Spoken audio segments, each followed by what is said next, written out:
Hello, everybody, and welcome to our live coverage of the Dragon Ball Super card game. We have an amazing weekend doing everything from Fusion World to Masters. We've got Grand Finals, we've got North American Finals, and leading into some fantastic World Championships. I'm Aspira, and joined with me, of course, is Android. How are we feeling today this weekend? Doing pretty good. Doing pretty good. We're in sunny California, Pasadena.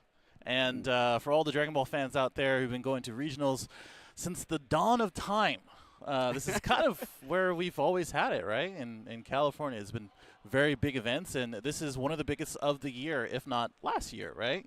Because we're going to go into pretty soon the digital finalists from the qualifying, I would say rounds, but matches, and as well as the tournaments from the previous year. And we're going to find out who is the champion. Yes, 100%. On today's docket, we'll be starting it off with the Digital Grand Finals for Fusion World. And then moving past that, we currently have the Masters Finals playing out. They're going through their Swiss rounds. And as we go into a Top Cut, we'll be getting coverage of those as well. So lined up, the players are all getting geared up for the Digital Grand Finals here. And look, they fought their way through qualifying after qualifying rounds, competing against thousands of players to make it into this top 8. And I'm excited to see what the players will be taking out this weekend. Yeah, I mean, I have a feeling of what we're going to see. But as far as the players go, yeah, I mean, they're the top of the top, man. The top tier players of the digital client. And it's going to be no surprise of what type of matches we're going to be seeing pretty soon here. And if you wanted to know the structure of the matches, it's going to be a 90-minute match. It's going to be best of 3, but it's a little bit different, right? So they're going to be able to choose 2 different decks, and obviously it's going to be 2 different leaders, different card pool, all of that. And the best of those 3 matches, up to 3, is going to be the winner of that round. Yeah, so we'll be topping it off at a top 8 in this grand finals, slowly leading up into the finals match after that. Effectively, whichever player wins with their 2 decks will be able to go through. And it's a fun format. It's very much different from what we've gotten used to with Masters over the past 7 or 8 years.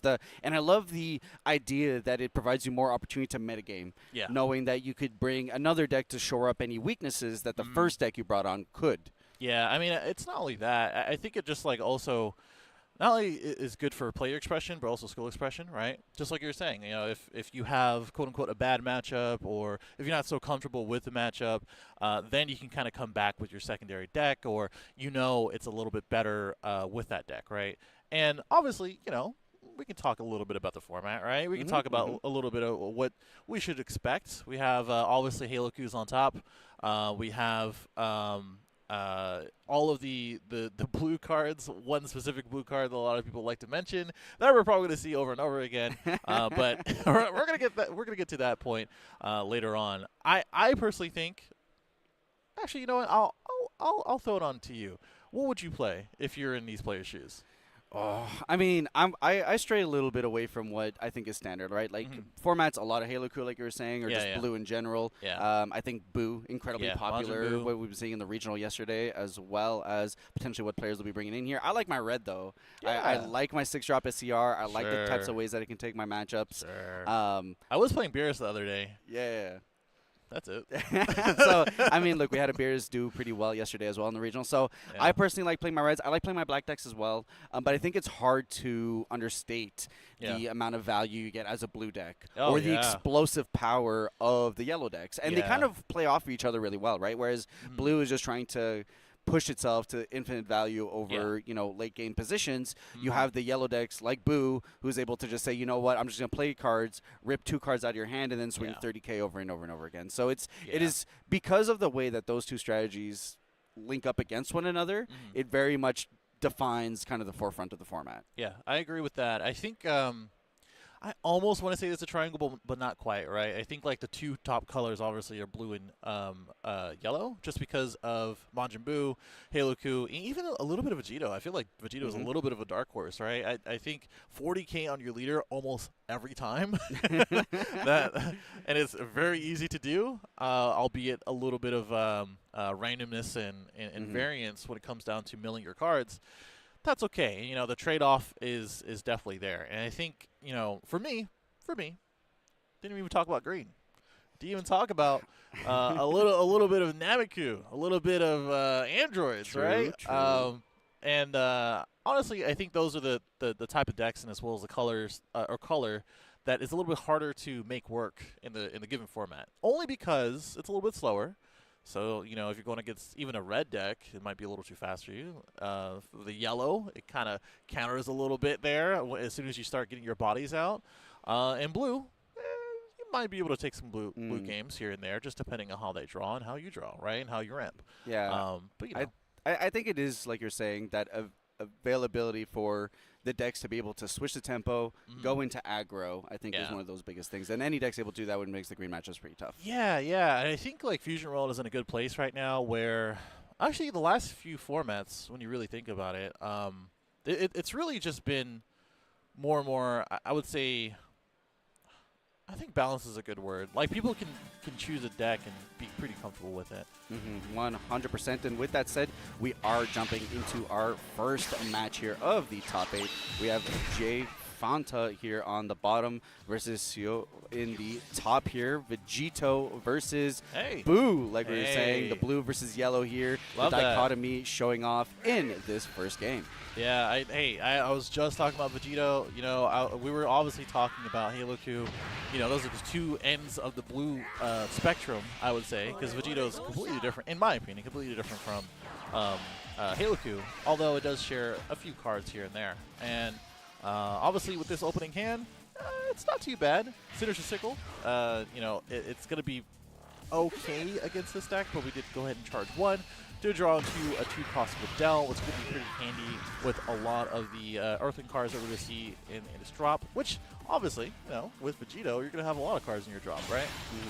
Yeah, it's going to be deciding on whether how much pressure you want to be. Do you want to be the aggressor? Because while Boo can apply like really strong pressure, there is always that potential where if you kind of put the gas, you know, you press on the gas really early on, you give yourself the opportunity to not let Boo breathe enough to be able to just make the plays that it wants to make. Because otherwise, Boo can 100% play slower game of just playing cards that are going to discard cards out of your hands, just chip away at it, and mount a board that can kind of, you know, kick you in the teeth. So here, deciding that we're going to be the aggressor pushing through, especially in blue, where if you do end up in positions where Boo tries to end up playing a little bit of hand control game with you, you're always in a position where you can kind of peel off, loop your way into at least some level of stabilization. Yeah, I think that's the thing where this is definitely the difference between, obviously, this deck and pretty much any other deck in the format. Or I would say blue against blue specifically, where if they are going to be ripping your cards, which is going to happen, you know, when we get to that turn 4,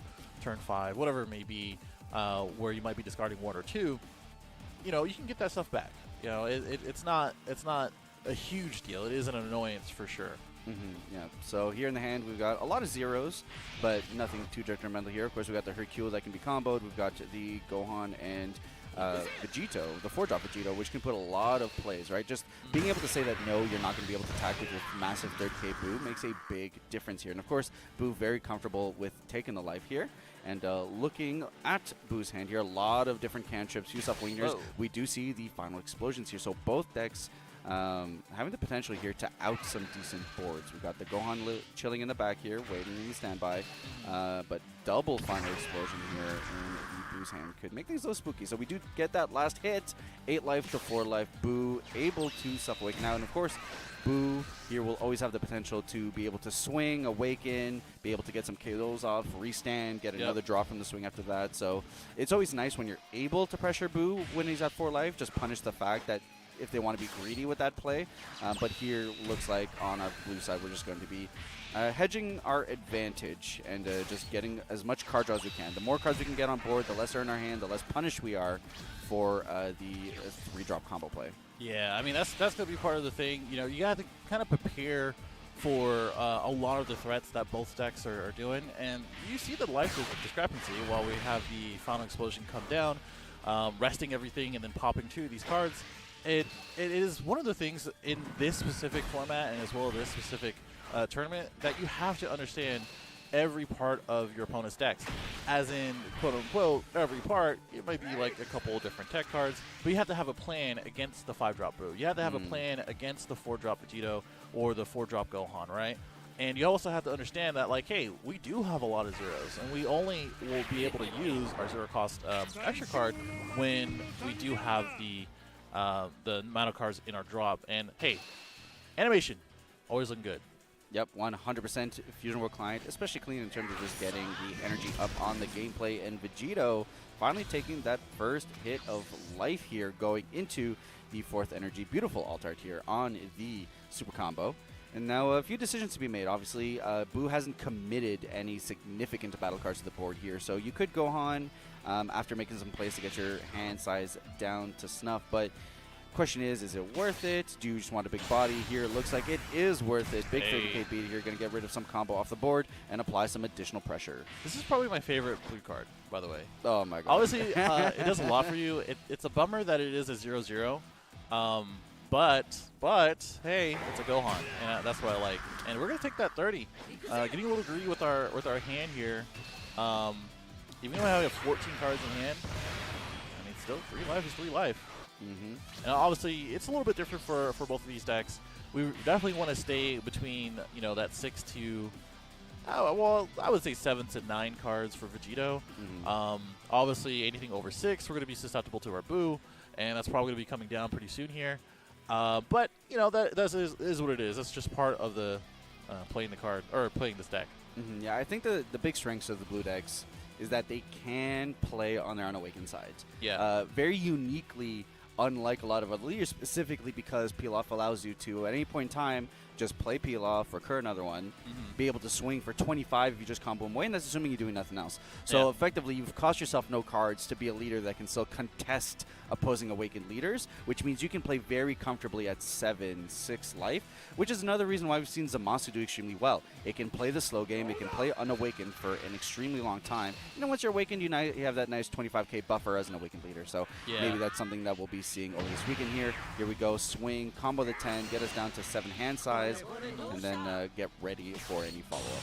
Yeah, but hey, 5-drop Boo coming down. This one says, play up to 1 battle card with a 4 cost or less. It's going to be that Bobbity, and Bobbity's going to play a 3 cost or less. It's going to be that 3 cost of Boo, which is going to be ripping cards out of our Vegito player's hand. And unfortunately, as we do pop this Bobbity, in order to get off the effect, it's going to go ahead and pretty much proc all the effects that Boo wants to do, which is going to be having them pop them too, and then draw a card into his 13-card hand after playing 3 cards, by the way.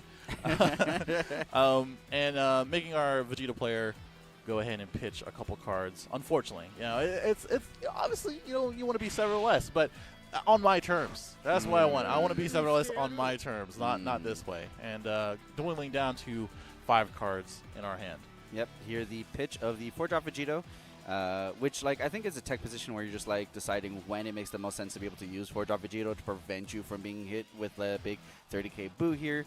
But I think you value the Gohan being able to give you the opportunity to be able to clear board without having to commit any attacks, because you're in a position right now where you really do want to start chipping away at Boo's hand or putting him in a position where he's at a low life total for your big haymakers, your big 5-drop, 6-drop Vegitos, being able to do some work there. So that life buffer gives you the ability to be a little bit more greedy with that, knowing that you're just not going to be OTK'd.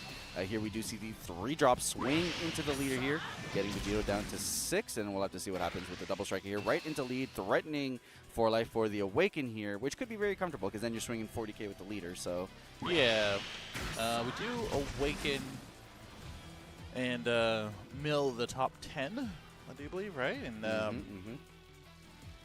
it's going to be nice to have a 40k leader just to have some pressure here. And it's going to dwindle down as we use energy absorption to keep that rested, or at least not be able to attack.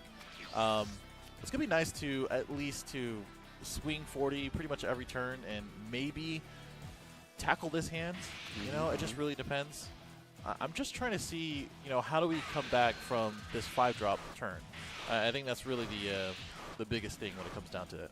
Yep, so we got the 10 mils here getting us to 18 cards in drop, 2 missing until we get the position to be able to push for these massive 40k swings. Of course, we've still got the Goku. We still have a couple of means to be able to combo. We got the Pan, which will be able to fill up our drop as well. So we've got 5 energy here. Of course, Vegito having not only the leader himself, but the additional tools in the form of the 3-drop Goku to be able to swing for massive double strike as well. So if we can get Boo into double strike range, it can be very scary. There's always the option to be able to play the Gohan as well, to be able to clear the 3-drop at least. Doesn't take care of the double strike, but we have a super combo in hand. We've got a few 10Ks we can feel comfortable.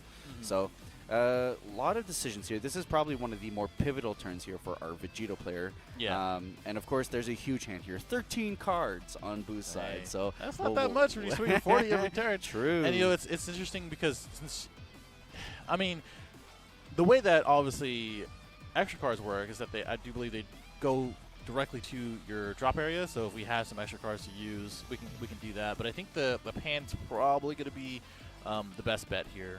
And draw 2 cards, filter out our hand a little bit, and as well as continue to get this going. But it looks like we're going to go ahead and use the 4-cost Gohan one more time. We're going to go ahead and bottom deck that Majin Buu that was ripping our hand apart. We have another 30k feeder. We're not going to go quite to use the Pan in order to get our leader effect. But we are actually taking the 1. Oh, wow. Okay, all right. So a lot of greed here. We're in double strike range now, so not feeling the need to give Boo that extra card. Yeah. So here we're probably going to see a massive push turn here for the Boo. We're holding the 1 energy for the Galick Gun for the defenses. So very interesting position now. See how we can save a lot of zeros in hand, though. I mean, we've got the 2 cards to the right. So we're looking at, 10, 20, 30, 40 just on the combos. Then you got the super combo. Galick Gun could draw us into something. So as long as we're chilling, we might be fine. But we do know that there's double strike Boo in hand. Looks like we just went ahead and charged that. But a lot of gas here in Boo's hand. Of course, does have the leader swing. Does have the opportunity to be able to get another leader swing depending on what the follow-up plays are here. I can't imagine that we'll be taking this hit. Combo with the Pan, go down to 7, and now our Galick Gun is live for any follow-up attacks. Which is cool. Probably would have been fine to use it as well for any other swing. Feels a little bit bad to use a 10k for a 5k swing, basically, or something that you need a 5k. But we're going to go ahead and play Babidi to play out the 3-cost 30k Boo. And this is going to hurt a little bit. All right, here's one of the few secret rares with some combo power. Yeah. So we are still here at 7 life, so that Babidi will be able to rip a card out of our hand. We'll get a restand with the 30k. Extremely powerful play. If you played at all on ladder, any Fusion World, you know exactly what's happening here. Yep, gonna restand basically. We're gonna go ahead and get the pitch. It's just a lot of value for just a few energy, really, right? Looks like we opt to restand the energy instead of our leader. Of course, that allows us to be able to play another 3-drop Babidi into another play if necessary. 40k swing demanding a super combo plus card if you're not looking to take this damage here. So yeah, I think we're trying to at least posture for game. I don't know if you do that, although with at least their hand, from what I can see, is mainly combo power. So if you do tap out here, it's probably okay. And maybe this next swing is going to be towards the Gohan, but I could be wrong. So here's the 3-drop Babidi. Follow-up play, another 30k. So like you said, posturing for the win here. Additional, another 40k swing here. So demanding effectively the entire hand here. Yeah. All the cards that he can actually use in hand. Yeah. Which is not looking good.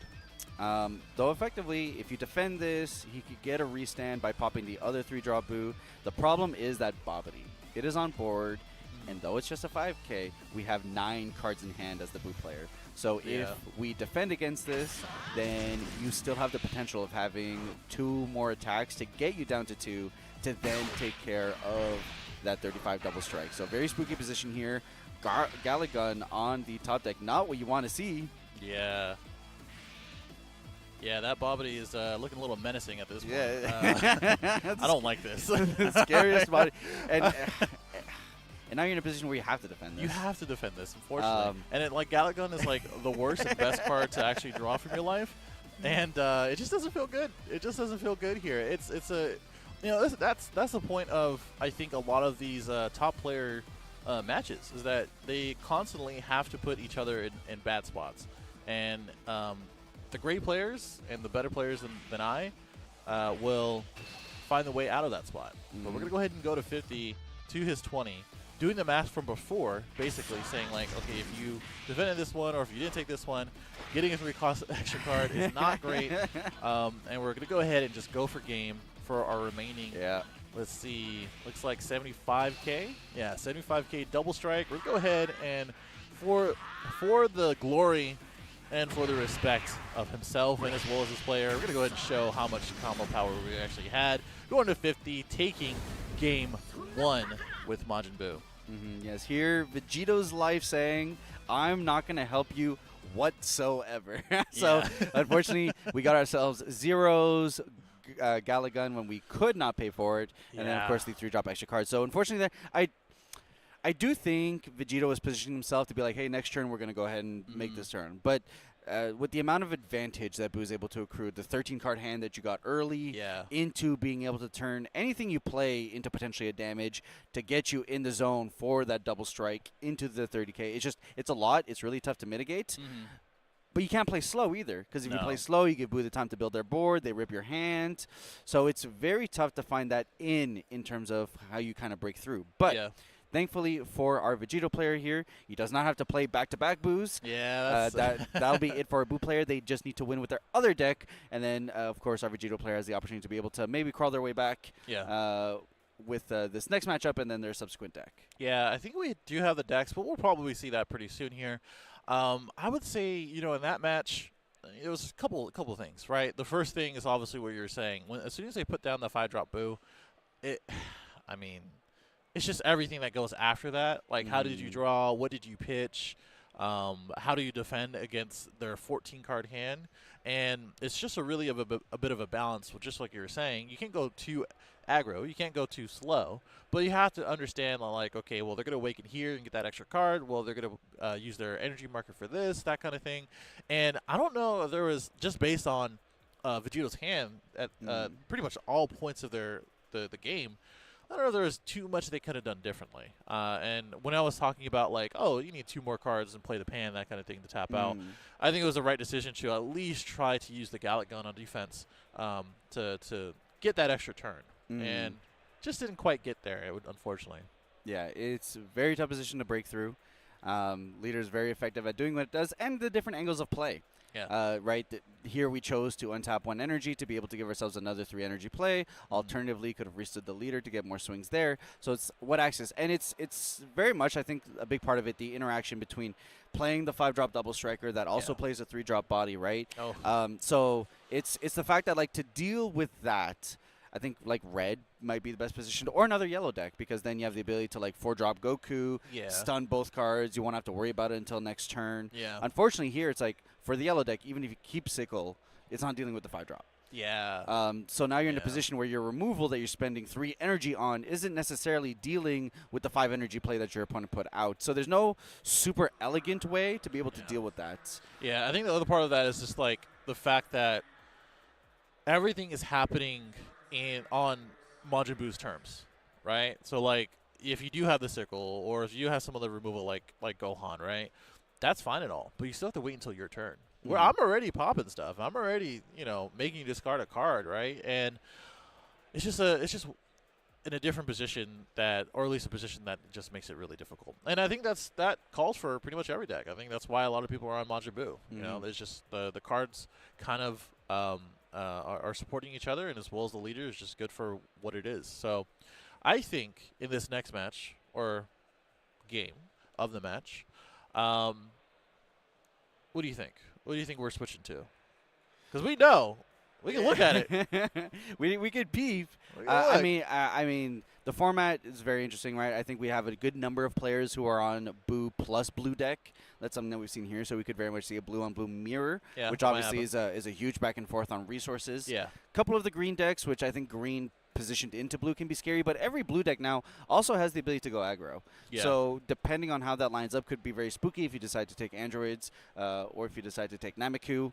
Yeah. And I think that's really where a lot of that is hovering. We haven't seen too much red nor black when we were looking through earlier today, so it's going to be a big haymaker of the best on top of the format. So I think mirrors, like the biggest thing that I would say leading into this event is how can I break the mirror? Because inevitably, if I have to play with both of my decks to be able to get that win, I'm going to be pairing into that mirror more often than not than, say, if I was just going in a regular best-of-1 tournament. So where are my hedges? What cards allow me to be able to get there without sacrificing too much on the other matchups in case I'm in a position like, let's say, the Vegito player, where, like, okay, now I'm behind and I need this Vegito deck to win in one of two matchups where I wasn't able to take one. Right, exactly. And I think the other part of that is just like, we talk about Blue Mirror, but I have a feeling that we're not going to see Vegito and Vegito, debacle battle, right? And it's probably going to be the Vegito versus Halo-Ku.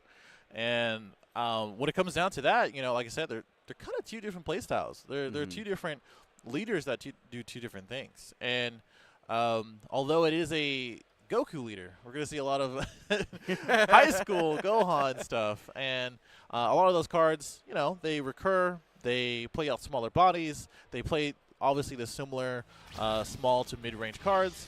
And, hey, just like we were talking about as we get into this next game, it is going to be that. It is going to be a Blue Mirror Vegito versus Halo-Ku. Yeah, so the way I would put it is that Halo-Ku is kind of like the distilled essence of what a blue deck does. The entire deck's whatever. I don't know where you got that from, but that's deep. All right, I'm running somewhere with this. So, like, effectively, the blue deck singularly focuses on being able to accrue advantage throughout the entire game. Yeah. Whereas the Vegito deck kind of leans in more on, like, I have engines that allow me to be aggressive, allow me to swing, and then if necessary late game, I can pivot into my blue identity of playing my peel-offs, playing that advantage game. Playing Zeno. Playing Zeno. Which is going to be a big part against this matchup, I feel like. Yeah, 100%. Gets rid of the field card, gets rid of all the battle cards. So it's while Vegito can lean into the blue, like the components of blue, Halo-Ku is very much just this is what blue does. And how do you best answer that? That's where I like red personally. I think being able to chip away at these little 5Ks. Here you're going to be leaning on 3-drop Vegito, 4-drop Gohan if you see it, which 4-drop Gohan could potentially lean itself to being a really powerful card in this matchup. Yeah, I think so. I think it tackles pretty much everything that you need to. We didn't open with one, but I'm sure we'll see one time or another. And this is cool. I mean, we're going to go ahead and get rid of the Sharpener, which obviously does have an Activate main, and it's better just for them to pay that one extra energy just to play it again. And we're just going to be doing this, I think, back and forth for a few turns. There's not going to be too many things happening. We might play our 3-cost Vegito to do this again, our following turn. It just really depends on where we're going to be taking this. Yeah, so early turns here, swings back and forth. Blue decks trying to do what they do best and sustain their life totals here. So combo on Vegito's side, which to be fair, is also a consideration of like, hey, before I lose this card to, say, an opposing Gohan or whatever, we might as well just use the combo and protect on that front here. So a lot of options here on our Halo-Ku side, though. 8 cards in hand. We do have the ability to go 1-drop Pan into 2-drop Pan. We can go ahead and reestablish our Sharpener as well. So a little bit of setup. We do have some pretty strong removal cards here in terms of the 1-drop Great Saiyaman extra card. And then we do have a setup for our big boss monsters in the late game. So just kind of how we get there. Looks like Sharpener is going to be that answer. First off, we will hit that Erasa off the top of our deck. Feels good when you can always hit that blind. Then we'll see what the follow-up is here. Yeah, it's not too bad. We're going to play the Great Saiyaman extra card. And we're going to go right back into the Videl. Probably use that Activate main. And that's going to happen right now. I think really, as we play the 2-cost Videl, and probably going to go ahead and swing, get back one of our cards from our drop, which is going to be that Great Saiyaman extra card, which is nice because it does have these traits, right? It's always interesting to, and I always forget. Whenever I play, I was like, oh yeah, you can get that. That's one of the things about this game where, yeah, you're gonna have to keep that in mind. And we're gonna go ahead and send us a sickle. So we're gonna choose, since we play the Videl, we're gonna choose to do this instead of playing the 3-cost of Vegito that we did charge. We're gonna go ahead and swing We're going to go ahead and take this one, go down to 6. Both of these players are, like you said, keeping a high life total. It's going to be a little bit of a longer game than the last one, right? Majin Buu is very straightforward. You play a few different cards, you defend, and you have some hand value. But with these guys, it's kind of a back and forth, and it's going to be, like I said, a bit of a grind from mid to late game. Jay Fanta here doing a good job of stabilizing. Those Sickles are putting in a lot of work. Has another one in hand. So Vegeta here able to keep the board clean, which is good. Obviously, we do have the Zeno here, so if things ever get too crazy by the late game, we can do a big cleanup. But kind of just getting a little bit more of that mid-range cleanup here as we try to make sure that Halo-Ku can't accrue too much advantage until we get ourselves in a position to maybe play the 4-drop Vegito and then start going Haymaker over Haymaker. We've got the 3-drop Goku here as well for late game, so we'll have to see where we end up landing on in terms of how we want to follow up on this play. I mean, I guess we're probably just thinking about like how can we utilize our 1-drop cards here. I mean, yep. I mean, we do have the You Like Girls with Short Hair, so obviously that being able to get some pretty strong draws here. We do have the Sharpener, which will be able to make that a free extra card depending on what's on the top of our deck. Yeah. We do have a peel off. I wish I could see some of these drop area cards, but we're going to go ahead and use for Girls with Short Hair, draw the 3, place one on top of the deck. Which does give us the ability to know what's on top of our deck for our Sharpener. Yeah, depending on, so it looks like we put the sword there, I believe. I could be wrong. I think so. Didn't use the Sharpener, though. I don't think we did. Yeah, I don't think we did. We went ahead and passed. So most likely we're just going to want to draw that later on. We're going to go ahead and punish if it ain't our broke, Halo-Ku player one more time with the sickle. And then here we do have the option to then go into the pan or the peel off. Goku down to 5 life here. Looks like we're going to opt into Trunks. So on play, draw 1 card. We do have the 6-drop. Wasn't able to see the 6-drop make plays in the previous game, but in this one, it could be pretty good. Yeah, 6-drop is, unless you specifically have Zeno, 6-drop can be a little bit difficult to play. Halo-Ku's going to have to make some Hercule plays to be able to get it off board, but it's the fact that you're getting a 6-drop plus a 4-drop. Yeah. That can make it a very hard 1-2 punch for a blue deck that does not run Zeno. Yeah, and we're playing this very carefully, obviously having 7 cards or less pretty much every single turn. So that way all of our effects from peel off to Goku Black are going to be able to go off. And just like you were saying, I think this is going to be the time in the game in order to play Goku Black. Obviously, we have the Vegito in our hand. We can easily combo that out or get rid of it using Pan, whatever it may be. It's a 0-0, most likely going to be better just to pitch it with another effect. Or really anything else in our drop that we've went ahead and comboed already. So very pivotal turn here as we go into potential 5 energy plays depending on what we're doing with the energy marker here.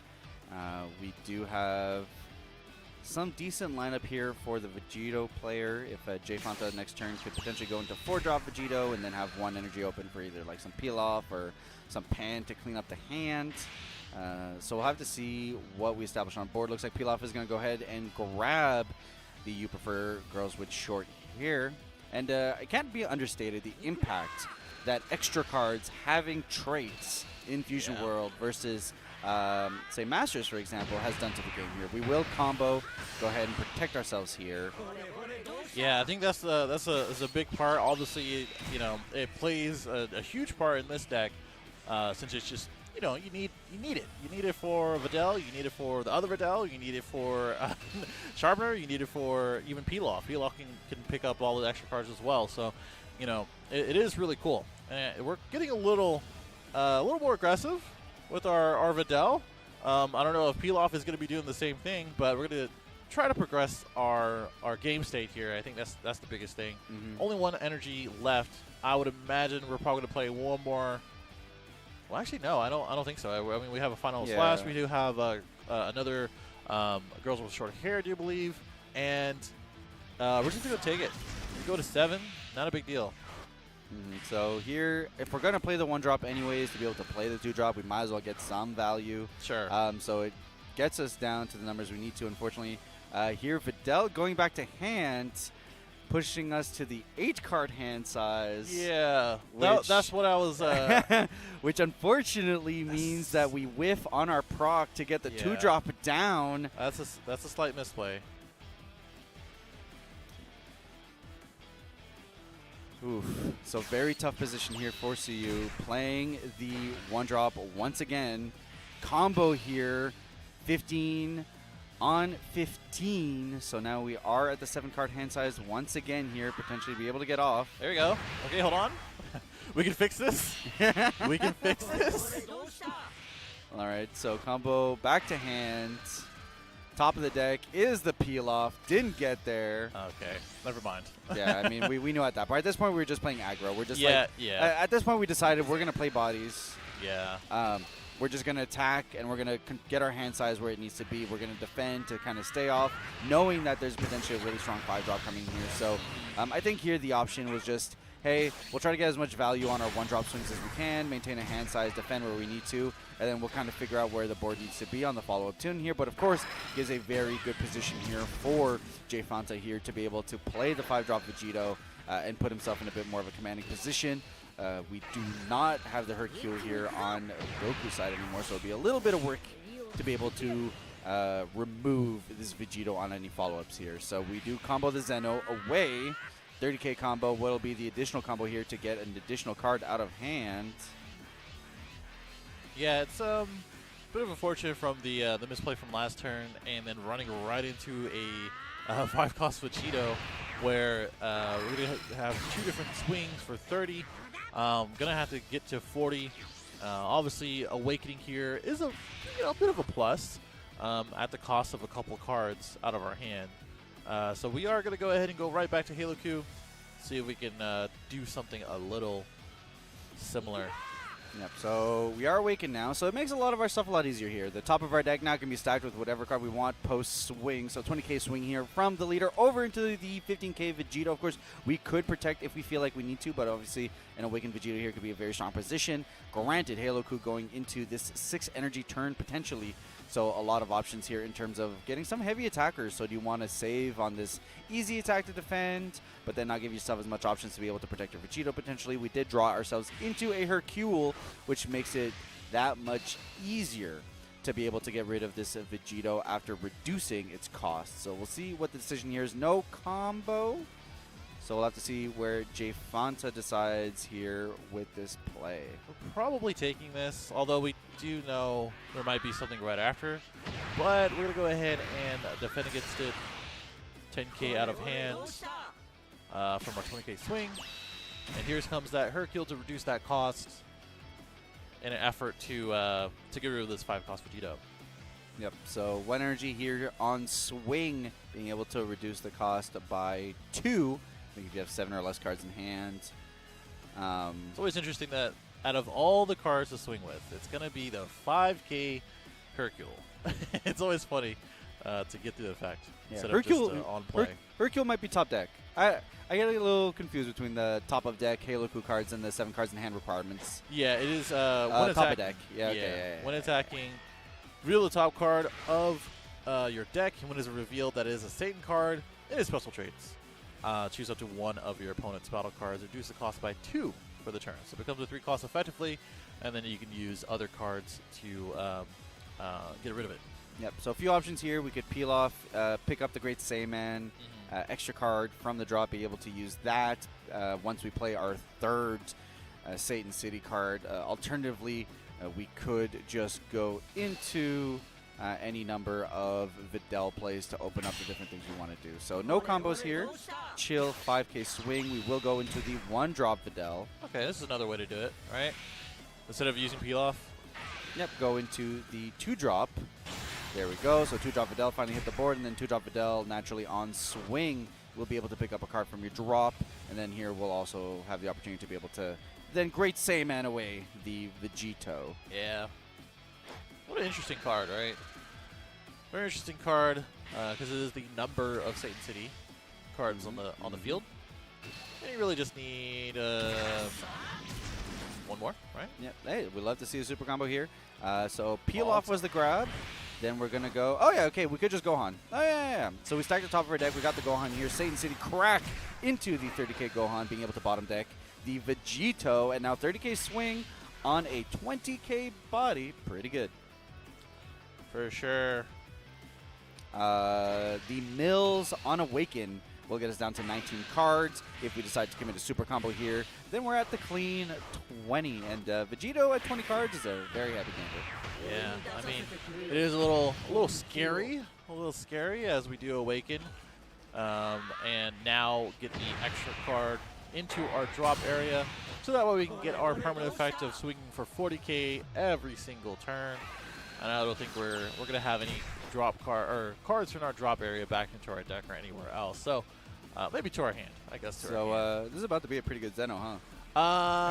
You know, I did mention at the beginning of the game, right, that Zeno is going to come up, and we're going to 6 energy.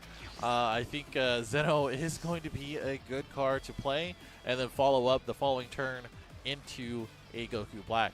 And it's interesting because now this is the cool part about Vegito that sets the difference between Halo Q and the other blue decks, where we can do this. We can swing 40 instead of just a regular 20k, and then another 20k, and then you just have to tell them, okay, well, can you do it again? Basically, like, hey.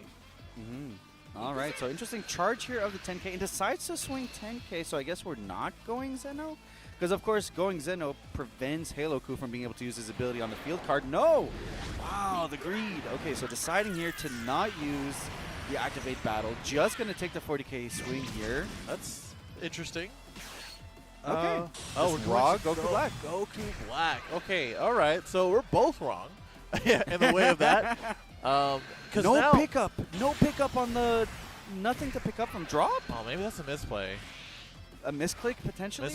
Misplay. I don't know. No grab on the on-play from Goku Black. I mean, you still get the 4-drop, so that's a lot of swings here. And naturally, the 4-drop Vegito here, extremely powerful. Will prevent the swings from the 2-drop Videls. Be able to prevent a lot of plays in terms of just being able to get that small body advantage. But no pickup on the Goku Black. Very interesting here. 50k combo now. Will defend out of the attack. And then, of course, we've got the 30k swing here from 4-drop Vegito. Yeah, I personally would have went with the Zeno, because you can't really do it the other way around, right? You kind of have to go to the Zeno and then Goku Black, because if you do the Zeno, obviously you lose all the progress you've given yourself. Maybe they wanted to keep our hand 20 cards and drop for the Goku Black. I got you. That makes sense now. Okay, well that makes a little more sense, and you know, keeps it a little more sensible. 30k here, 2 cards out of our hand.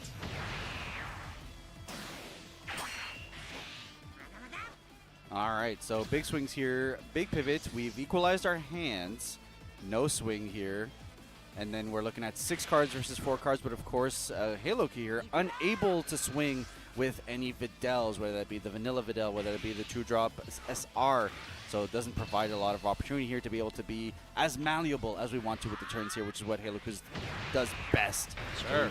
Will defend the swing here. And then 4 life to 3, but of course super combos, Zeno in case anything gets too crazy, and the Goku Black will just be representing advantage turn over turn. Well, hey, a little bit of a who's who with the 6 cost Vegito coming down, swinging at the Goku Black. We're choosing not to defend it.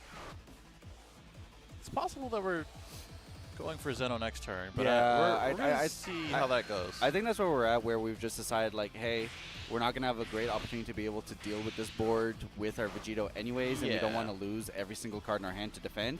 So we're just in a better position to just, you know, reset the board now and then kind of push in for this next turn. Right. I think that's probably what we're going to do. Obviously, restanding and swinging. You're going to use at least 2 cards since it was 40 to 40. And I think it's probably better just to go for that and go for Zeno. Still always have an opportunity to just say forget about it, play 4-drop Vegito again, and then prevent any follow-up plays. But then now you're just staring at 40k that can swing twice every single turn, which is obviously very spooky in its own right. So But we do have a good combo in our hand. Everything's a 10k besides the Vegito himself. We can reset the board, which I think is a very strong position as well. Super combo, you're feeling not super confident, but fine. And Halo-Ku here, just a lot of, obviously Jfanta doesn't know this, but a lot of 1-drops and 2-drops. So unfortunate here that we don't have just like a ping removal here for said Vegito. But if we're able to stave off this next turn of, I mean, rightly so, a lot of swings, we'd be in a really comfortable position with this 4-drop Vegito following. Well, that's kind of what Halo-Ku does, right? Smaller attacks, a lot of swings, a lot of value, just using a lot of cards and actions per turn. This 40k into face is going to bring him down to 2.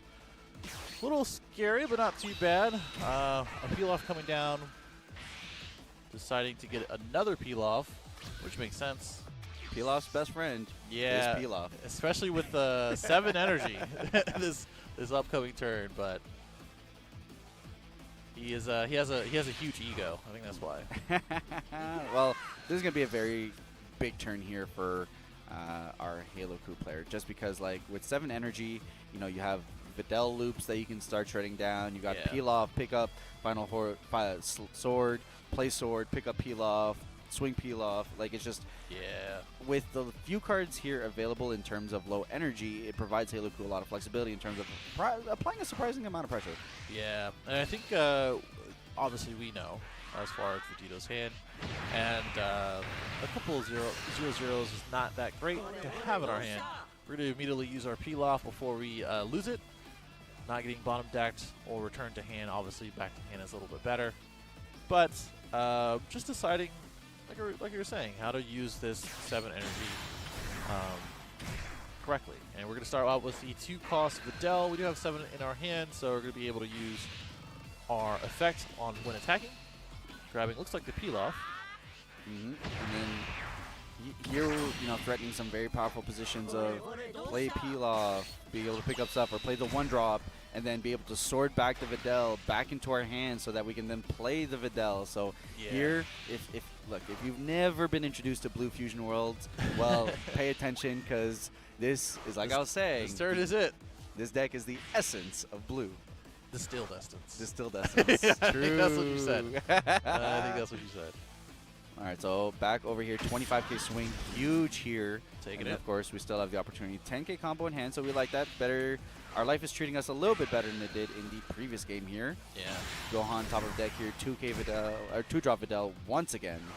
Yeah, probably just taking that one too, because we know, you know, at 3 energy, there's only maybe a couple cards that actually have double strike in blue anyway, so you know, we're just going to go ahead and take the value where we can and assess it from there. But hey, these peel-off loops are going to go a little hard and just continue to get our 10Ks in hand.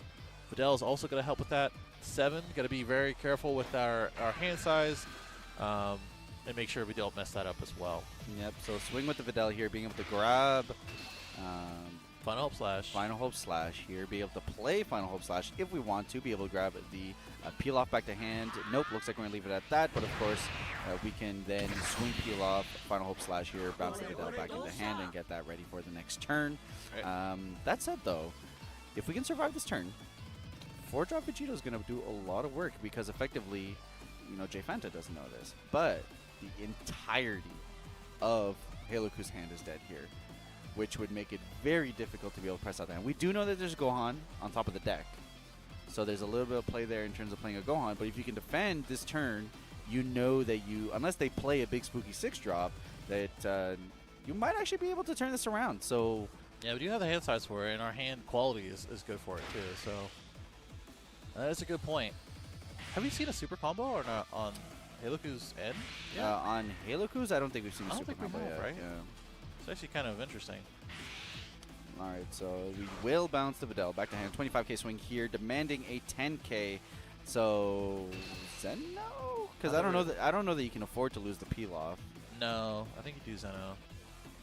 I don't think Zeno is important right now. Yeah. Because like next turn, you probably have to go for game. Game, or at least put yourself in a position where you floodgate them, and then you just as much cards in hand as you can. Yeah, which is a little easier with peel off in hand, right? But we'll see what our Vegito player does. All right, so decides to pass. I was wondering if he was going to attack with Peel Off here, be like maybe set you up for the next turn. Ooh, Galagun, we do love seeing that. That's a good get. We're going to charge the Vegito. I'm guessing to know, and yeah, we're going to play the 4-cost Gohan to bottom deck these guys. All right, so we're going to go ahead and bottom deck the Peel Offs, opting to charge the Vegito. Interesting, knowing that we have so many Videls in the opposing hand here. So it looks like we're going to do that. We're going to be able to play Peel Off, save up some defense. I think we're just going to go for it, man. And we got the final host, so I guess we're just going to swing, see who's able to get there. So 40k swing. Can't forget that 40k swing is huge. Be able to get that final hope slash here, be able to get a bounce, draw an additional card. So it looks like we're just going to call it. Yeah, get our Peel Off back. We're going to hope that this is enough. I think the math isn't there, though. I don't think the math is there. Even if you take this, because you will peel off into another peel off or final hop slash again. And then we do have Gallic Gun. Okay. So it's probably going to be a peel off into peel off. We're going to use Gallic Gun on our Gohan swing. And then we're just going to put everything on our Gohan. Yep. So Halo here picking up the super combo, which is super solid here. We get the Hercule here. We have the 1 energy. We have the Gallic Gun here, 30.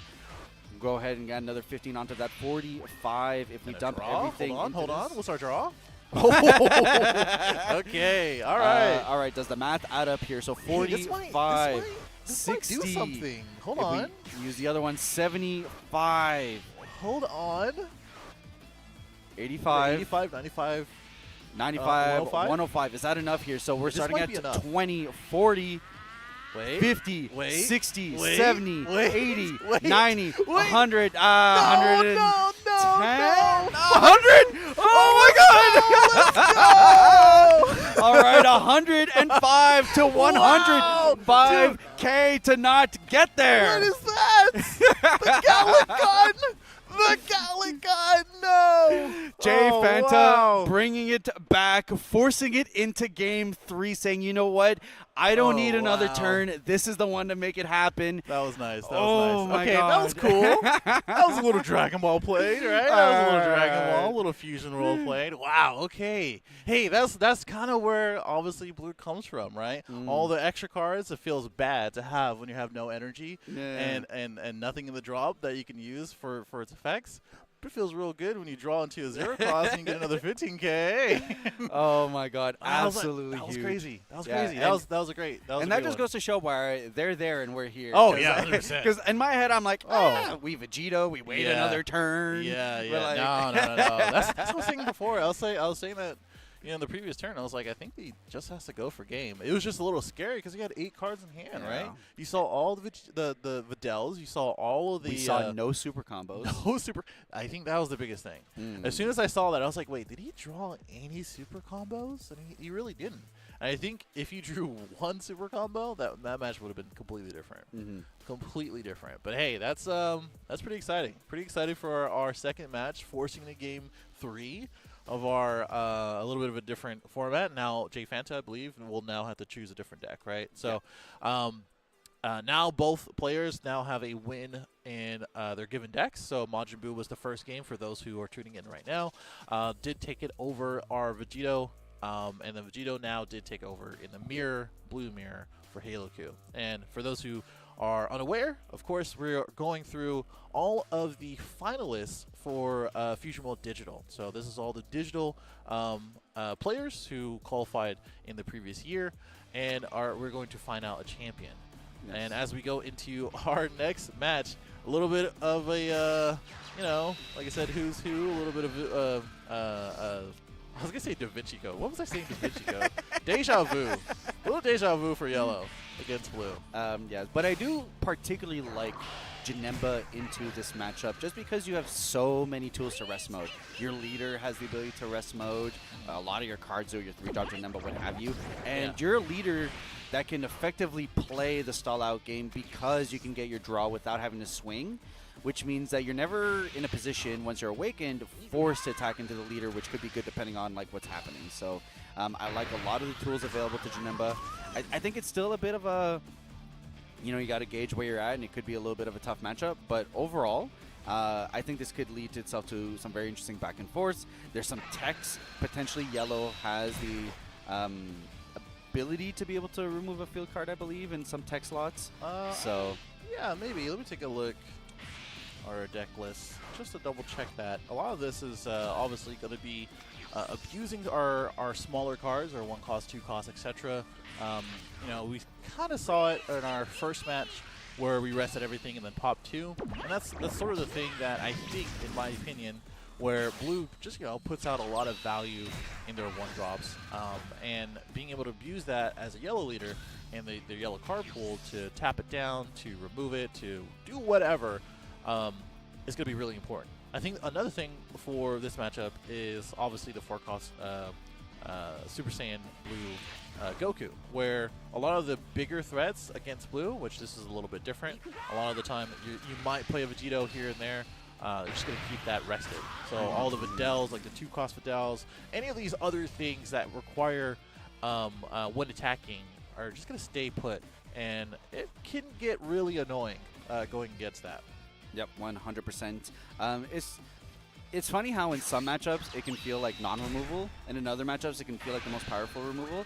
And we were talking about that earlier today, where the 4-drop Goku does a really good job of being able to mitigate multiple threats. Yeah. The turn it comes down, and then after that, like follow-up after follow-up. So it's a very powerful back pocket tool to have. And also, kudos to the alt arts. I mean, look at these gorgeous cards, especially as we got through the anniversary packs. And these are the players' cards, by the way. Mm-hmm. This isn't something that Bandai or anybody else provided. No. These are the players' cards. They went out. Just flexes like this. I know. That's what they went out to get these alt arts.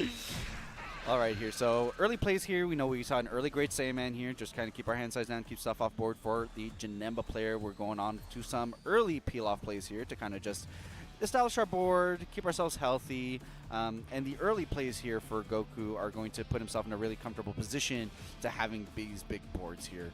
Final Explosion is a tool that Janemba could potentially be utilizing to kind of help a little bit.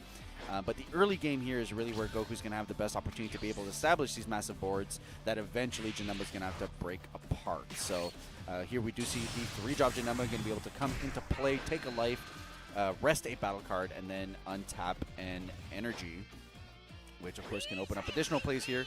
The Final Explosion, we got it there for future plays, so very much welcome here. And then we do see a bit of tech. You know, there's a lot of different ways you can go with Janemba. A lot of people are like depending on whether you go more control-y, more stall, more mid-range, more aggro. Here we do tech in the 3-drop Boo to be able to kind of help ourselves with a bit of the hand advantage situation against other blue decks. Yeah, it's pretty interesting. I mean, you play a lot of 1-cost cards anyway. Obviously, we see a couple of them here. We do have we are able to kind of utilize that. We'll see. We'll see how it goes. Like I said, tech cards are pretty important when it comes down to this specific format, as in this tournament, because you know what you're going to be going against. You know you're going to be going against the Halokus. You know you're going to be going against certain decks like Janemba or Majin Buu. So may as well just go and pop some cards if you do have the slots for it. Yep, and super powerful Gohan here, so we opted to not swing with a 3-drop Janemba, not give Goku too much advantage here. 30k swing, thankfully. We're still at 6 life here, so we got a bit of a buffer here. And now we have the opportunity, if we want to be able to awaken it down to 4, which obviously opens up a few more tools for Janemba, a few more energy. And then the fun thing is that you could choose to use the 2 energy to be able to draw a card in rest mode, or alternatively, you can just choose to get the swing to get the additional 2 energy to be able to extend your plays. So the flexibility there, super welcome. Yeah, I mean, this is such a good card because it just tackles a lot of different things. You know, taps down, helps you awaken, untaps, all the other stuff. So and basically, as we swing with our leader here, it's like we'd never played it in the first place. So that's a really cool part about Janemba. I think when you have those conversations between, you know, having or playing Janemba over Majin Buu, these are the type of interactions that people will bring up and players will bring up based on preference and the cool things that you can do with it. So swing here on the Goku. We'll take it, go down to 6 life. We have untapped here. And 5-drop, and we have 5 energy. We could I'm potentially going for do it, that. man. Yeah, you're I'm going for it. I'm sorry. Yeah, if we take him down to 5, I'm going for it. I'm sorry. We do have the option to be able to do that. Of course, we could final explosion if we wanted to. Yeah, no, that's and not then exciting. be able to get rid of it. It's not as exciting. Nah, That's not as absolutely exciting. true. I think we're going for it. All right, so we'll see. 5 energy here available. Are we just going to go for the double strike? No, it looks like we are going to go for the final explosion here, being able to chip away the board. Sorry about that, Andrew. Ah! And then, of course, 1 energy left. We're able to Psych draw one. Demon here, be able to get our draw 1, set up the 1-drop for the 3-drop that might be coming over the next turn. I think that's probably what it is. I think he probably just didn't want to burn the marker as well. Maybe save it for later for just that extra turn or that extra energy for it. But yeah, I think this is probably fine. That 1-drop is not going to go anywhere against blue. I don't think so, unless they use a Gohan or something. Okay, he drew into a Gohan. All right, well, so much for that. But we do have that extra energy if we do play the 5 cost next turn, and then we just play another 1 cost. We don't have one just quite yet, but we'll see about that this following turn. For this turn, we are still unawakened. Feels a little bit bad, but it is what it is. Now we have to go into 25, get it down a little bit with our our hand card size. Card hand size? No. Our hand size? hand size closer and closer to that 7, so that way we can get some effects off and still have 4 energy up. Yep, so there it is. Play the 1-drop just so that we can get ourselves down to have 7 hand size. When we play the Gohan, 30k, clear the board, put in so much work, be able to do it again next turn if we really wanted to. And then looks like we're going to bounce the Videl. Top of the deck is a Sharpener, be able to play 2-drop Videl now. And we've got some really sick lineups here in terms of just multiple attacks. We got a 20k swing, we got a 30k swing. Yeah. So pretty tough turn here. But of course, if we wanted to follow up, we could either pressure, or we could just play Goku and say, you know what, those cards will just stay there for a while. Only thing being that, of course, you could bounce the Videl back to your hand and be able to kind of reutilize her afterwards that way. But I'm sure Jay Fanta has a couple of lines in mind. We do have 2 super combos, so defensively we're still feeling pretty okay. Yeah, not too bad. I mean, this could be worse. I think we're perfectly fine. Just gonna go ahead and combo out of this 20k, nice little 5k out of our hand, and we're gonna take this 30k. Don't want to use 2 cards. 30k is such a good number in this card game, and there's no difference here. Gonna go ahead and charge the second Boo that we drew, or I guess the other way around, the original one. And we might play him down, put him down. There is a world where you could play Super Saiyan Blue Goku, keep these guys rested, swing after our leader swing, and we just take him down. There's also a world where we do play our 5 cost of Boo, so that way we swing into our 5, bring him down to 3, and then threaten that way. We're gonna see. Yep. But instead, we're gonna play the Bio Broly. Okay. Gonna untap 2, draw 1. I do love the versatility of having both sets of 5-drops. Yeah. On whether you want to be able to play a little bit more mid-range here, whether you want to go off for an explosive finish here. Yeah. Here with the swing on Janemba, we do get the additional 2 energy. And what I like most about the Bio Broly play is that you get a big body and you get the energy back, but you also get a draw. Yeah. And the fact that you get the draw makes it so that if you have to commit all your energy into battle card plays, you still got your draw for the turn. So it doesn't feel as bad that you didn't use your Janemba ability to be able to draw a card. So Broly's like a 35k, don't worry about your leader ability. Yeah. And then be able to extend plays. And 5-drop into Goku is just classic Janemba here, so I do love that play. Yeah, I think that's kind of what was the alternative here. And kind of, again, coming back to what I was saying before, you're not playing Boo, you're playing Janemba, and this is the reason why, where you see these plays and you're able to have that versatility in all these 5-drops and 4-drops. Yep, so here 35k swing. Nice thing here is that being at the 9-card hand size, Iluku unfortunately is going to have to commit more cards from hands than just being able to use his leader ability with the field card. Hey, Iluku said, hey, I wanted this. Yeah. I don't care. I'm pitching 2 cards. I wanted this. All right, so we go down to 7. Up to the 40, just enough. No super combo used here. And we're going to actually burn the mark to draw the card.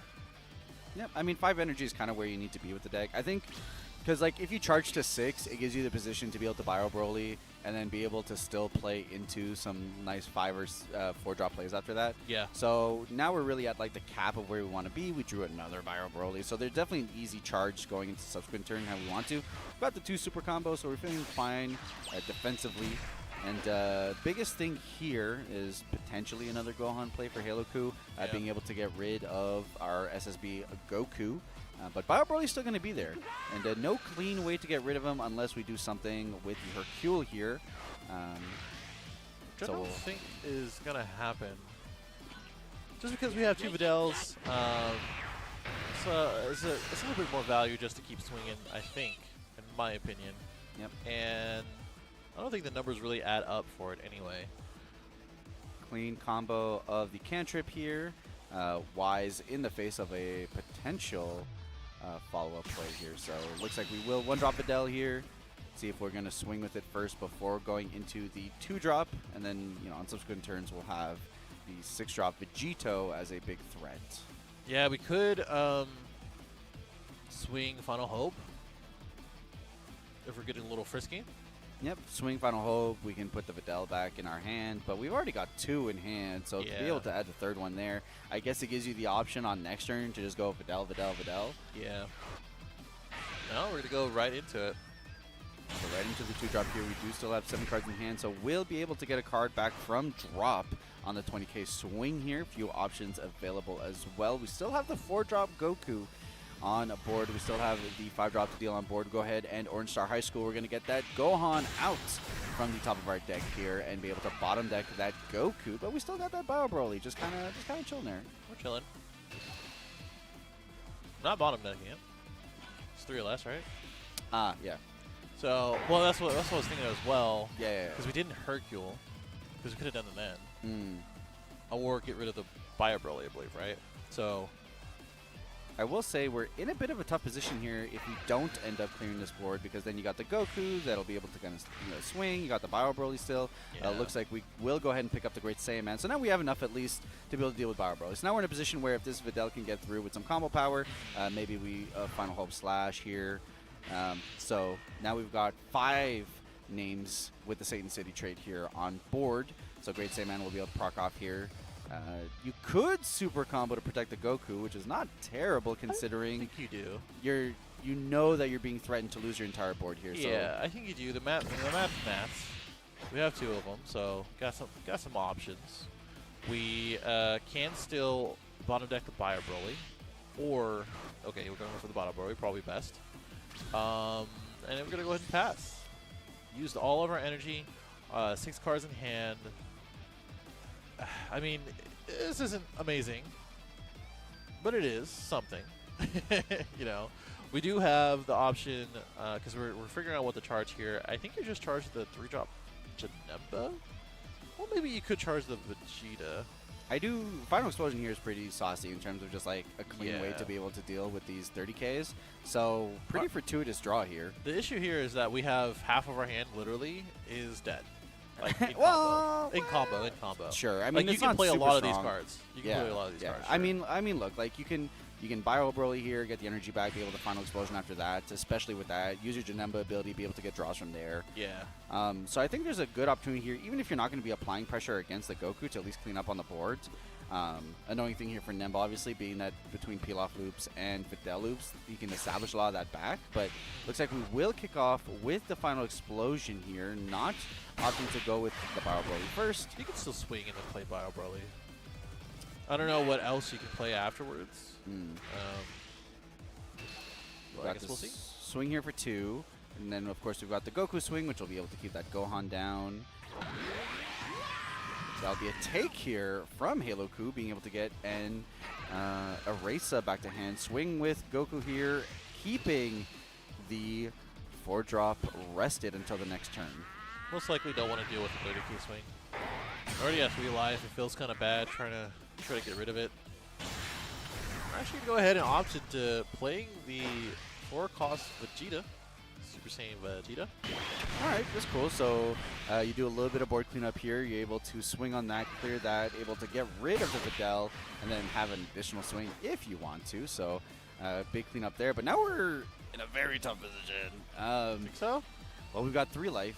We've got 25k combo in hand, of which one of them is a super combo. Opponent is threatening.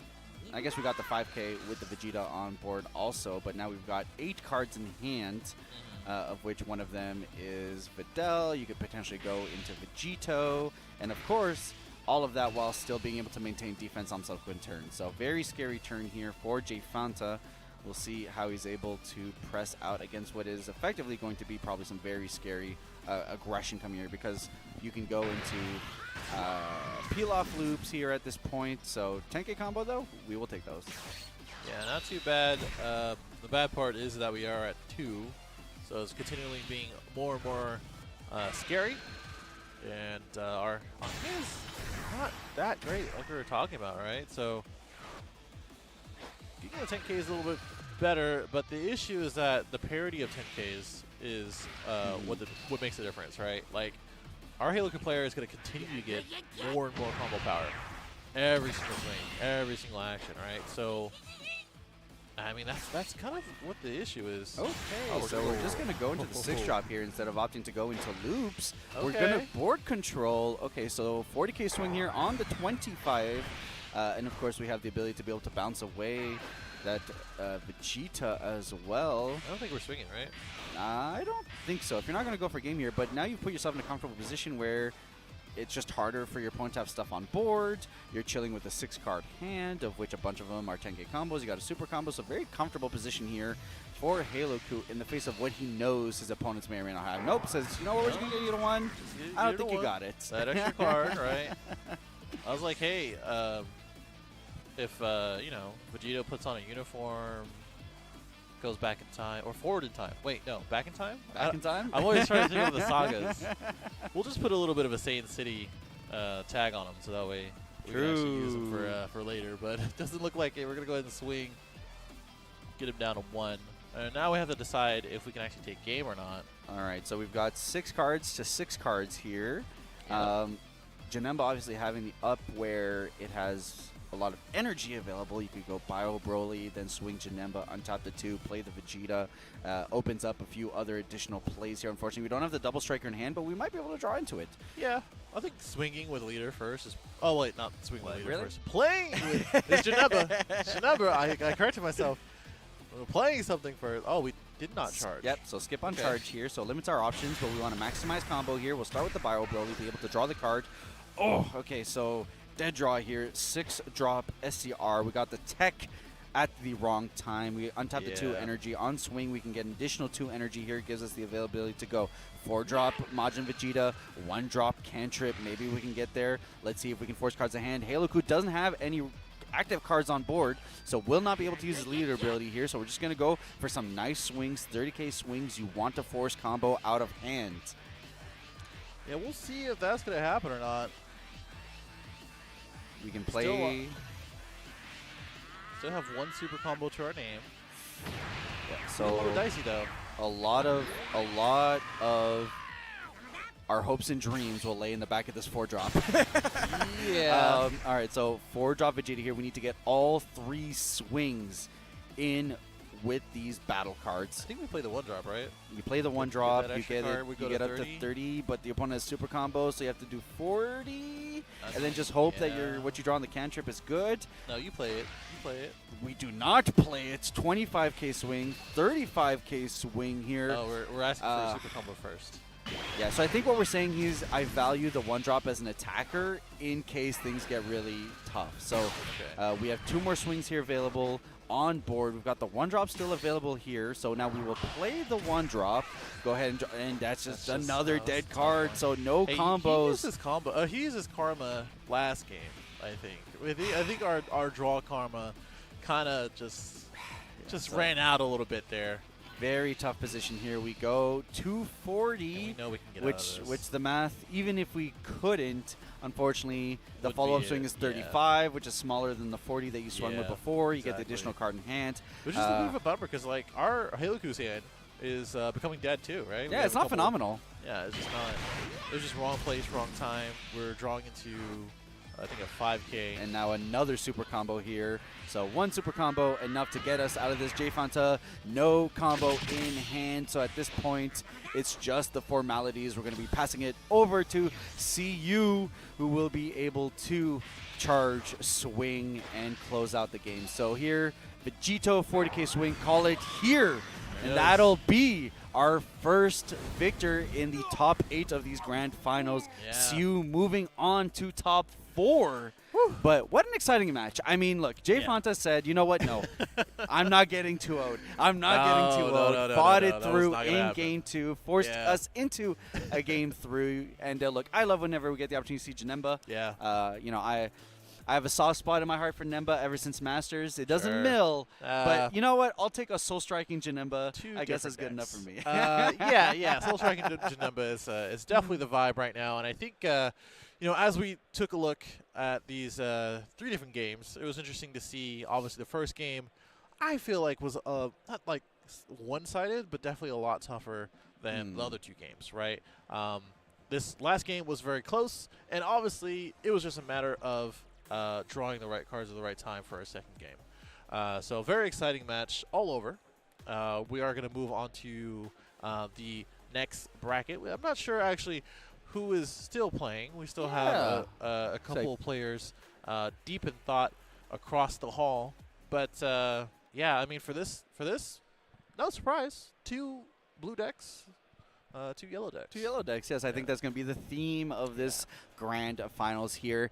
We do have a few slower decks over in the docket. The social media accounts have revealed the decks that the players will be playing this weekend. So there's a Zamasu in there.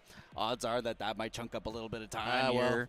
So a lot of opportunity here for them to be able to jam out a game. So like we said, top 8 locked, at least for this match, locked in. CU will be moving on into top 4. Jfanta, always appreciate his attendance here, gave us a fantastic match over in the top 8. Playing the new leaders, got a wicked second game. Played his heart out in the last match or the last round or the last game of the round, and just overall, just really entertaining match from both of them. So. Yeah, 100%. And of course, a quick recap. Of course, the players are playing for some fantastic prizes this weekend. So all the participants get a grand finals exclusive Son Goku UI Kamehameha energy marker. They get an exclusive playmat. And of course, exclusive in-game rewards. And that's one of those things that are like can't be undersold. Is the fact that when you pair up on client and they've got grand finalist on their bracket. I was thinking about that. I was like, what a flex. What an absolute flex that someone goes into your rank game and you're like, oh, you're in the finals, huh? I mean, we already started seeing a little bit of that with like the qualifiers. You know, you got some tags there, but now it's like, oh, grand finalist. I'm playing one of the top 8 best players in the world right now. I don't know how I should feel about that. I'm in silver, so what are you doing here? That kind of thing. But yeah, it's really cool that we have exclusive titles and as well as a player item. I don't know what that looks like. I'm sure we'll maybe get a sneak peek in the coming days, and I'm sure if you hop on the digital client against any of these finalists, you'll probably see it then too. So it's pretty cool, We do have again the playmat, like you were saying, for participation, and then we have all the trophy cards with the championship stamp on them. With the Super Saiyan Goku. All of these can be found on the Fusion World website as well, in case you're curious to see what that looks like. Yeah, 100. So absolutely gorgeous prizes on the line. Of course, the title of Dragon Ball Fusion World Digital Grand Finalist, Grand Champion is on the line as well. So very exciting to see how that's going to pan out. Tournament is still playing through. So we're going to go ahead and let the top 8 finish up. We're going to go ahead and do some hunting here, try to get some storylines for you guys, see where the players are at, how the decks are doing, get a little bit of intel, and then we'll be back not too long with some more Fusion World. Top 4 of Digital Fusion World finals to go, and then the finals of the finals to find out who is the champion for that. Yeah, with that said, we'll be just back in a bit.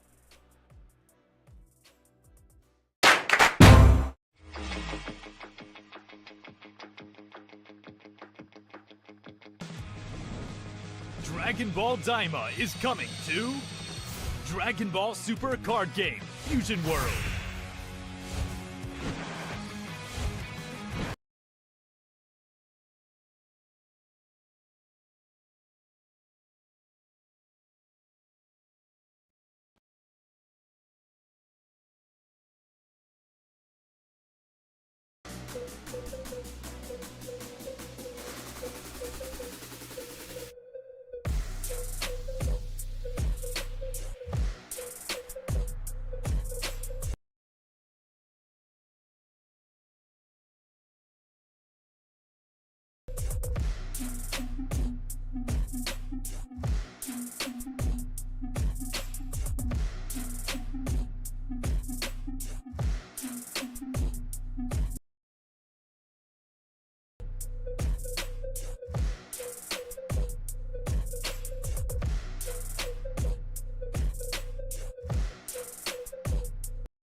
Yeah.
Hello, everybody, and welcome back to the Dragon Ball Super Card Game Fusion World Digital Grand Finals. I'm Aspira, joined by me is Android, and we just walked away from a very exciting top 8.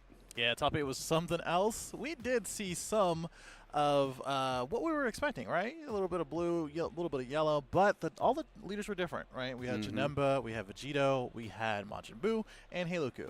And it did go down to the wire for 2 of the games. The first one was a little rough, but it was still a really good match overall. And now we're going to go into top 4.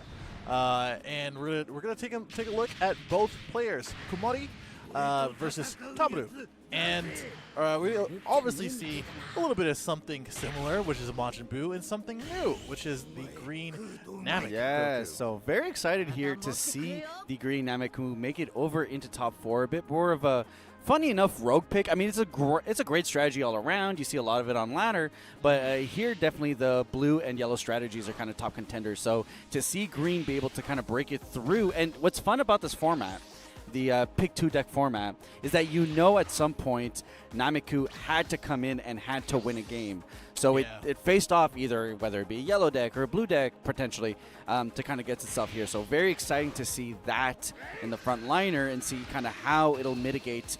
Because like against Buu, the matchup's interesting because the deck wants to be at low life total. But Buu can put up a lot of pressure at those life totals that can make that very scary, but obviously the green deck gets a lot of advantage there. So there's a bit of a back and forth here that's going to be very interesting to see how they kind of play it out. Yeah.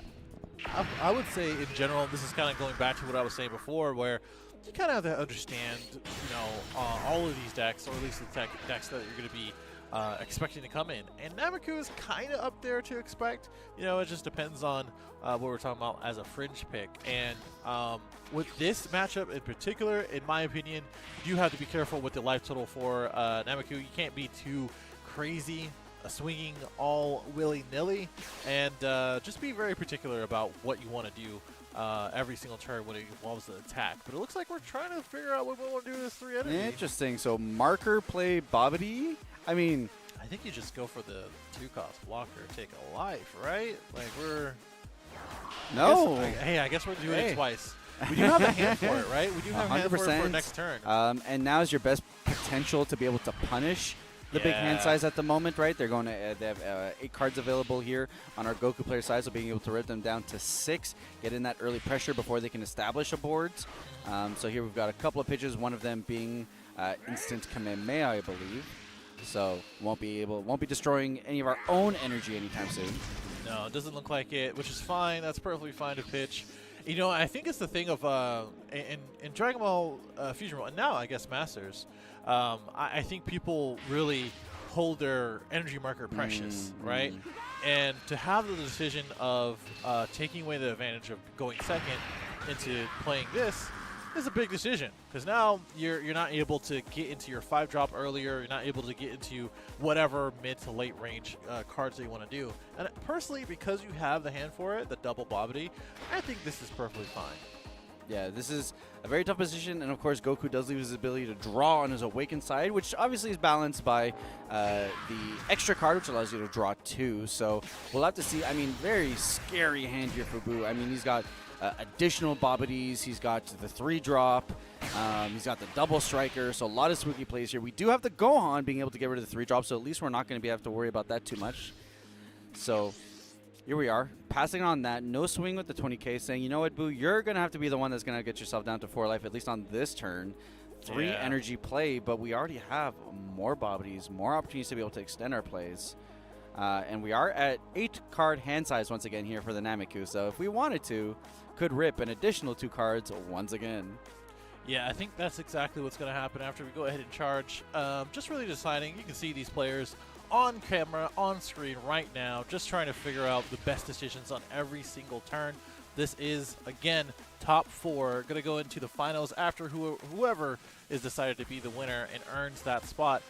So every single decision, every single card charge is going to be very important. And we went ahead and charged the Janemba. We do have 2 of them in our hand. We're actually just going to go ahead and hardcast the Buu. And this is because I think we still get the effect of drawing one and pitching the other card. But if we go and go into the 5-drop into Poverty into Majin Buu, I think that's probably what we're looking at in the future turns. Yeah, we're just saying if we don't see another Bobbity, at least I'll have one in hand for extended plays. Yeah. I already have the 1-drop I need on board to be able to at least rip one card. And you know what? I'll be perfectly fine if in future turns I'll be able to just push with the Bobbity off of the 5-drop here. So swing into the Krillin. Just saying, you know what, I'm not going to swing into your leader. I'm not going to put you into 3-cost range, 3-life range to then be awakened and then being able to apply additional pressure there. So 20Ks. So look, we know decks want to be in a position to counter aggro Buu and to kind of punish his explosiveness by trying to be the one to put the pedal on the metal first. Because once you start forcing Buu to have to play the board game, the board control game, then it gets a little bit tougher for him. So, of course, there is an opportunity here to self-awaken here for Goku, depending on if he plays the 1-drop here. Could also potentially play another Gohan. So we'll see what the lines are on whether they want to go to 3 or not, because then you get the additional power buff on your leader. You get to see the additional card from your life, which may or may not be good depending on if you're trying to be at an above 7-card hand size. Yeah, I mean that's the thing. You know, with blue decks that we've seen in our last round in top 8, obviously they have a lot of different ways to be okay at 7 or less. And if you get pitched down from 8 to 6, it's not a big deal. You can get some of those back. But with this, not so much, right? Like we're just a regular old deck with regular old green cards for the most part. Mm-hmm. And as we do see the difference in hand parity, where obviously it's 11 cards to now 6, going with the 7 with Gohan taking the life, we're now able to go ahead and at least awaken after we swing. I mean, that's an important part in which obviously you want to swing now in order to get the draw before we do that. Yep, Buu holding on to his awaken here. Obviously gets a lot of added advantage when he's able to awaken on his own turn, get that additional swing, get that additional draw. So definitely trying to hold it close to his chest here. Only 1 energy afterwards available for the Goku. Could get him down to 2 life to be able to proc some additional abilities with the 1-drop in his hand if he decides to go down to 2 life. There's going to be a take here, deciding that we do still want that advantage. So 3 life now. Not the greatest takes, though. Well, I mean, it could be worse. It could be worse. Yep, so here is the awaken for the Goku. Animation looking good again. Alt art on deck. 30k swing because of the Goku's permanent ability. Loses ability to draw on swing, but is a 30k attacker. Looks like it should be a take. So huge indicators here that Buu might just be saying, you know what, next turn we're going in because Green has some very scary double strike plays available if they're able to see the next turn. 1 energy held, and now we pass it on to Buu. 13 cards in hand. That's the bright side here, but the downside is that, hey, one of the greatest parts of the green Goku deck is the fact that you can play that 7-cost Goku pretty easily, depending on your life total, right? So that is a huge double striker, which is always going to be a threat. So keeping this 15k card hand size, and maybe even more later on, is going to be the key part to defending against that. Yep, so thought about playing the 3-drop here, so we're just going to pay the 1 cantrip, draw into Final Explosion, play the 3, Bobbity. We have a couple of options here. Probably going to go into a beefy nope, looks like with 25k, going to rip some cards out of the hand, which is very scary for Nameku, especially as he's awakened, doesn't have the ability to start to recoup that with his leader swings. Yeah. And the thing about Dragon Ball is that because you charge a card from your hand at the start of your turn, unless you get that additional draw from, say, your leader or an additional card, you're actually just not netting cards in your hand. You're always behind. You're always behind. So it does start to become a bit of a sinking thing depending on how much we dig into this. But at the very least, Goku knows he's going to live to see another day. Yeah. We're going to get a couple, a restand here. Could be an energy to maybe play a cantrip or maybe the leader to get another swing in. We got a couple of rips as well. Yeah, just deciding what we're going to be pitching, it looks like. Because that's the first card, and then it goes into the second, I do believe. I don't think he pitched the first one just yet. Just looking at this hand for Majin Buu, at least we have a good amount of 10Ks. We have 1 super combo, is that right? Yeah, 1 super combo out of the 14 card hand. and just looking at probably each other's bases and just like hand size to each other, these 14 cards could be anything. And there's highly likelihood in Green Goku's eyes that he might have a lot of super combos. And knowing this, you know, going into this next turn, it might be a little hard to take him down from 2-0. And unfortunately here, we're not in a position where we have the hand size to be able to really protect our board. So we get the restand here with the leader, get the swing, get an additional draw, and then we'll just lose out on the 20K. Now question is, what do we do with this 3-drop? I can't imagine that we're going to decide to put Goku down to 2. No. So now it's just deciding, is it worth it taking a swing here into the Krillin, or do we just leave things as they are? I'm pretty sure we're going to swing into the Krillin. Combo, go to 30. You know, threaten that hand size again. Probably going to, you know, get that Krillin off the field. And, yeah, we're just going to go from there. Yep, so 25 on Krillin here. No combos. Krillin's just going to go. And now Boo is at 2. Now, don't get me wrong. Boo has a massive hand. He's got 15 cards in hand. Goku has the ability to ramp off of Krillin going, which is why part of that thought. So there we go. Ramp, go up to 5, potentially 6 next turn. Now, Goku has the ability to get a lot of card out of Boo's hand. Yes, he's at 15, but there are some massive double strike plays, if we can find them, that can like really dig out of his hand. So first we're going to start off with this 3-drop. He'll be able to swing twice. If he likes to 3 more, add 1 card from your light your hand. Gets it down to 2, which obviously opens up more plays for Goku to be able to kind of expand on his options here. Yeah, interesting that we're playing the Cell Junior too. That's a cool get. And gonna get rid of 1 card from the many big the tower of cards that we have of 15. And we're gonna go ahead and restand. Still have that 30K leader on or available, and see if we can put some more pressure on it on this hand. That's kind of like the biggest thing here. Yeah, so deceptive here, depending on, you know, Boo has to think, like, what is coming my way? I have 1 super combo, a lot of 5Ks in hand. And, you know, and when I do combo math, I'm like, I count by 10Ks. So I'm like, I count for every card that's at a 10K. But if they're all 5Ks, a lot of zeros, you know, we got the 5-drop, we got the final explosions. There's a world in which we can do some right out damage here. Looks like we are going to opt here instead to just get rid of the 3-drop. Kind of stave out things a little bit more. We have 3 energy available. We have an instant Kamehameha available in our hand. Boo will get his ability to restand 1. We'll opt to restand an energy, but that's mostly just for bait at this point in time. Yeah, not a lot. It's a double striker. That's it. We're calling it, saying, you know what? Let's just start get those hands out. Going to fit. That's it. We're just pulling it all out. Saying this is going to be the one. 85. We're going to instant Kamehameha here. Go for the 100K. 100K double strike. These 13 cards can be anything in our Green Goku's eyes. We're going to start out with a super combo. He's going to be pretty happy not to see another one right after that. And we're going to see if we can get over 100K. 70. It's tough with the 5Ks. 85. No, it's not enough. Double strike. Get there. Nameku over Boo. Double strike swing. Leading over 1-0 for our Nameku player. And that's what we're saying. 15 card hand, but how much of that is able to fight through against a big burst double strike? I want to say that was like disrespectful. I'm going to say it now. No disrespect to our players, but you gotta know.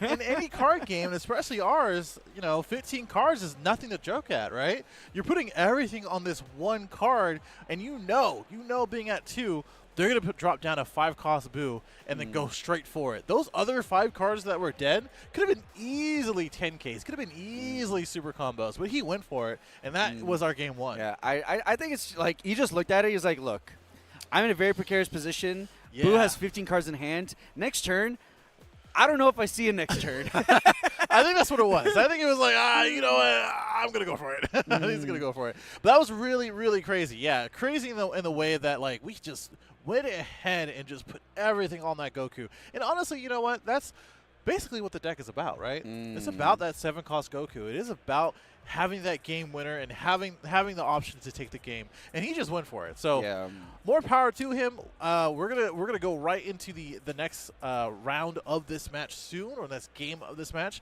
And of course, for those who don't remember or don't know, of course, they have different decks. They have to win with 2 different decks. And going straight into it, it's going to be Halo Q versus the Majin Buu that we just saw.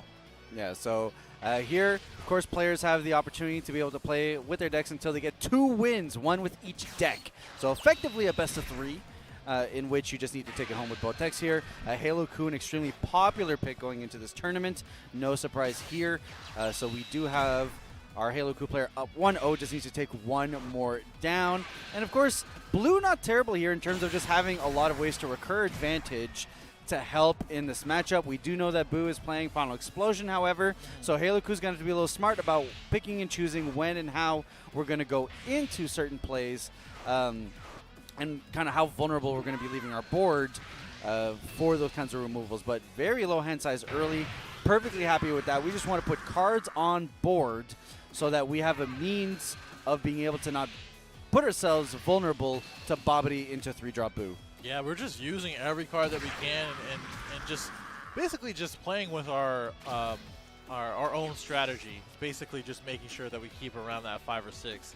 And we got last time. We got last time with the energy marker. He probably has that in mind going into our 3rd energy plus the energy marker, or with the energy marker. So we might see another Babidi come down into the 3-cost Buu. And knowing that he is at 5, there are a few ways that you can kind of finesse a maneuver in which you swing with leader first, you combo, make sure they take that type of thing, and then go into the Babidi. So we might see that. We might, it just depends on what Komori wants to do. So just really deciding what we want to do with this first charge. Yeah, so again, we know that Buu can play slow if necessary.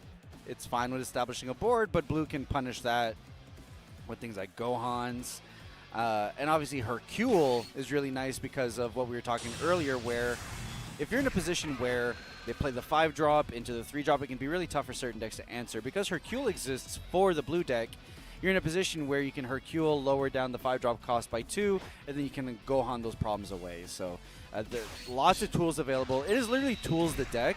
It's just about how do you spin up your board in a way to be able to put yourself in a position to make best use of those tools. So here we did see the energy marker usage to be able to get out to the 3-drop. So very interesting here in terms of tempo. We are going to attack into the Videl. 30k is where you want to be because Videl, if you have Videl on board, you feel very comfortable comboing to protect it, knowing that Videl will get you the card back. Yeah, it's very interesting that you said, I want to Gohan my problems away. Sometimes I feel that way too. I look at a problem, I'm like, yeah, I kind of want to Gohan my problems away. In this instance, it's a little bit different. Obviously, we're going to be targeting some of these Janembas and as well as the Babidis or Majin Buus that are on the board. I don't expect Babidi to ever be on the field too long in order to be in response to that. But obviously, this is an interesting turn and as well as situation because we're at 7 life. We've been defending everything, and our Majin Buu player is just swinging on our battle cards. And I don't hate this because the fact that it's just punishing for trying to stall out my my Majin Buu and Babidi, right? So like, okay, go ahead. Let's keep doing that. Yep, so, okay, looks like he's going to go another 30k swing here, which You're is not fair. hitting this. Yeah, well, because at that point, there's like, hey, look, you want protected super combo. Yeah. But, like, we just forced, how many cards out of our opponent's hand just for trying to get rid of Videl. True. And now, do you prefer girls with short hair? We'll be able to draw us additional cards, stack the top of our deck. I think the hand size does not tell the entire story with this specific matchup. 4 to 8. You would assume Goku's extreme behind, but with the way that Blue plays and with the way that the matchup comes together, Goku can actually put himself in a very comfortable position, at least in terms of just not having to worry about next turns. Under the 6/7 card hand size proc for the Babidi into the 3-drop, which when you take away the fact that that play can rip 2 cards out of the opponent's hand, at that point all you're doing is you're paying 3 to play a 25k that might draw a card. True. Which, when you look at it from that lens, not that impressive. Right. Yeah, that's the thing about where, in any other match, this is where the game kind of shines, right? Where we actually have some identity in almost every deck and leader, right? Like, we are playing specific cards in Manjibu. We are playing specific cards in Janemba, and we are playing a specific way in Heloku. And like you were saying, 4 to 8 cards in a lot of other decks, it doesn't sound too great, but this is a little bit different. We're actually going to play out the 1-cost Videl first, and then go right into swinging 15 to 15. And this is going to allow our Manjibu player to awaken our Folly turn if we do take it. I don't know if that's going to be the best decision, but I mean, we have no. I mean, I guess we could have swung at the 3-cost. Yeah, so very interesting choice here. So we needed the 3 to be able to get the cards necessary to be able to short hair. We decided to swing first. Now we short. Yes, okay, I see. To be able to sack this off of our deck, now being able to Orange Star, be able to get out the Gohan. Yeah, now we're going to get a nice 30k swing. Okay, okay. Yeah, that makes more sense. We're Gohaning our problems away now. It's only one of them, but that still counts for something. We're going to add the Videl back to hand, not attack. Playing around Final Explosion. Oh, sure.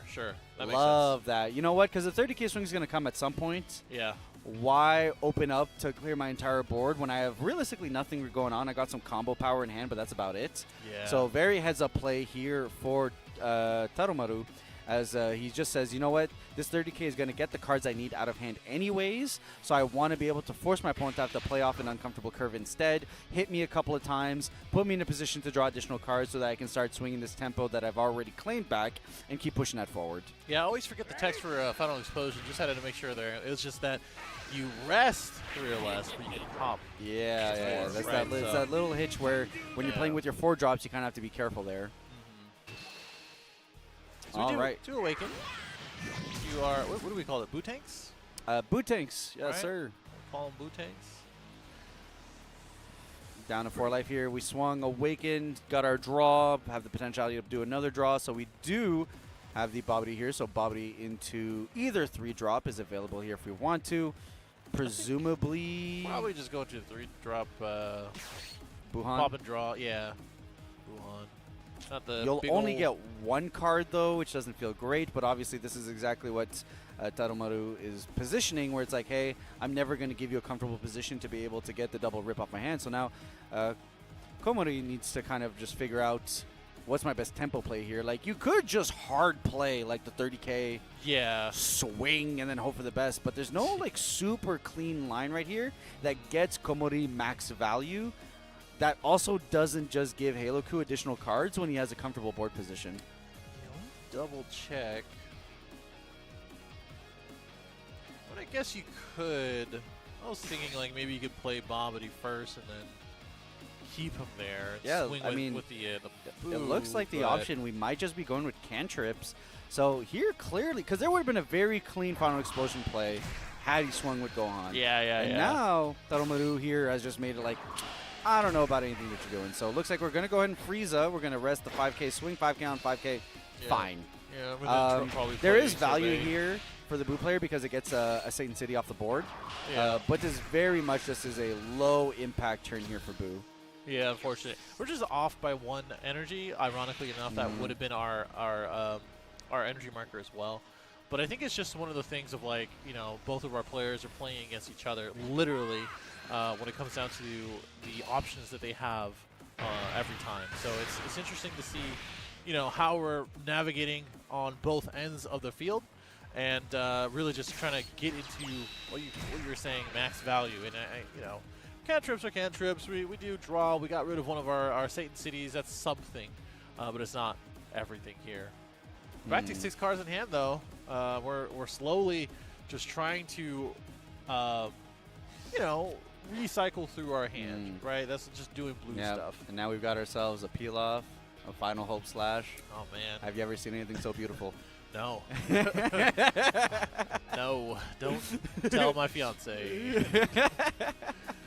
I think that's one of the things of like, again, we were talking about before, 4 to 6 cards in hand. It's just you know, you have to find the lines. You have to kind of recognize that like, hey, this is okay.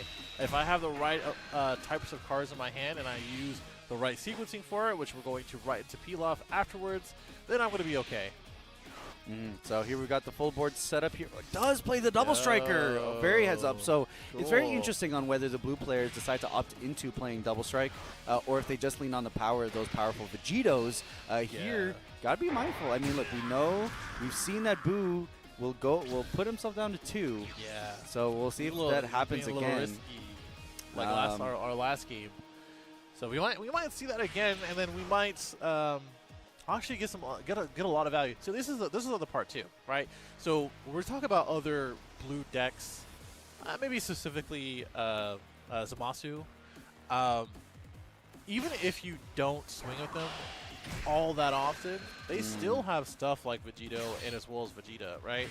And I think that's kind of where this is coming from, the 5-cost Vegeta, as we do see a final explosion, unfortunately, where even if you don't swing at me, I'm still going to get my value at the 5, 6, 7 energy mark.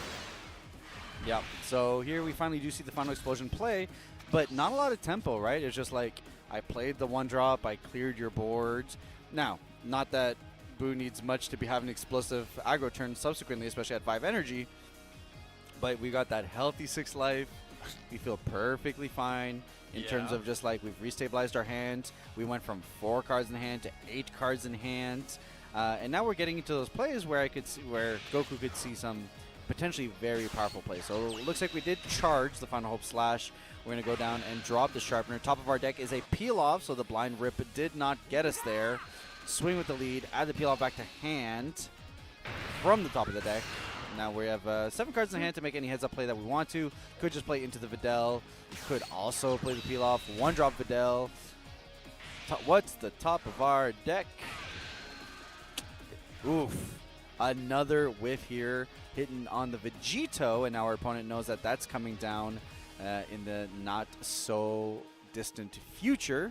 So the question is, do we just play out the 2-drop? 3 energy here. We got the Peel Off. We got the Videl. Looks like we're just going to start off with the Videl. See if we get a swing in, get ourselves a draw here. Yeah, I mean, this is exactly what you want to do. Getting the short here, I think, which is interesting because that's pretty much the card that set off everything here, right? We short here into not so much Peel Off, but drawing into Peel Off. Gone into the Videl, now got into this other Videl, and now we have options on options, and it's not looking too bad as we do resolve another short here, drawing into a Final Hope Slash, which we can probably use again. We have another Vegito for these following turns, and we're gonna keep this train going, being at not a huge card hand size, but it's better than the 4 that we had before with 8 life, you know? Yep. And defensively, we feel fine. We've got the super combos when we need them. We're at 6 life still. Next turn, we can go into the Vegito. Our opponent knows it's coming, but it might still be the best play that we have to do. Otherwise, we drew into another Final Hope Slash. So if we want to start Peel Off looping Final Hope Slashes, that is something we can do, which effectively can present 3, 4 big attacks that also cost almost no cards out of the blue player's hand. Looks like we're thinking about the 5-drop. And this is going to be the perfect time to do it when they have 7 cards in hand. It's going to be a little bit difficult because all of these cards are good. Playing the Final Hope Slash, Peel Off, even the 5 costs in the Vegito, right? These are all good cards. So it's gonna feel pretty bad to pitch them either through combo or through the Bobby. Yeah, here we've opted for the 30K, so we'll only lose 1 card as opposed to 2 with the 25K, which is nice. But we do have another Bobbity in the back pocket for the next turn, which will present that option whenever we might feel like there's more juicy cards in hand. This board is going to get a little ridiculous, and while I was talking about before, where you can wait, you can have a high life total, play into the blue top end, and then go for it. But the issue is that we have a lot of 5-cost cards. Well, not a lot of 5-cost cards, but we do have 5-cost Boo. We do have the 3-cost Majin Boos, right? So, go for it. Go ahead and starve yourself. Go ahead and just not do those things. I'm going to continue to play these 5-costs and 3-costs and get these amazing effects. Yep, so there's the discard. We pitched the Final Hope Slash. That's fine. We can pick it up with a future Videl or a future Peel Off. We're going to get the swing here on the leader. I was wondering if we were going to leader swing to try to apply some pressure, if we were just going to keep mounting a board. Yeah. Zeno in Halo Coup thoughts? Are you a believer? Is that not really your thing? I don't see it, so It's not there. I don't believe it. I think it's counterproductive. I think it's a little counterproductive because there's so many things that you could have on your board as Halo 2. You could have your own field card as well. So I just feel like it's a little counterproductive. The bright side of that, if you get the timing right, is that you can build up a board very quickly as Halo 2. So the following turn that you do Zeno is not that big of a deal to you. So I think there's some arguments there. I just don't think it fits right in this deck. So we've defended ourselves against the strikes here. Biggest thing is just not wanting to put ourselves in a position where a double strike puts us down to 3 life. So we're trying to really hard not go down to 5. We even use a super combo to be able to protect our way at that point. Question is, I mean, I've got this 10k Frieza. Do I just like swing and like chuck a 10k at it? But you know, a lot of these things about these top cuts and like finals positions is the mind games that go on, right? Like, and the pressure, right? I went into game 1. I put myself in a position where I didn't have a lot of combo in hand and went down to 2 life. I got punished for it, right? And that pressure is a real thing that people need to concern themselves with. And how do I play around that pressure? You know, those mind games exist now, and it's just like, are you double doubting yourself here? But no, getting them down to 4. We're just going for it. And also, honestly, by the way, I don't think Tadamaru actually cares about that pressure. He went into a 15-card hand last game for a double striker that may have gotten there, and he actually got there. So, you know, I don't think he has any kind of fear in his heart. But maybe Komori with a bit of doubt. Who knows? Maybe. I think that might be it. I will say, though, getting Goku down to 4 now, being awakened, going into his turn on his terms is you just gave him 2 additional cards. Now he can awaken. He can stack the top of his deck the way he wants. Looks like we are the charge of the Vegito, but now you're giving Goku, like, every opportunity to be able to dismantle this board and start applying extra pressure. I think it would have been better not to swing. And obviously they're there, I'm here. I only say that because the fact of you have a lot of gas in your hand to continue these future turns. You know, you have everything that you need, and if you just make them struggle and make them play these cards without awakening, because awakening will give you that extra combo power, give you that extra draw, that extra power to swing. It's, you know, and also the 2 different cards that they drew. It's better just to put them in a difficult position instead of just giving them the 2 cards. But that's just my opinion. We're going to see how this actually pans out. And maybe this actually advances the game state to a point where it's better for them to be at 4 life next turn. Yeah, 100%. I mean, it's all about putting them in uncomfortable positions and see what they make with it. Okay, so draw double Gohan here, stack 1 back on top of the deck. Guess we don't need that. I mean, we can use high school, but yeah. But now I think it's just that Goku gains flexibility. Now it's much easier to be able to go into 1 draw plays, you know, Final Hope Slash, Videl, what have you, instead of having to commit to a big bomb play like, let's say, Vegito. Because now he can play like the blue deck things of just being able to play the advantage game, as opposed to having to do the unawakened game thing of just like, I'm unawakened, so I effectively need to just deploy threats and bombs to be able to counteract that fact. So sure. Peel off into peel off, play another peel off, and then the Hercule is the grab here. So it looks like we're going to be seeing a Hercule swing. We're going to lower Boo by 2 cost, and now we're in a wonderful position to be able to crack the high school for that Gohan swing, be able to clear out board, and Halo Coup 1, 2 super combos in hand, feeling very comfortable. Plus, like, you know, having many peel-offs on board. Yeah, I turned away for 2 seconds, and I looked back, and I was like, oh, he has 2 peel-offs. That's cool. That's very efficient in the blue spectrum. And, you know, it's interesting that we literally I don't know. Here's the thing, though. We saw 3 new cards because we did swing at life. And is that because, like, did this turn as it is with 2 peel-offs, the Gohan, our Boos gone on the field? Is it because of that? Like, is it because we swung? And that's the issue here. That one decision may have turned the game in that space. So huge board here. We do have the final explosion if we decide to need to play board clear. I don't know that. Look, I mean, the combo exists, and we can apply enough pressure to force our way, see if we can force our way through. But opponent has currently, some odd 30k combo on board. He's got the, how many ever super combos have in hand. Yep. And if I don't get through here, in my position to be able to defend myself, I have one super combo. I've got a few 0 combos in my hand. So what is the best thing now? These players are phenomenal players. They've made it through multiple stages of qualifiers to be here. So the question just is, what is their evaluation of this board? What can they do? Hercule sticks around for another turn. If you don't deal with him, he threatens to be able to clear another 5-drop if you decide to go for the 5-drop play. So it's this weird balance of, it's a scary board position. It's a lot of combo power. I'm down to 2 life, so I'm not exactly secure against counter aggro. But at the same time, if I spend this turn not applying pressure into Halo-Ku, he feels super comfortable going into the next turn. Yeah, I mean, I don't know. Going down to 2 is just scary in general. I understand that we want more and more cards in our hand just to have more options as well as combo power. It's just a little easier to understand what do I have in my hand versus what do I have in my life, obviously. We're going to go with this final explosion, which I don't hate at all. It takes away all the combo power that we were talking about before, taking away that 30k in our hand or on our field, which is still really good. We're thinking about putting the Bobbity into probably the 30k. Oh wait, okay, probably the 30k. But we'll see how that results into itself. Maybe swing Frieza into one of the peel-offs, but we're gonna go ahead and do the Bobbity first and play out actually. Okay.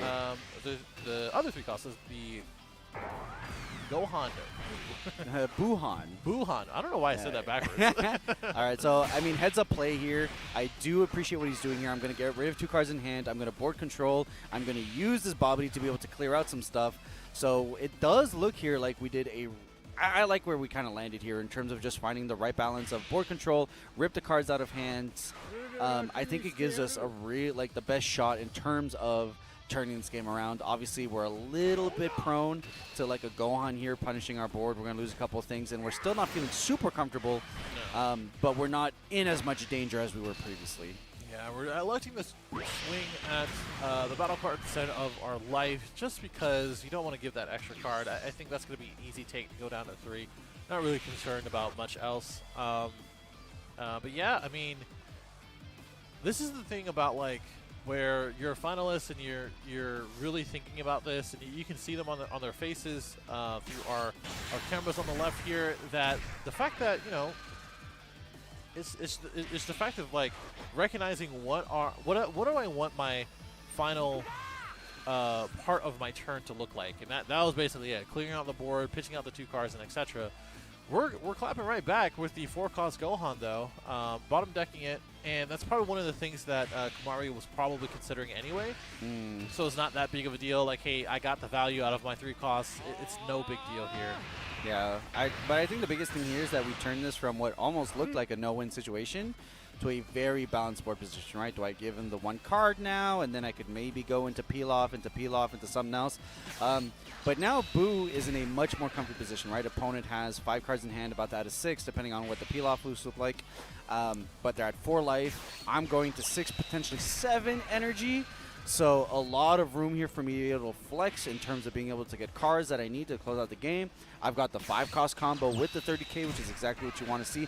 Unfortunately, we don't have ourselves a Bobbity to go with that, but we can always use our 3-drop, pop our 5-drop, get the restand that way anyway. So there's a lot of room for plays here in terms of what can close out the game. We do go to 7 energy. Let's see how Kumari here decides is going to be his best route to close out the game here, and I think Tarumaru knows that, okay, this is coming. I need to prepare myself for it. Yeah, I think that's probably what it is. And, I feel as though, all things considered, we still have 7 energy. We're getting into a very late part of the game. And it's really coming down to the wire as we are at 2 life and probably going to be coming down to 3 life for a Halo-Ku player. So, these next couple turns are going to be probably the most important turns in order to take the game or not. And you got to realize that we're down a game as Majin Buu, and if we take it here as Halo-Ku for Tawamaru, then we go right into the final. So again, every single decision, every single thought that we're putting in here, it's going to be a very important one. So looks like we are going to go into the 5-drop Boo here. Only real option here is the 30K, as we got 3 of them in hand. Sure, why not? But the energy restand here, if we choose to not go into a leader restand, actually gives us another 3-drop. So there's a lot of massive swings here that we're going to potentially see. But now the question is, can I get there? Do I give the Halo Coup the additional cards that he might need to be able to win this game? We're going to start with the 30K swing here. Of course, we do have the super combos. We got the peel-offs to be able to work our way out of this. We got the 1 peel-off in hand, so we can always peel-off, loop our way out of things. And of course, we do always have our leader ability. So leader ability here, turn that Gohan into some combo power, get ourselves up to 40. Okay. Yeah, I mean, I was thinking of, like, if they play the Frieza, then they can tap down something instead of using the other additional 3 energy after using the leader ability to untap an energy. But it looks like they're just going to do it for him. You know, we're going to go ahead and just use our leader ability instead. We're going to swing our double striker 35K, asking for a super combo. And we do get it. Ask and you will receive. They are receiving it. All right, so 2 energy left. We do have the pop available with the 3-drop on the double striker to be able to get a restand both of the 30K Boo and the energy here. 5 cards to 7. We still have a peel-off on board here. Not a ton of combo potential here. Not enough to be able to kind of close out the game. So now, do we just start attacking into the Gohan? Do we just start trying to rip cards out of hand?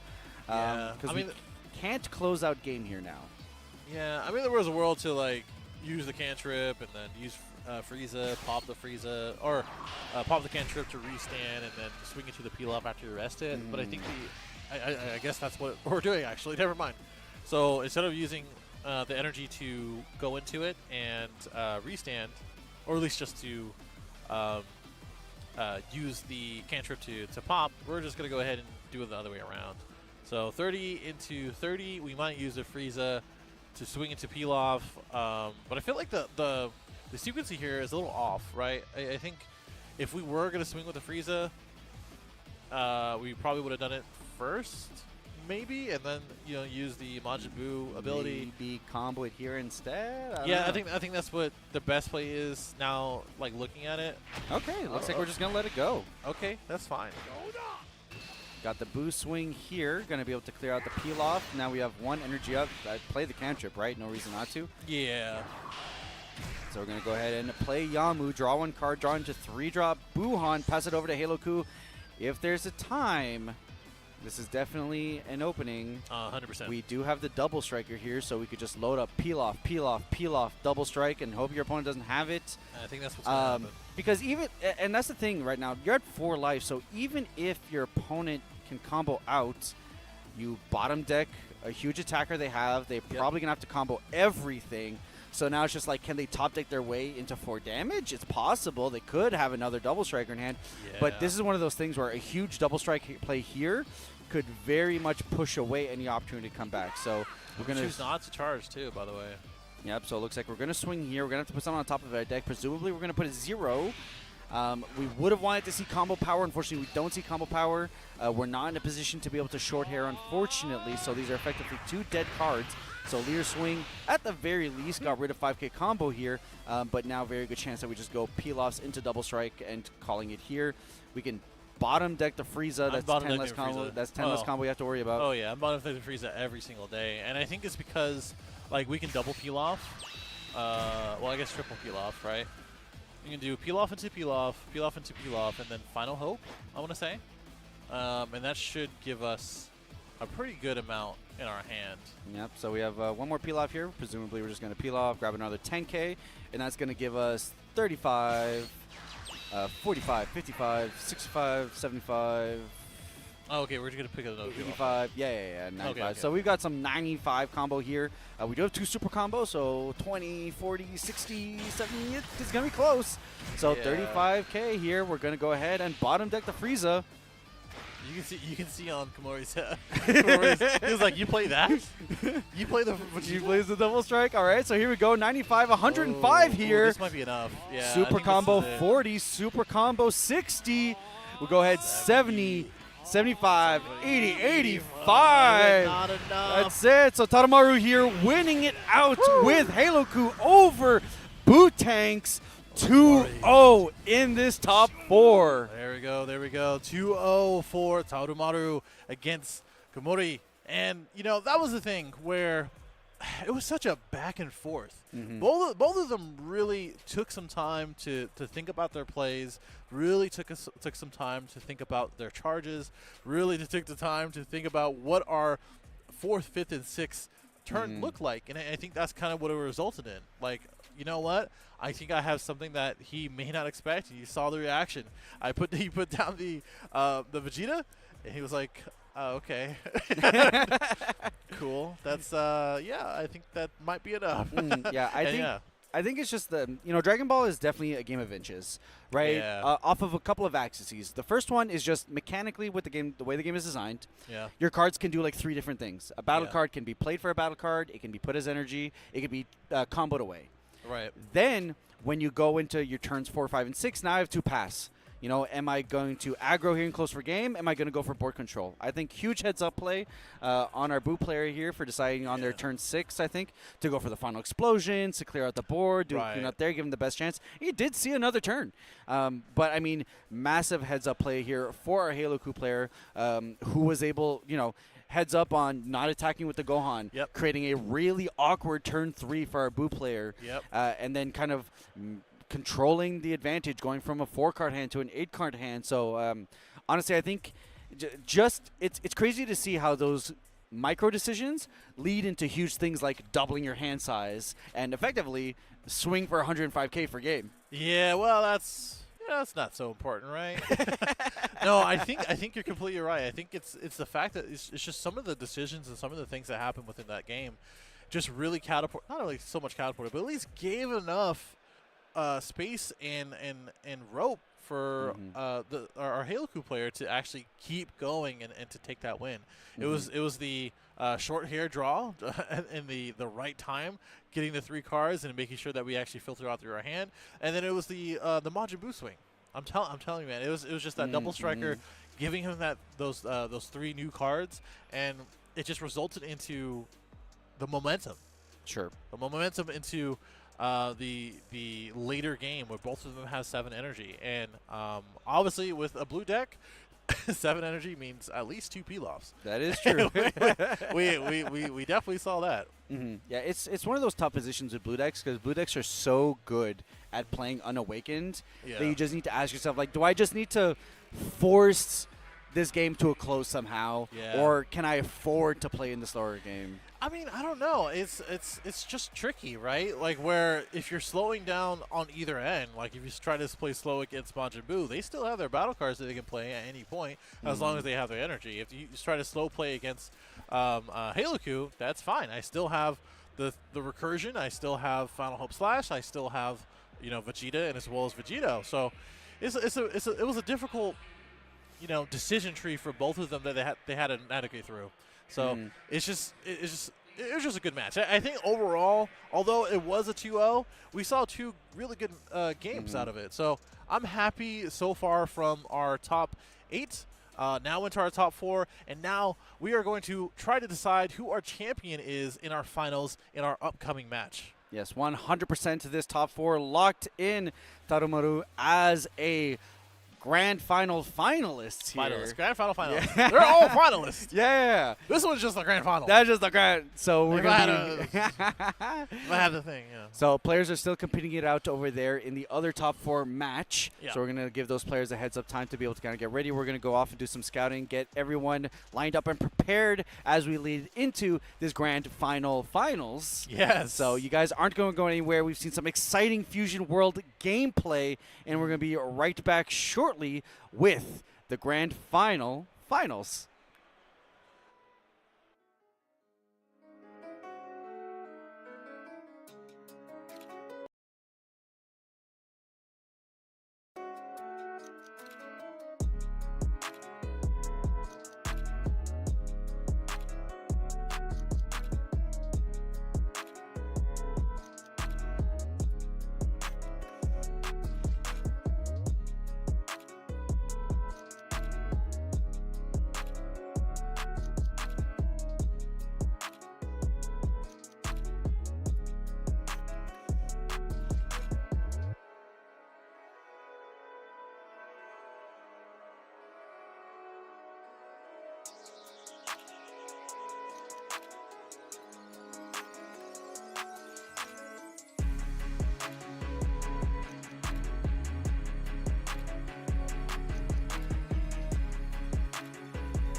Welcome back, and we are here for the final match. This is, if you haven't been following, the digital version of Fusion World, and the finalists to go into the finals to find a champion today. I am Brian, or Android, joined with me here with Aspira.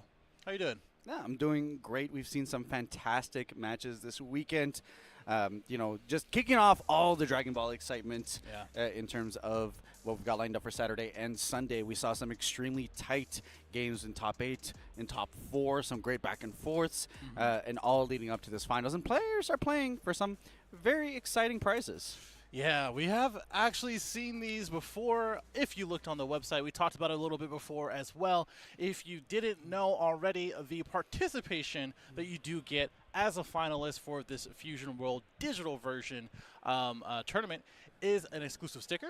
Don't know exactly which one, but you know it's going to be a little customizable or customized for this tournament. An exclusive player item, and as well as an exclusive title. We've seen a couple different versions before as far as like exclusive stuff, right? But these are going to be brand new and exclusive to this tournament only. Yeah, 100%. And, of course, can't walk away without some other goodies here. So we've got the Championship 24-25 Grand Finals energy marker here. Beautiful UI Goku blasting off that Kamehameha. And then, of course, a nice, beautiful playmat to go alongside that. So a lot of memorabilia here for our top 8 players because it's just a journey to get here in the first place. Yeah. So to be able to work their way through and get themselves over to this seat, we want to make sure they go home with some gorgeous pieces as a piece to remember that. Yeah, it is funny that we have these physical prizing for the digital game, but that's why they're here. They're working for these top placing championship cards, which obviously you can tell the difference between the foiling and as well as the text. Can't really see it here, obviously, because of the literal digital version of it. But we do have one for third place, for second place, and of course for our champion that we're going to find out pretty soon here. Yeah, absolutely. Gorgeous cards. Players have been fighting it out throughout the day to be able to get their hands on these gorgeous gold, silver, or bronze cards. And I've always been such a fan of the trophy cards that Dragon Ball is able to produce. You know, there's been a lot of different variations on the actual gold cards and now leaning into these more like readable foiling cards. So absolutely gorgeous things here that the players are playing for. And with that said, we've got the Dragon Ball Fusion World Digital Grand Finals ready and loaded up. Yeah, it is going to be a good one. We've already seen these players, or at least players in general, battle out in the last few matches. And we're going to start it off with something familiar. We did see Tarumaru before in our previous match, and as well as Suryu for our top 8 match. We're going to start out with Majin Buu versus Nameku. Yeah, 100% here. We've seen this exact matchup in our top 4. That was a doozy.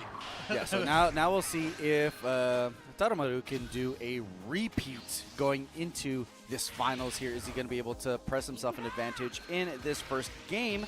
Reminder to our audience, for those who haven't tuned in the earlier rounds, both players take in 2 decks, 2 different leaders, 2 different card pools to be able to play in this tournament. And the first player to win 2 games, one with each leader, will be crowned the champion. So it's effectively a best of 3.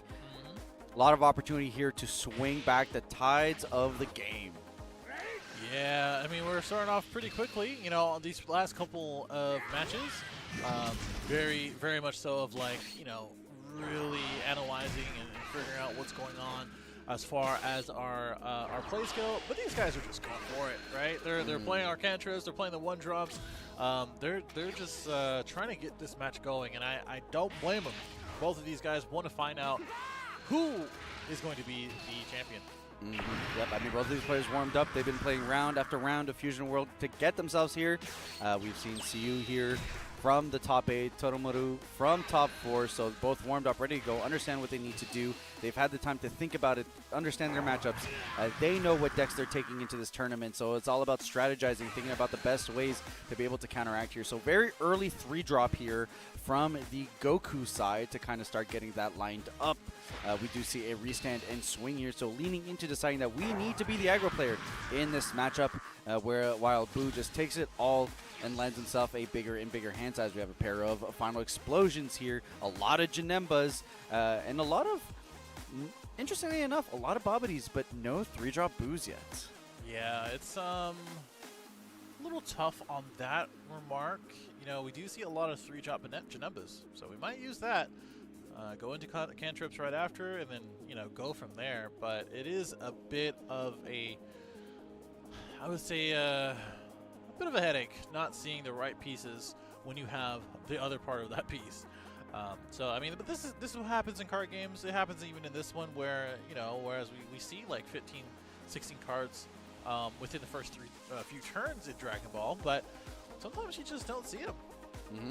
100%. I mean, it is definitely one of those, because of how many cards you draw in this game, you're just so open to your options, your decisions, really making, you know, you're going to see the cards you do. So it's very interesting when you're in these positions where you have 12 cards in hand and you're just like, I still haven't seen what I needed. Yeah, that's what I said. You see a lot of it. We did draw a three-cost dual there we attack. go. Yeah, so on the Awaken, we finally got there and got something to get us started. And this is important for tempo as well, because on the turn you Awaken, you do want to still be able to get your restand leader swing draw, right? Like, that's an additional card. It's an additional pressure. Yep. So it is something that you're definitely on the lookout for. And the hand destruction here can be very tough for Goku, depending on how early he awakens, because then he loses his draw. Right.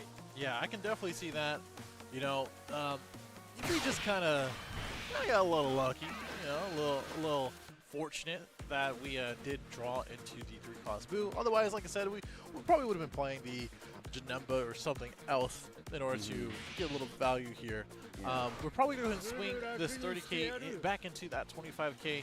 Maybe use one of these 1-cost cards on the field in order to get to 35 and make it a little bit harder for our opponent to combo out. And that's exactly what's going to happen. Yep, 35K here on the Goku. Good chance to just let it go here. Can I talk about just how much I love the triple instant transmission here in Goku's hand? Just this is a deck that knows double striking is how it's going to get through. And has no respect for their energy. Very, very much so. No, that's great. I mean, we did see the power of extra cards in our previous match with Vegito, right? Just getting and edging right into where we need to be in order to protect ourselves. And we're actually going to elect to use a super combo now. Wow. To protect our 25K. Yep, so here's the swing with the leader now. So this is going to be a very costly turn, but I will say 25K double strike on a Awakened Boo can definitely lend itself to being some good amount of pressure. 35K here. I mean, yeah, there's a 10K, probably combo with a 5K. Yep. We have decided we want this Goku to live enough to see another day. Which, to be fair, between that one and the next one you potentially play the next turn, plus the 1-drop, maybe we're just looking, and we drew into another one. So I think we're just really respecting our desire to maintain our board, especially since, like, we're not good. Yeah, because we can play the next one. We can go ahead and do it again. So I think at this point we're just saying, like, I don't have a lot of opportunities to be able to close the gap here, especially since you played the 3-drop. I want to be able to make as much advantage as I can before you're able to get the double strike on. Yeah. So you will not have the ability to be able to play it next turn, which means it gives me the best option when I go to my lower life total to not lose to a double strike and set myself up for a following turn. So this is a very heads-up play in terms of just saying my timing is very tight here to be able to apply as much pressure as I can before the biggest plays that Boo can do come online. You know, what's interesting is that, like, when we are comboing cards out of the swings into the Goku, the 3-cost Goku, it's always a really important part to consider in this game and definitely in Masters too. What are you trading off when you combo off or get rid of cards in your hand, right? Because we're coming off the super combo, we're coming off the card on the field, we're coming off a 10K here and there, right? Those cards don't matter as much as the 3-cost Goku here, and as well as probably the next 3-cost Goku as well. Yeah, you're shifting away hand advantage for tempo. Yeah. You're like, I need to maintain my position on board. You're going for the 1-drop Murray here for the on-play draw. Interesting. Very interesting here. Maybe potentially opting to wanting to go into a Cell Junior play. he might be able to do that. Get himself a Planet Namek to be able to draw additional cards. I don't know. I think he might use the other Mary. To go down to 2. Yeah. Then be able to potentially gain life afterwards. Yeah. I mean, because like this kind of shifts the line of play for sure, and I don't know if that is the. I do like the blocker though, right? Because the blocker says like if your entire play next turn is just going to be playing 30k Boo or whatever, I'm at least able to protect one swing. Yeah. And then if your play is just Final Explosion, you're not killing me. Yes. All right, yeah, so double blockers okay. here, and now saying like you effectively have to Final Explosion me, to pop both of them, and if you do so, then I'll be okay. Yeah, and I think we're probably gonna pop the Goku realistically, but I think that's exactly what I was saying. I think like, you know, I have a number of cards in my hand that I probably don't really care about. I'm gonna go ahead and use that and shift my life and my into my hand, and then just continue to go for it. So, you know, double Mary, we're gonna protect against at least one of these Boo swings. We're gonna at least try to stabilize. I mean, we saw a few more cards than what we would have had for the Goku, I guess. That's probably what it was. So, Final Explosion coming down. We're popping one of the blockers, and as well as a 3-cost Goku, and swinging 5 to 5. Yep, so heads up play here on that Murray, effectively saying, I'm forcing you, Boo, to have to board control. What does that give me as Goku? It gives me the opportunity to spend another turn being able to kind of press pressure, hopefully be able to find maybe the double striker. And then here you get to load up your Boo, restand him. If you want to, you can attack, but against Goku, who's at 3 going to 2, doesn't make a lot of sense. But now our Boo next turn will be able to attack twice, as opposed to the one time it would be able to attack here. So, correct. So now it's all about trying to see, we're at 2 life. We've seen what it looks like with the Boo being at 2 life and Nameku being the opportunity to be able to make something happen here. The difference is that we don't have a 7-drop, so. But we do have the 3-cost, so we'll probably get a couple swings there, and then use our leader effect as well. We'll still have our 10k, which is nice for our leader, so it'll be additional power here. Okay. Well, that's, I mean, 1 is scary. I mean, the opponent has a lot of cards in hand, has, what, 1 super combo? So for the Boo player, and yeah, we're in a position now where we can swing a few times. We have a lot of instant. So this is just ridiculous. Yeah, so that's a lot here against Boo that we know just has a lot of 5k combos. So this could be a heads-up play here. We're going to swing. We're going to take the life here. Another 10k, huge 30k swing here, demanding 10k or, you know, 10-5, super combo, what have you. Why does this feel so familiar? It's a variation, right? The first time around was double striker. Now we're going single striker here. So I have a feeling we're about to see it. I'll come down to this here. So we're going to see the swing. We're going to see the restand. 45. That makes it. Yep, so here's the swing. Are we going to call it? Are we going to go for it? There's the 10. There's the 10. There we go. Calling it here. 60, 70. Oh, we're just going to dump it here. All right. So here we go. First instant Kamehameha here. We're going to pop an energy, go up to 85. I mean, presumably, I think we know what's coming next. Another. Who could have saw that coming? All right, so swinging it over at 100. And then the final one here for Tarumaru will bump it up to 115. Yeah. Look at his face. I was waiting for that. I was like, because it's funny. Like, okay, fine. 1 instant command. Oh, you drew another one. Okay, cool. The third one? The third one, sir? All right. So 115 here. Super combo. Go up to 40, 45, 50, 60, 65, 70, 75. 85, 80. Oh, no, we just don't have it. The math isn't there. 90. 100 is the 100. It looks like Tarumaru will take the first game with Nameku. Wow. Little variation on what we have seen previously. Hey, listen, I think I gotta get coached by Tarumaru. I think finding the lines for these is kind of crazy. I'm telling you, I saw him like those are 3 instants in his hand. Yeah, and I feel like that's gonna be some heads up play on where he's gonna want to go with that. Also, I think he kept that. I think he didn't mulligan. I'm like, we didn't see it, but I have a feeling he was like 3 instants. All right. Yeah. All right. So, yeah, that was really interesting. It really came down to the fact of like again finding the line of victory, and he just really created his own. But it really came back to the point of like, okay, as Majin Buu, we kind of took a lot of life, right? We kind of took a lot of life in the way of going down to 1. Like, we didn't really have to go down to 1, right? Yeah. There were opportunities to combo out. There were opportunities to like really trying to get to that point where we're be protected. But it looks like we're going right into game 2, right into Angel 2. Yes, 100%. So, once again, showing it off here, we've got Angel, Halo, however you want to say him. Not Great Saiyaman. Goku here facing off against Buu. Once again, one more repeat in terms of the matchup that we saw in the previous round. So, you know, a lot to say about the Namek matchup. Maybe a little discomfort in terms of what we weren't expecting to see with the meta for this tournament. But now, this is very much a heads-up matchup. Everyone knows what they're doing. You, as the Buu player, you know exactly what Halo-Ku's trying to do. Halo-Ku knows exactly what you're trying to do. And let's see if Sio here is in a position to be able to flip this around, flip the script, and force a game 3. Yeah, I mean, there's a possibility Majin Buu is the boogeyman, I feel like, of everybody's Fusion World format predictions. And I think part of that is just because we know what it does. And I think because it's a little player dependent of how the cards are being played, as well as just like the life being taken in this instance in the last game. Tarmar is just really good at punishing that. It's really good at taking advantage of the timing and the cards that they have in their hand. And as we get into this next turn, we're just playing 1-drops, filling up our hands, getting that combo power on the field, and going right back to Tarmar.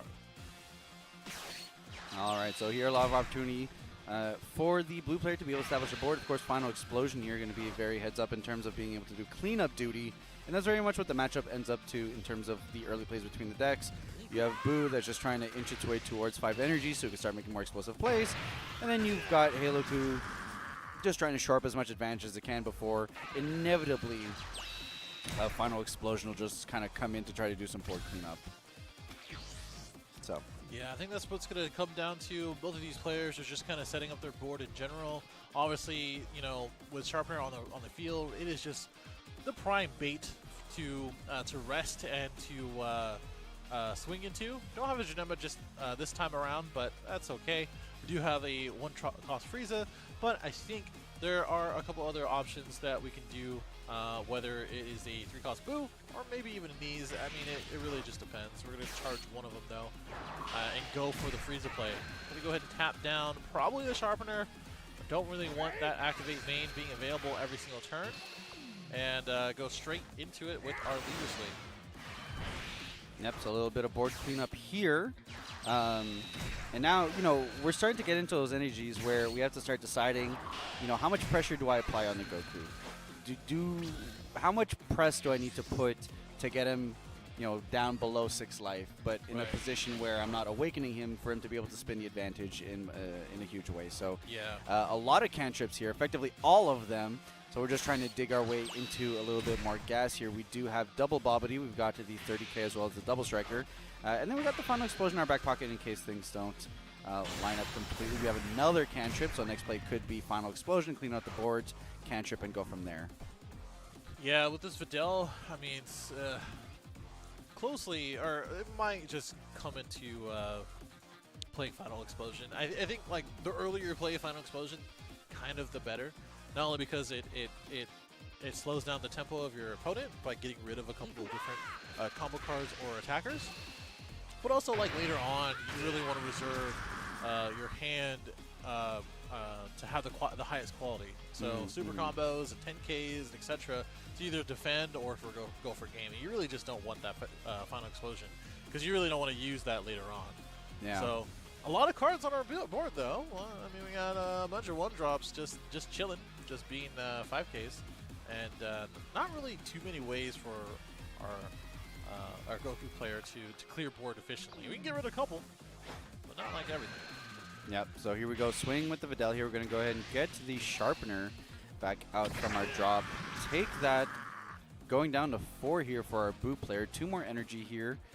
Don't have the opportunity to play any more Videls due to them being locked, but we're going to go with You Prefer Girls with Short Hair, being able to draw some cards stacked at the top of our deck. And then we've got 2 more energy there to potentially extend our board, but extending our board could feel bad because Final Explosion could be on the follow-up. So it remains to be seen here what the thoughts are. We're going to set up for Hercule and then just let that chill. I get it. You might as well just kind of set up for a future play. But big opportunity here for Hercule to unfortunately just be a non-factor depending on the way that Sio decides to go about this turn. I think really it's just about, again, do I want to play Bobbity? Do I want to play a Final Explosion? Do I want to play... I mean, you could play Goku, but I don't think that's really going to be the case. You have a lot of 5Ks here that you can combo with your leader, so that's probably what's going to happen. We did draw into... Oh, of course, we can awaken. I forgot that we swung this last turn to bring them down to 5-4. But I think here we're probably just going to go ahead and play Bobbity. I mean, I don't think there's really a downside to do that. Yeah, Unless they I mean, there's more room to do that. Like, there's more incentive to do that now that we drew into the 3-drop Buhan. Yep. So now with the ability to get some hand ripping out, which is a very comfortable position you want to be in, especially when your opponent's at 7. Yep. This is also kind of where Boo wants to be, right? We have a lot of options in our hand. We have a bunch of cantrips on the board for combo power. We have the option to rip apart our hand as well. That type of thing. And it looks like we are going to play the Bobbity right after the Frieza. These are probably going to be in any order. It doesn't really matter. They're probably still doing that. Oh, looks like we're swinging with the Bobbity. That's why we did that order. So 5K to the 5K. We play out the 30K and not the Gohan Boo. The Buhan. Interesting. 30 yeah. to 20. It's going to be a little hard for them to get rid of 2 cards in their hand, but looks like they're going to do it anyway. All right, and super combo to protect the Videl here. The only reason why I don't agree with this is because it's going to restand. So Yeah, I mean, maybe it's a heads-up play in terms of just trying to keep them from aggressing you, but it's going to cost you another card in hand anyways. I think this is a very tricky position for Tarumaru to try to work himself off of. There's just so much combo power on board. There's so much fodder for the Boos to kind of just KO and get free as they are. I mean, we've seen Halo could be able to succeed by getting into these incredibly low hand sizes. But losing a super combo here definitely feels rough. Now we lost our Videl. Swing into the leader here. More likely than not, take it, go down to 6. Yep. And now, how do we start spinning this back? I don't know. When it becomes this and your new player is going to go into their 5 energy next turn, you already know what's going to happen in the coming turns. And with the board state how it is, and with them having 11 cards in hand, and with you have nothing on the board on the consequence side, I mean, it's just really hard. It just in general. Maybe if you had something like 4-cost Gohan or something, or I don't know, something that would fill up your board and as well as get rid of a couple threats. That's kind of where I am with that. Yeah, it's just this is slightly different from the 13 or 15 card hands that we've seen in previous matchups with Boo, because it's 11 cards in hand plus effectively 45k combo on the board. So it just represents so much more in terms of options as attack or combo or what have you when you tie that in with everything that Boo already has in hand. This is probably one of the more defensive hands that we've seen from Boo in a while with the double super combos. Yeah. We got the 10k and the Goku SR. So just this is a lot more cozy than we've seen a lot of Boos in recent time here. So we'll have to see what Halo Goo can do to advance the game state. Of course, we do have a couple of bombs that kind of digging in. We've got Do You Prefer Girls with Short Hair to be able to draw ourselves into an out. Here we're just going to go ahead and Great Saiyaman, get rid of the 3 drops. So at least we got rid of a threat. And now just do we pass, hold on to marker. We'll see. Swing with leader here. Kind of let that be what it is. And then hold marker and pass. Okay. I don't know. As a quality of a turn, I would probably give that a 6. You know, and I don't know. I don't think it's his fault. Yeah, I just don't think there was much in terms of what he could do. That's what I'm saying. Like, I just don't feel like there's. I mean, what could you do? I think that this is more of a commanding situation for Boo in general, and we're gonna try to get rid of this sharpener again. I think by resting it, utilizing one of our 1 cost to swing into it, and then go right into the Boo. That's gonna take away two of these cards, and it's just really gonna become more and more of an annoyance. Yep, so Seo here in a good position to start fighting his way back into potentially forcing this finals into game 3. A massive board established. You got the Janemba now, you got the Boo there as well, just kind of coasting on the sideline. Very scary, especially since I don't know that Tarumaru is playing Zeno in this deck, so it doesn't give you that comeback potential. So now it's really just, you know, hoping that you're able to force your way through and force your opponent to have to combo these cards away to maybe slide back. But Yeah. this is a much different situation than we've seen previously Right. in this grand finals. Right. No, it's that is completely it. That is completely what the situation is here, where, you know, I mean, as the turns go on, it's going to get not so much worse, but more and more difficult for Tarumaru. And I think Suyu is just in a good position to continue this into game 3. But, hey, 5 life, we haven't awakened yet. So we got 6 cards in hand. Got a peel off on board with the Final Hope Slash. There's some hope. Get it? It's, Yeah. You know, yeah, get it? It's in a form of a sword. And the game is not over yet. So 100%. despite of the crazy board that we're looking here, which, you know, if it was me, and I know I'm playing against blue, even though we haven't seen a Zeno, I'm going to be swinging with these 1 costs, and I'm going to be using the combo power. Hey, these are just battle cards, man. Just swinging in. I mean, they're battle cards for a reason, and we're actually electing to just go ahead and just pass, which is not that bad. You are going to be susceptible to the Gohan that bottom decks both of these 3 costs, but on the right side, they have to draw it, and they have to get into it. And I don't think Haloku really has any self-awakeners, right? Not very many, or at least ones that Yeah, are I mean, there's some decks that used to be able to play the 2-drop, Vegeta, but for the most part, you're really just fine with just kind of letting your opponent make that decision for you. Yeah. Here we see girls with short hair being able to draw a few stacked at the top of the deck, but nothing too significant in terms of things that can change the pace of this game. You have a lot of enablers here, but no payoffs is kind of, I think, where we're at. We do have the Videl that we're able to go into, and I think here we're just going to have to play into what blue does, which is a lot of recursion, you know, swinging in, getting cards, and just kind of hope that you can start chipping away at this board and this hand.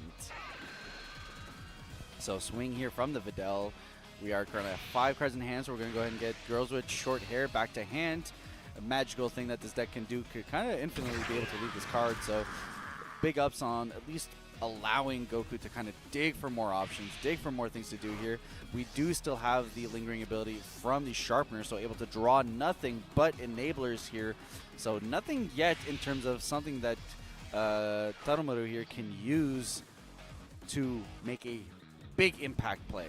This is going to be a lot of inches play, a lot of peel off, draw, swing, but nothing really that'll kind of change the game plan here for Seo. Yeah. I mean, it's where I think, like, the previous matches that we saw, there was always a turn or two that really had that momentum shift, or at least the opportunist part of the game. And I just don't see that happening here. It really has to. There has to be like 1 or 2 mishaps on Suru's end for it to happen. With this 25k swing, not that big of a deal. We have a bunch of combo power on field. We can use that. We have 10Ks in hand. I don't know what we're saving these one cost cards though. So I was like, those are prime for the picking for combo power. Intimidation factor. Honestly, yeah. Honestly, yeah. We're really trying to test the digital client and see how many we can get on the board, I think, on the live stage. And We go into charge our 5 costs. We have 3 in hand, so may as well get rid of one of them. And we're probably going to go ahead and even play one of them right into, I believe. Oh, unless I saw it wrong. Yeah, I thought we had another 3 cost Boo, the 30k, but it looks like we just have the big guys, not the small ones. Yep. So kind of a slower play here, but that's fine. Because we just have so much advantage, I'm going to go ahead and Final Explosion, clean up the board a little bit, get some names off the board, because naturally things like Great Saiyaman are ways that you can kind of amount a comeback. And then we still have 3 energy up to potentially like just Janemba. You know, you could Janemba, get an energy back, be able to make things you could just Final Explosion again if you just want to clear up the board that way. And we still have like a good sizable amount of attackers. So Halo Ku down to 4. I think you just swing with the one. Yeah, I think you swing with the 1 cost. Because it's just more effective, and it's also funny. I don't know how else to say it, but it's like more. It's more of a way of saying like I'm going to utilize everything to the best of ability, and one of the ways to do it is just 5 on 5. And it feels bad to combo out of these guys when they have so many 1 costs on board. Yep, so there we go. Now we start the swing with the Janemba, and this is where these 5Ks really come in handy, is getting you to those nice magic numbers. 30k on 20k, demanding at least a super combo or 2 cards worth of combo here. Looks like we are going to give it 10 and a 5, so 35. But this is how we start dwindling away at this blue hand and making Halo Ku feel very, very uncomfortable. Yep. And we're going to play the Janemba, get the 1 back. We have 1 for the Sorbet to draw. Get another Final Explosion. Yeah, why not, man? All right, so Final Explosion for the draw here. Swing for 30k. Once again, demanding additional cards in hand. We do have the super combo, but do we want to use it here? And again, 40, all right, saying, all right, time to do some damage we're here. Taking this one. I think we're taking this one. And we still have the 5Ks on board for additional defense. No, we're and still nothing. I mean, I wouldn't say nothing. We've got the Vegito now in hand, so that is something that we can do if we just feel like we need to counter aggro. I think my one concern is that if we Vegito with the intent to just punch our opponent in the face, I think we're very susceptible to a closeout next turn. But I think Gohan is a very heads-up play here, potentially. Yeah, I mean, we can get rid of both of our Janembas, which would be pretty good. Drew into Great Saiyaman, which is all right. Feels nice when we see all our super combos. And we had another super combo, yeah. Altart. Looking pretty good on the digital client. And yeah, I think we're just trying to figure out what the rest of this looks like. Just 20 into 20 with a leader. Maybe get rid of one of these 1 drops. Okay, going down to 2. Oh no! So I mean, he was looking for another Boo. It was sure, clear with I guess he did find it. Yeah, I mean, but yeah. Okay, all right. So we're down at 2, which is fine. I mean, we have a decent amount of combo power. We've got the 2 super combos, but I mean, these Boo players, this entire tournament, playing risky with their lives. I think this would have been better if he was at 3 life, not 4. That's the thing. So here we go. We're gonna lose both of our Janembas as attackers, which are pretty important, honestly, because you need those in tandem with the 5 costs and the other Boo, right? Because I feel like that's what it was. If he was at 3, I would have took the life to go down to 2. But because he is at 4, it feels a little less good to go down to 2. And then the question is just like, what's... Oh, going down to 1. All right, going down to 1. So we're playing that game again. I mean, we do feel much more comfortable with the super combos in hand. We got another Gohan here to be able to clean up the board even just a little bit more. So now the beautiful thing here is that when you swing into leader, you know you're forcing cards out of hand because they can't just take the life. So how much do you I mean, look, we're on a 6 versus 12 hand card hand size. I don't think no level of disrespect means you go in on this one. Sure. But at the very least, now you know that you're forcing some more combo power out of your opponent's hand. I don't know. I feel like he's counting, actually. Knowing Tarumaru, you might just be counting here. We've seen it before from him, and Okay. All right. I was going to say, wait, wait. If he's Great Saiyaman-ing a 5K, though. Oh, to take away the combo power. There's no way, right? No, okay, all right. So just chill 30K, ask a super combo. So now... It was a love tap. Yeah, so now it's just, can we defend? We've got a super combo And what, 30k combo. 30k. Yeah. So, tight position. We'll see how much we can defend. Gotta be careful not go down to 2 here. Yep. We do have ourselves Swole Boo now in our hands. Drew another super combo, which is also very important on the crackback defense here. We are down to 1 life. We're not going to be able to clear board and play out too many threats. So are we going to just ignore finals? I mean, I guess you could also final explosion and then play the slower play. You could play like 3-drop Boo into Goku, get 2 attacks in, and then like just hope you have enough damage for next turn. But like you're at 1 life now, so you're playing it very risky. I would rather do final explosion to keep the combo power, but because you never really know what it really looks like until the turn actually starts. I think. I don't know. I just think it's funny that we're in a position where it's like 4 cards in hand to 12, and I'm like, and you just know he's in the tank. Like, this is rough. Yeah, are we sure? You know, are we sure? Yeah, it's really tough because like even if they have 4 to 5 cards in hand, that really can translate to a lot more with through Peel Off and Videl and things like that. So it's just one of those things. 5-drop play into Bobbity, into Muscle Boo here. That'll be the first take here. Go down to 3 life for Goku. And the thing that's what's scary about these, funny enough, 1-drops here is that if you Muscle Boo isn't able to get here to get the double strike, you now have 2 additional swings, plus the leader swing or the untap energy to be able to get additional attackers to get into that double strike range. So the math here is very tight. It's very spooky. Thing I'll say, we got the leader on tap, so we went with the leader on tap here. So we can combo out of this, but now it's just the math is tough. We did get ourselves a peel off, so another 10k combo, but we still have the battle cards on board. We do have the we can't play it, so not a lot of combo in hand either.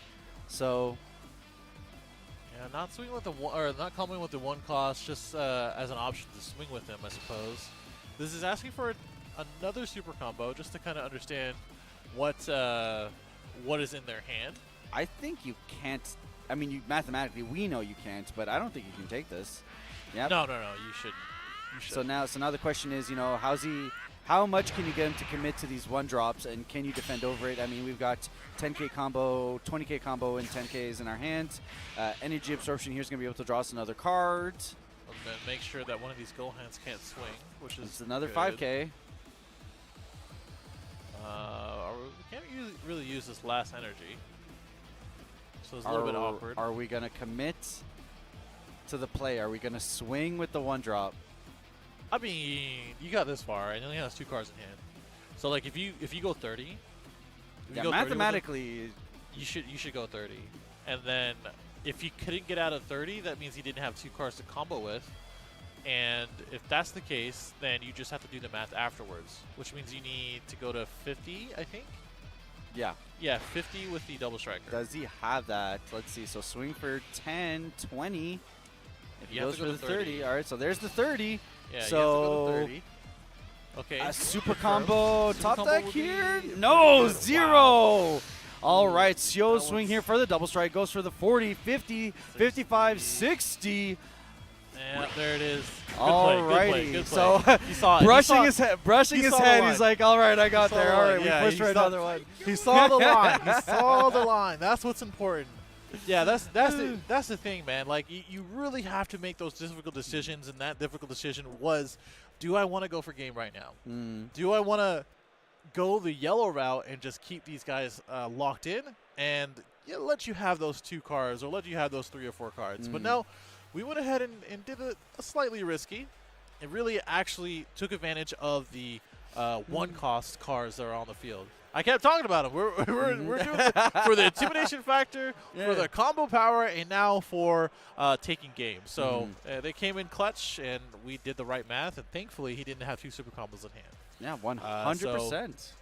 But even if he did, or even if he didn't, he had 2 super combos in hand on defense. So he would have to have all of his cards in his hand to be used, and then after that, on the returning turn, he could just use super combos to get out of anything, basically.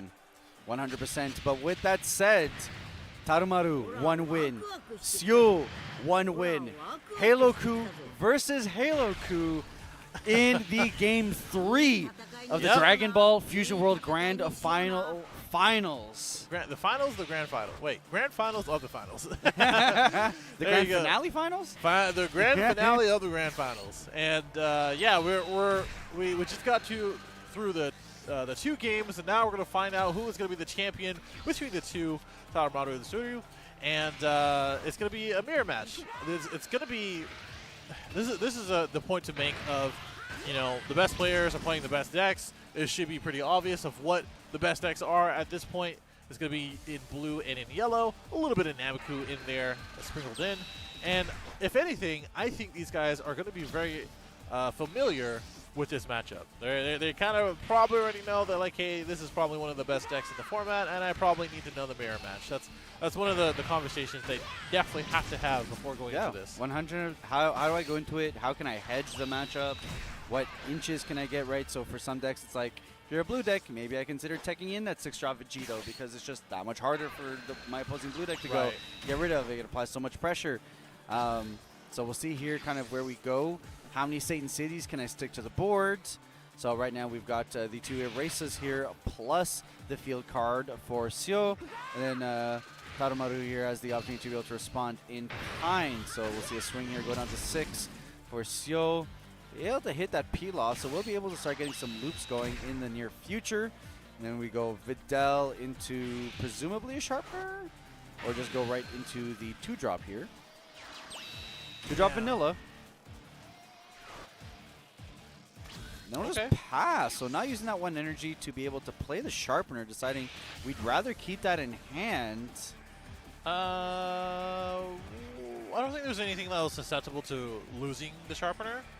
So I think it was fine just to play it, right? Because like the energy costs don't really match, and at worst you'll probably get a return to hand and not bottom deck because you're going to be looking for the Gohan for that.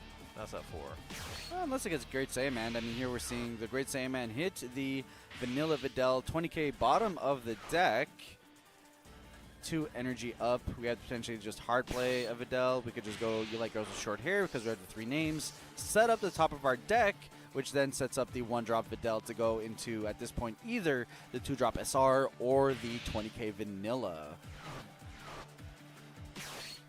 Alright, so 1-drop Videl here. See what option Seo decides to go for. So top of the deck, we set it up with, for Girls with Short Hair, Gohan just chilling there, and then 20k Vanilla will be our play here, and most likely just be a pass over to the opponent here. So third energy down for Tarumaru here. 1 energy marker available, 4 energy total in terms of plays available. Right now, Seo definitely has the board advantage. He's got the triple peel off, so at that point, any kind of looping is open to him if he wants to be able to kind of play that game.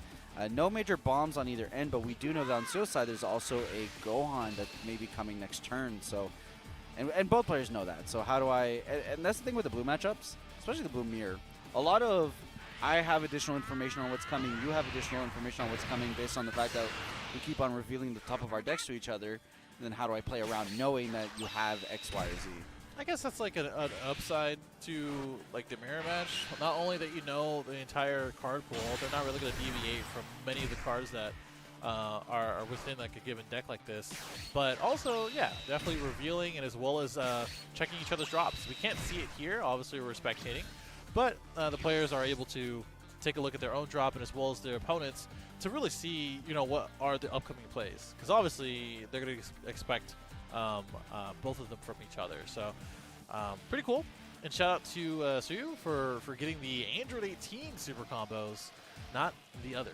Well, no. I mean, he charged 1. He had the Yajirobe right there. Decided to charge it over. So I guess we're just charging super combos now. And then we charge the 18. I take it all back. I take it all back. I mean, look, we've got the Final Hope Slash. We've got every peel off in the deck. I mean, what more could you ask for? Peels are better than super combos. Like, that's real talk. Go ahead and put that on your social media websites. Yeah, we're going to go ahead and bottom deck our Gohan after playing it from 8 cards and meaning that's 7 from playing it. And we're gonna just pass it on by. He's at 5, and it's pretty important to keep him at 5, just because you don't really want to deal with this 20k swing and that extra card draw, etc., etc. So we go ahead and swing our own 15 to 15, taking the 1, and we might see another swing here because of the Videl. Yeah, so we do have the Hercule still, so heads up play on Tarumaru. Last turn having set up for the double Hercule, trying to give the best odds for one of them to be able to survive, see another day. We'll be able to do things like making the Great Saiyaman play a little bit easier, a little bit less restrictive. He was able to find his own Gohan, being able to swing Hercule, set up for the Gohan go from there. That's not the play that's going to be available here based on how we're setting up the top of our deck, unfortunately. So we're going to have to see how we utilize these 2, kind of 3 energy here to kind of clean out the board a little bit if we want to even awaken Halo Coup. But right now, Sio in a very demanding position. Yeah, definitely a lot better. It's going to change pretty quickly if we do swing the Hercule, reduce the Gohan, bottom deck it, or return it, either one. And it's not really a way to awaken just yet, but we're going to get there when we get there. But Videl comes back to hand. We're going to play out the 2-cost Videl that we're going to go ahead and swing. Unfortunately, it's going to bring him down to 4 from here, allowing him to awaken next turn. Unless we're just going to set up just like how we did with Suru. But I doubt that. I feel like we're going to go ahead and keep it going. Yep, so there's the Erasa. We're able to look at the top of our deck. And then we finally do get around to finding the Gohan, which is great for us. Now we can go ahead and Great Saiyaman away the Gohan. We have 4 Satan Cities on board, which is very nice. Yep. And now we could just chill if we wanted to, which looks like that's exactly what we're going to do. Okay. Whoa! That's funny. That's funny. We've been talking about it all this entire day. Just talking about, hey, your buttons. Oh. Well, the hypothetical. Yeah, I looked away for 2 seconds and he charged it. So but like just the fact that it exists puts a deep amount of respect on, like, you know what? Sometimes we just need to reset. Yeah. But I mean, this is the thing though. That's since we charged it, Tarumaru is very aware of it now. It's going to be there as a reminder for the remainder of the game and the match. So that is something to think about in the later parts of the game. And Great Saiyaman looks like it's coming down. I don't know if you want to use it now, just because, you know, if we're going to continue to do this, if they do play a Gohan themselves, which is probably what's going to happen, you might want to save it for that. But I could be wrong, and we're just going to go bottom deck and be Videl. Yeah, I mean, you do always have the opportunity to pick it back up. Yeah, I was going to say, like, so Videl, 2-cost Videl will get it back, or something else will get it back. Yeah, so there's some more opportunities there. So now the question is just like, all right, do I swing? I want the card draw. And if I do so, am I just doing peel-off loops? So we're going to go ahead and play the peel-off. It might just be peel-off loops if we're just playing this game of chicken. Sharpener can come out as well, unless you're thinking that Gohan is going to get rid of him or something else. But it looks like Short Hair is going to come down, draw the 3, probably. All right, so we have ourselves another Go Short Hair, so we're going to go ahead and put the field card back to the top of the deck. That allows us to be able to play 1-drop Videl. We know what's on top of our deck. We're going to be able to swap it out for the 2-drop if we want to, and then finalize that with another Eli Girls with Short Hair to be able to kind of dig our way into a favorable position.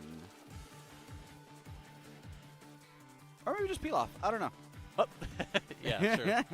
I mean, that's what I was saying. I was like, you can kind of continue to do this. You can get some pieces out from your drop as well that we're not aware of, but it looks like that's what's going to be the case. Now, this is the thing, though. Now that you played these peel-offs, I guess we're going to get rid of the Erasa? They're sorry, the So like, do you just combo them away now? You probably have to. Or do you get them bottom decked? You're going to get bottom decks, unfortunately.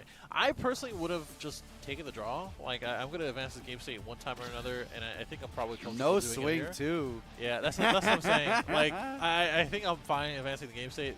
Here's the thing, though.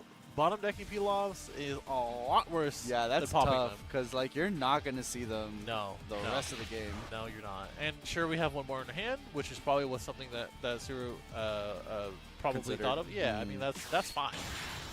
But it still feels bad. Yeah, he's like, yo, you know what?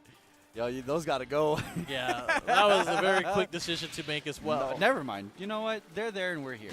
I'm in shambles. Wait. We can do it again. We can do it again, right?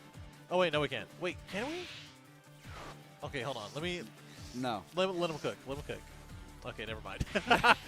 I thought that we had another one in our top 3, and then we could just put it back in on top. But this is the one that we drew as well. And all right, so again. So we're just committed to like setting up the board.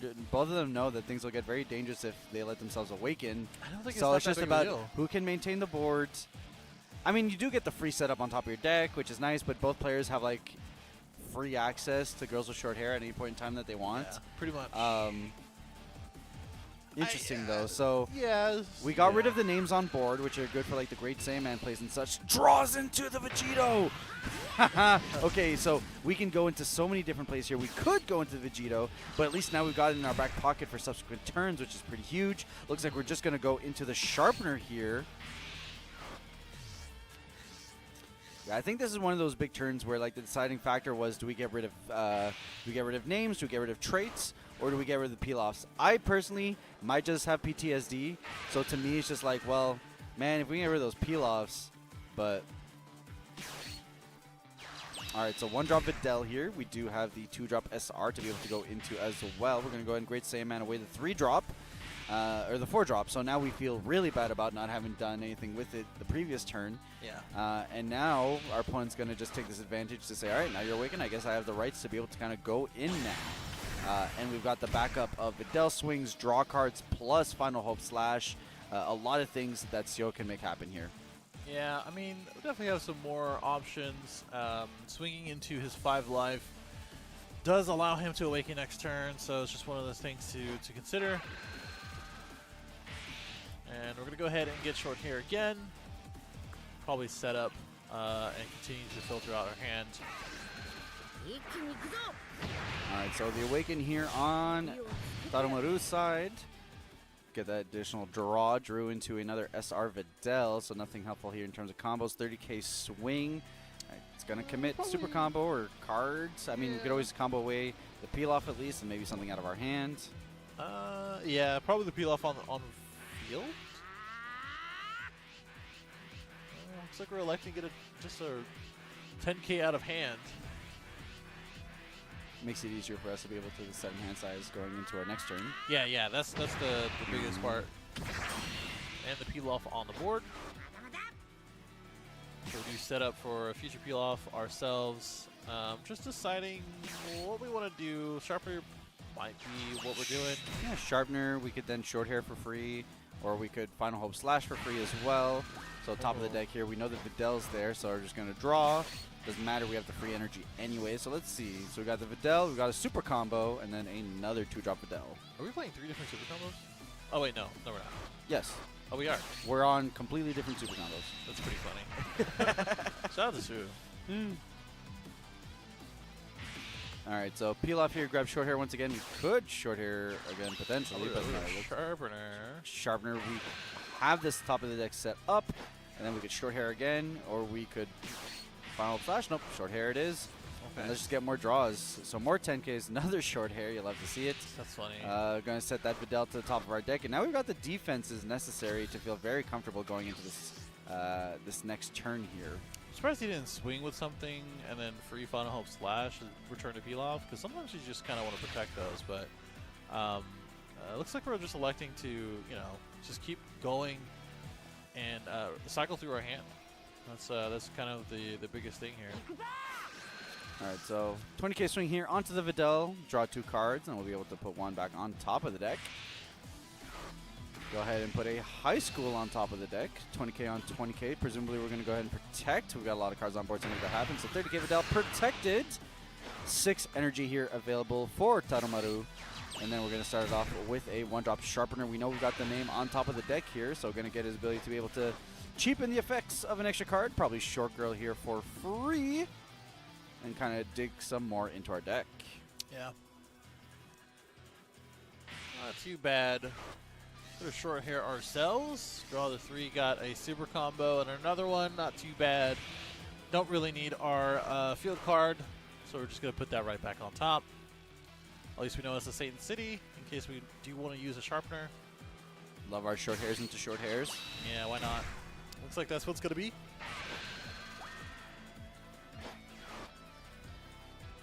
And so let's see what the draws are.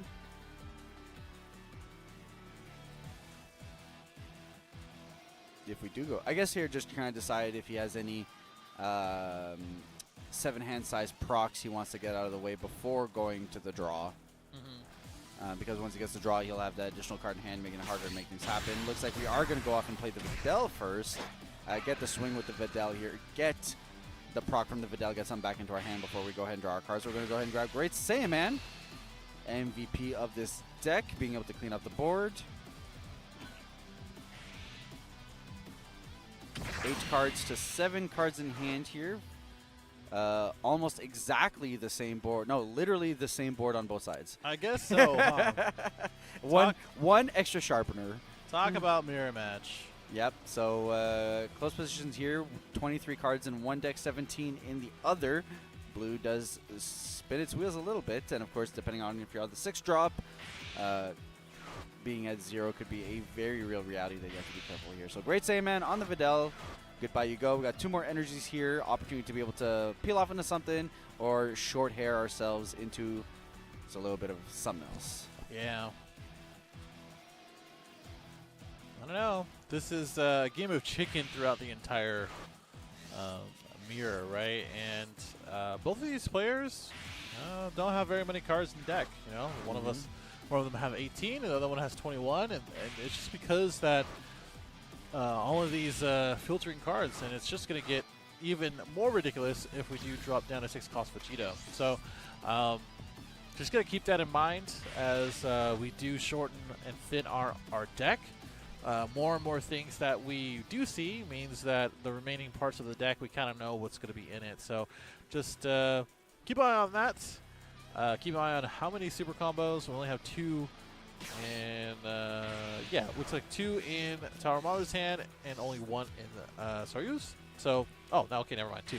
Never mind. Yeah. Okay, Also, that's the 4th one. yeah, Yokai. that's the different card art. Different card. That's great. Yeah, so we do have 5 energy open now. We do have the potential to go for some Videl / Final Hope / plays. We are the aggressor here at this point as the leader who's unawakened. So our flexibility in terms of being able to do things like set up the top of our deck aren't as good. No. So gonna swing that Videl back to our hand. Top of the deck is a Hercule, so we'll get the proc off. 2-drop SR Videl, make its way onto the field here. But not much more after that. So it'll just, I think we're just gonna have to go for some value plays here. Maybe swing Videl into the other Videl. Or swing Videl lead, grab Great Saiyaman the Videl. There's a few options we have here. Yeah, maybe they want to go double punish, because then because you probably, yeah, I mean, peel off is fine. Okay. Yeah, peel off is So fine. now we're open to peel off / Final Hope / plays. So I mean, looking at their hand, Tarama's hand, it's like none of it you kind of want to get rid of anyway for combo, outside of the our 1 cost. That isn't peel off. But I mean that's it. So it's probably fine just to let that one go. We're gonna go ahead and swing leader into leader. We might combo. Looks like we're gonna return Videl. Videl? Most likely not, yeah, back to the hand. Just because Videl's like such an important value. It's both a toolbox and a value engine. And you kind So of then need it- it in hand. Yeah, right? you just need to make sure that Videl's safe so that you're able to utilize it again on the next turn. But now that We needed to go 40 there, right? I mean, yeah, we do want to keep our cards on field for the Satan City traits, but we have plenty of stuff that we can combo. And we want to keep Yeah. a little bit lower on our hand size anyway. Yeah, we definitely want to punish any super combos here. Unfortunately, we didn't do that. So now we're just not much in terms of things that can apply pressure. We can maybe peel off here, grab something into our hand. You could set up something like the double Hercule, so we'll have to see. Top of deck. And I don't know if you got the proc. Might have. I think you might have gotten the proc. I think so. So second Hercule here on board. 3 energy left. No big impact plays, so we're just set up on setup. We're going to go ahead and use the Satan City. Find ourselves a Let's Gohan. Gotcha, Love to see okay. it. So bottom deck both sharpeners. Yep, now big 30k swing here. And then we've got the 1 energy to peel off again if that's what we're looking to do. Yeah, so there's the peel off, and then what, we go to 40 on this one?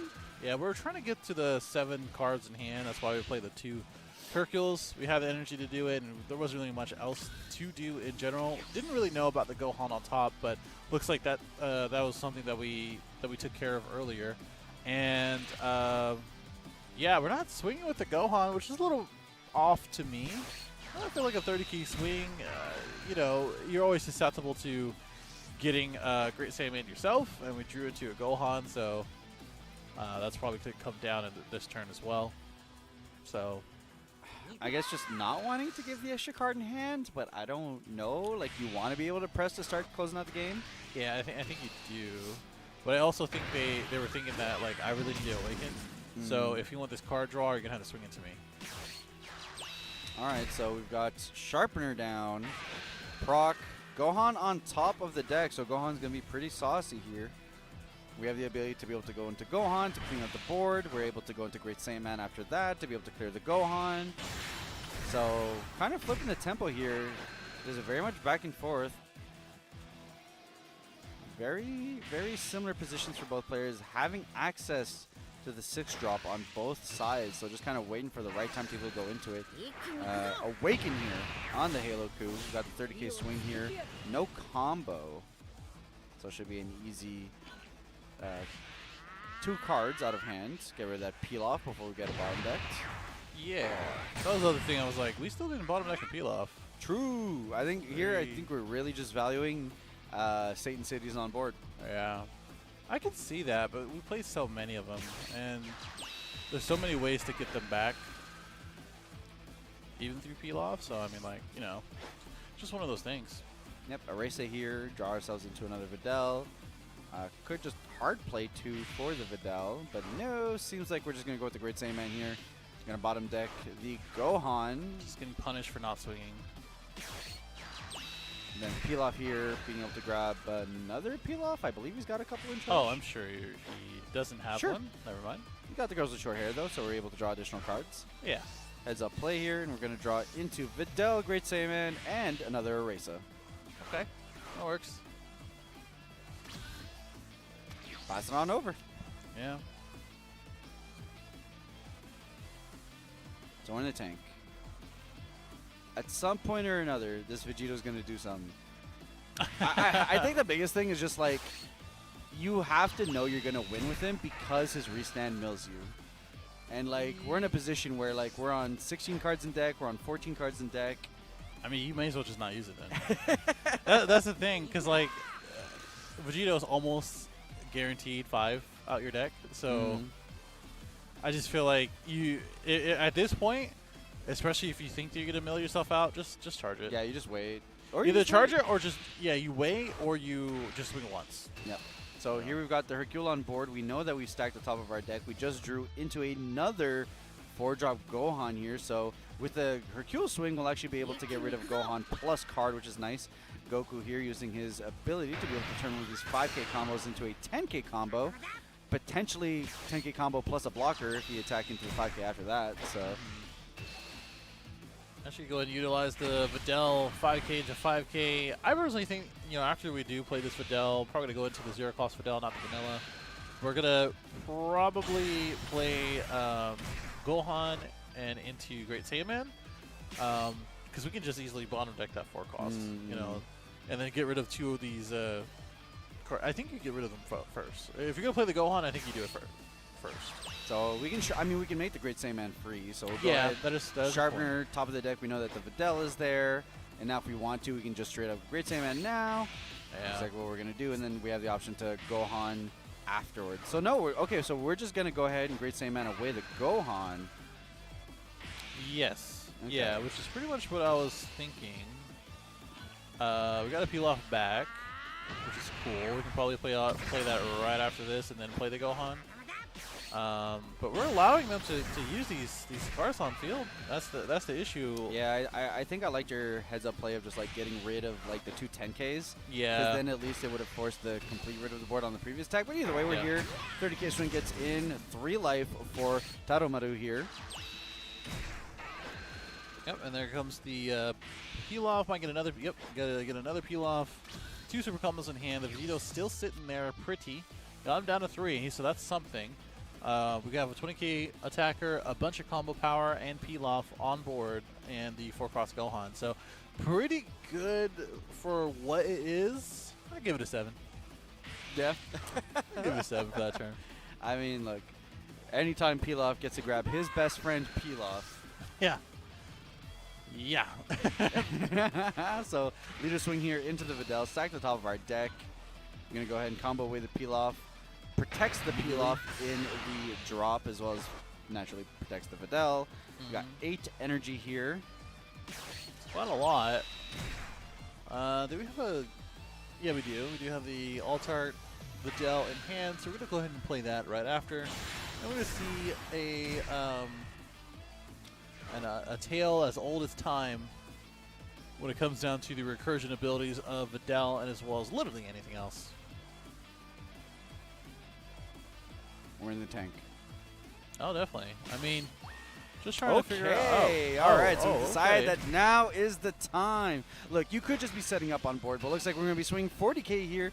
Are we going to go for the restand? Looks like we're just going to be taking this swing here.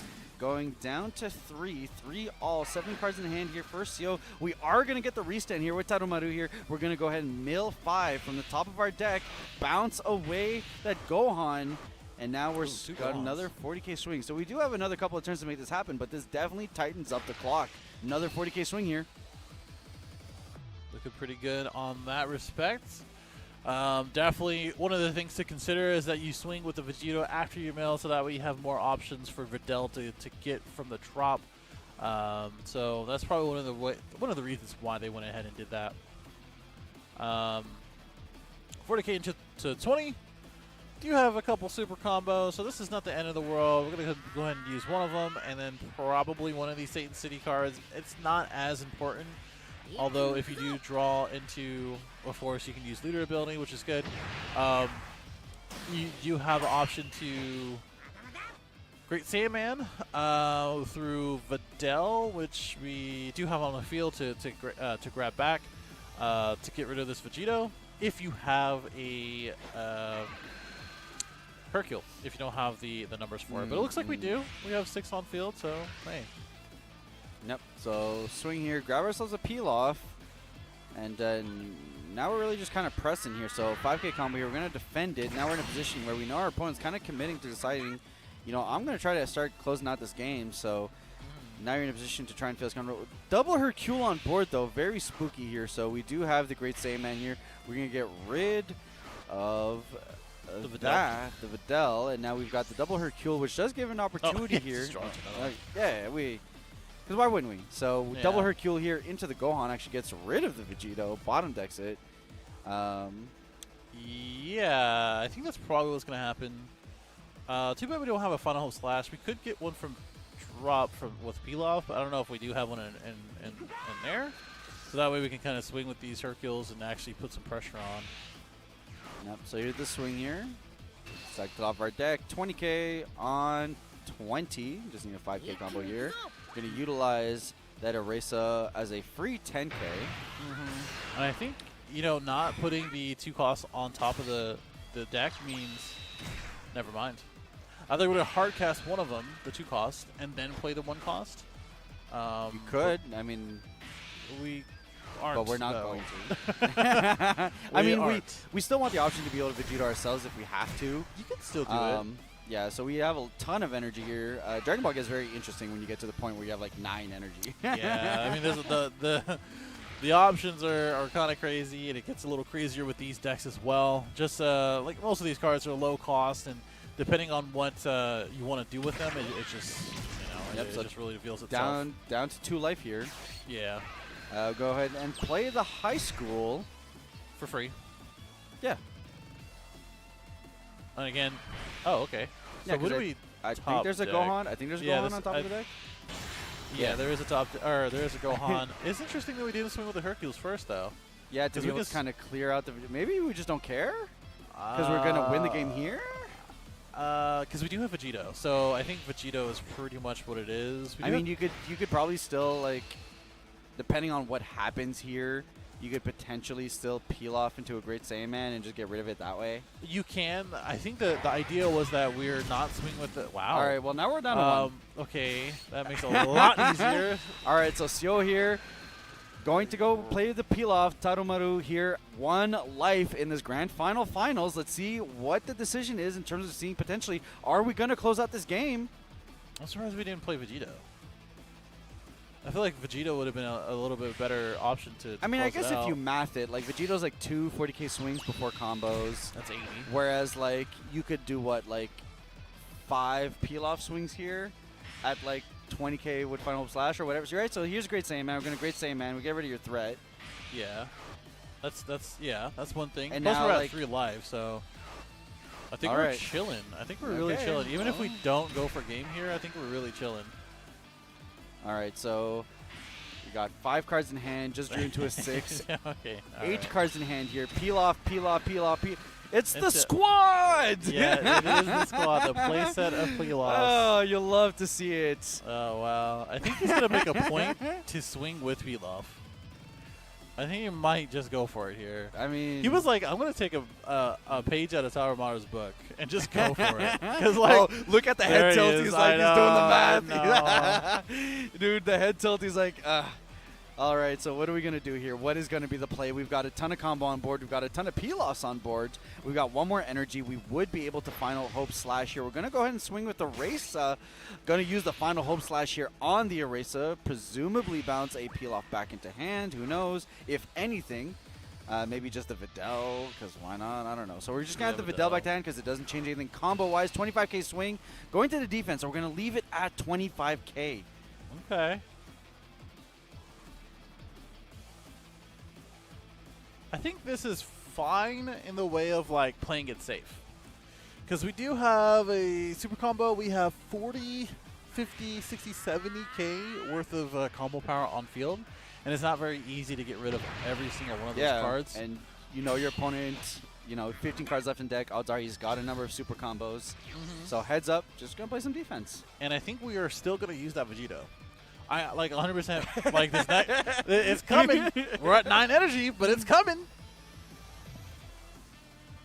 I mean, look, there's no reason to push here for the big push. We've got a bunch of 10k combos on board. We've got a super combo in hand. Not a lot of defense on hand, but we got rid of our opponent's Vegito. I don't know if this is an open deck list, but at the very minimum, we do know that like they're not playing a ton of Vegitos in these decks. So you're kind of like hedged against like a big bomb, knowing that you got rid of one of them. So now the question is, how much is our opponent going to commit to things like peel-off looping or what have you. So first defense here, we've got 9 energy to play with, though. Definitely a lot of plays you can make happen on 9 energy.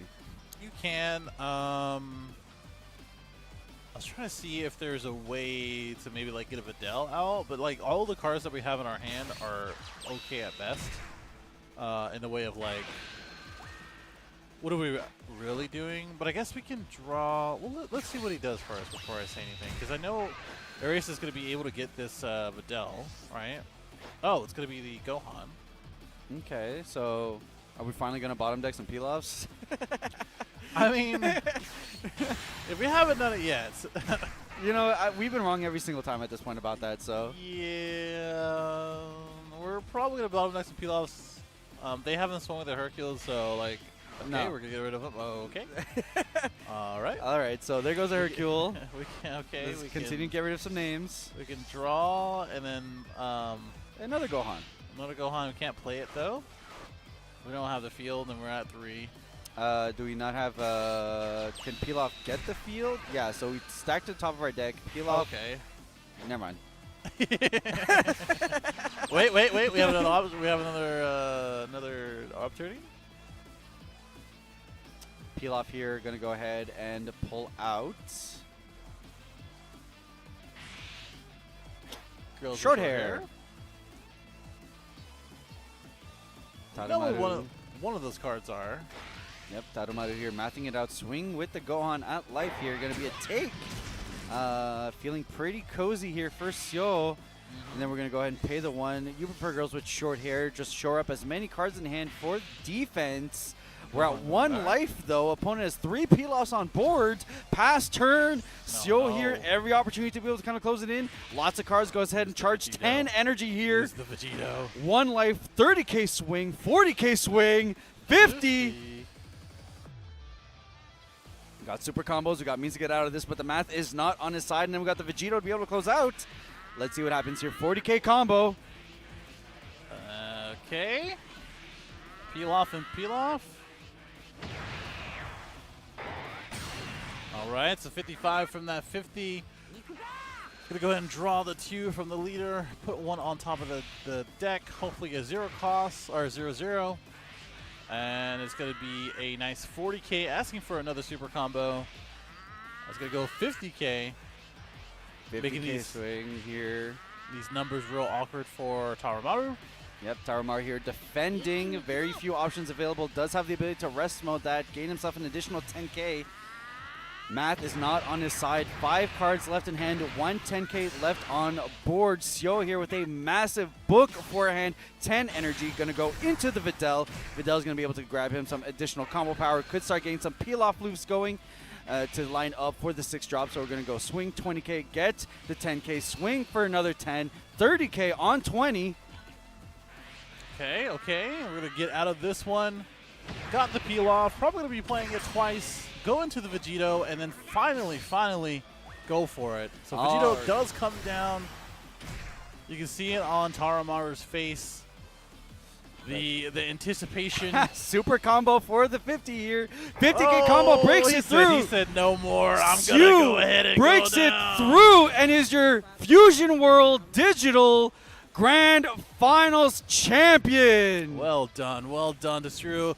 Well done to Taramaru. That was a fantastic match. Not only this match, the finals, but also the top 4 and the top 8. Every single one of our players really did show up and show out with all of this Fusion World goodness. And man, these finals is kind of crazy, man. It is actually kind of crazy. These guys really played their heart out. Surya really did earn that win, and honestly, I'm just happy. Yeah, I'm just happy. And these guys are probably happy themselves. Yeah, I mean, look, fantastic. Just to even get to this tournament, right? Rounds and rounds and months of qualifiers to be able to break through. Showed some excellent gameplay here, topping it off with a fantastic. I mean, look, if HaloKoo's a known number and it made himself known in this tournament, so finishing off with the HaloKoo Mirror here, which is just a game of advantage here. So fantastically done on both players, and of course, fighting it all for some gorgeous prizes. So as a quick reminder in terms of what the players all played for here, participants will be able to get some fantastic digital titles as well as player edit items. Who knows, a shirt, a haircut. We're gonna have to see when that comes out. I think it's an aura. Look at that thing, man. Maybe it's the aura. Imagine having a finals aura. how many people can actually say that? All of 8. You're right. They also get an exclusive title, most likely something that says like digital finalist or champion, whatever it may be. But with the participation, it's most likely going to be a finalist. And we also have other physical prizing because they are here, regardless of the digital version being the tournament, but also the energy marker is I believe the Ultra Instinct Goku Kamehameha, along with the signed Ultra Instinct Goku playmat. Both of these things look fantastic. The art in Dragon Ball, not only in Fusion World but also Masters, has always been tier 1 up to par to anyone's liking. Yes, 100%. And of course, that leads into the top 3 trophy cards. 3rd, 2nd, and champion. Goku here blasting off his Kamehameha, gold, silver, and bronze. So huge ups to all of our players for making their way through here. So these fantastic prizes are actually going to be in these players' hands very shortly. So we're actually going to go ahead and take a short break while we get the players lined up. You guys won't go anywhere. We're going to be doing a prizing ceremony for these players, making sure that they get their flowers, and we congratulate them on these amazing results as they broke their way through Dragon Ball Fusion World Grand Finals. We'll see you guys soon.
And welcome back. We are here for the finalist prizing ceremony. We're actually here to present all three of our winners for the digital finals.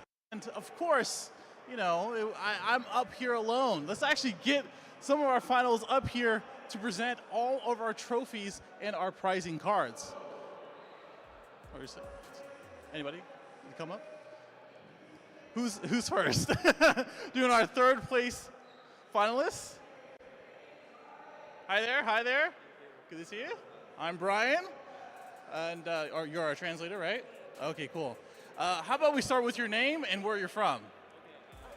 Sorry, let me translate to the Japanese audience. そしたらまずはお名前とどこ出身か教えてください。Hi. My in-game name is Air. My friends call me Andy, and I'm from Macau.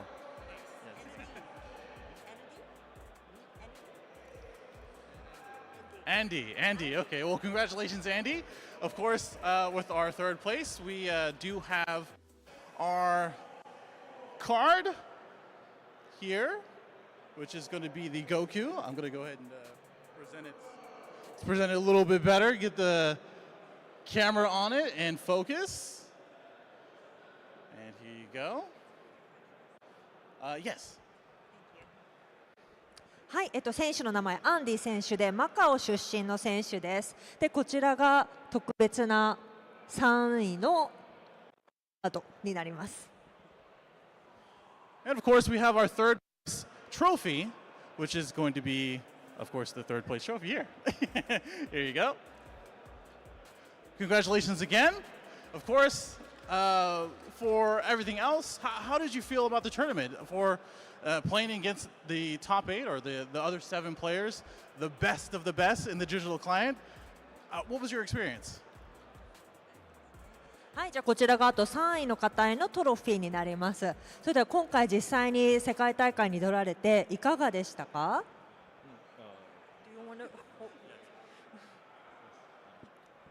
It was a really hard tournament.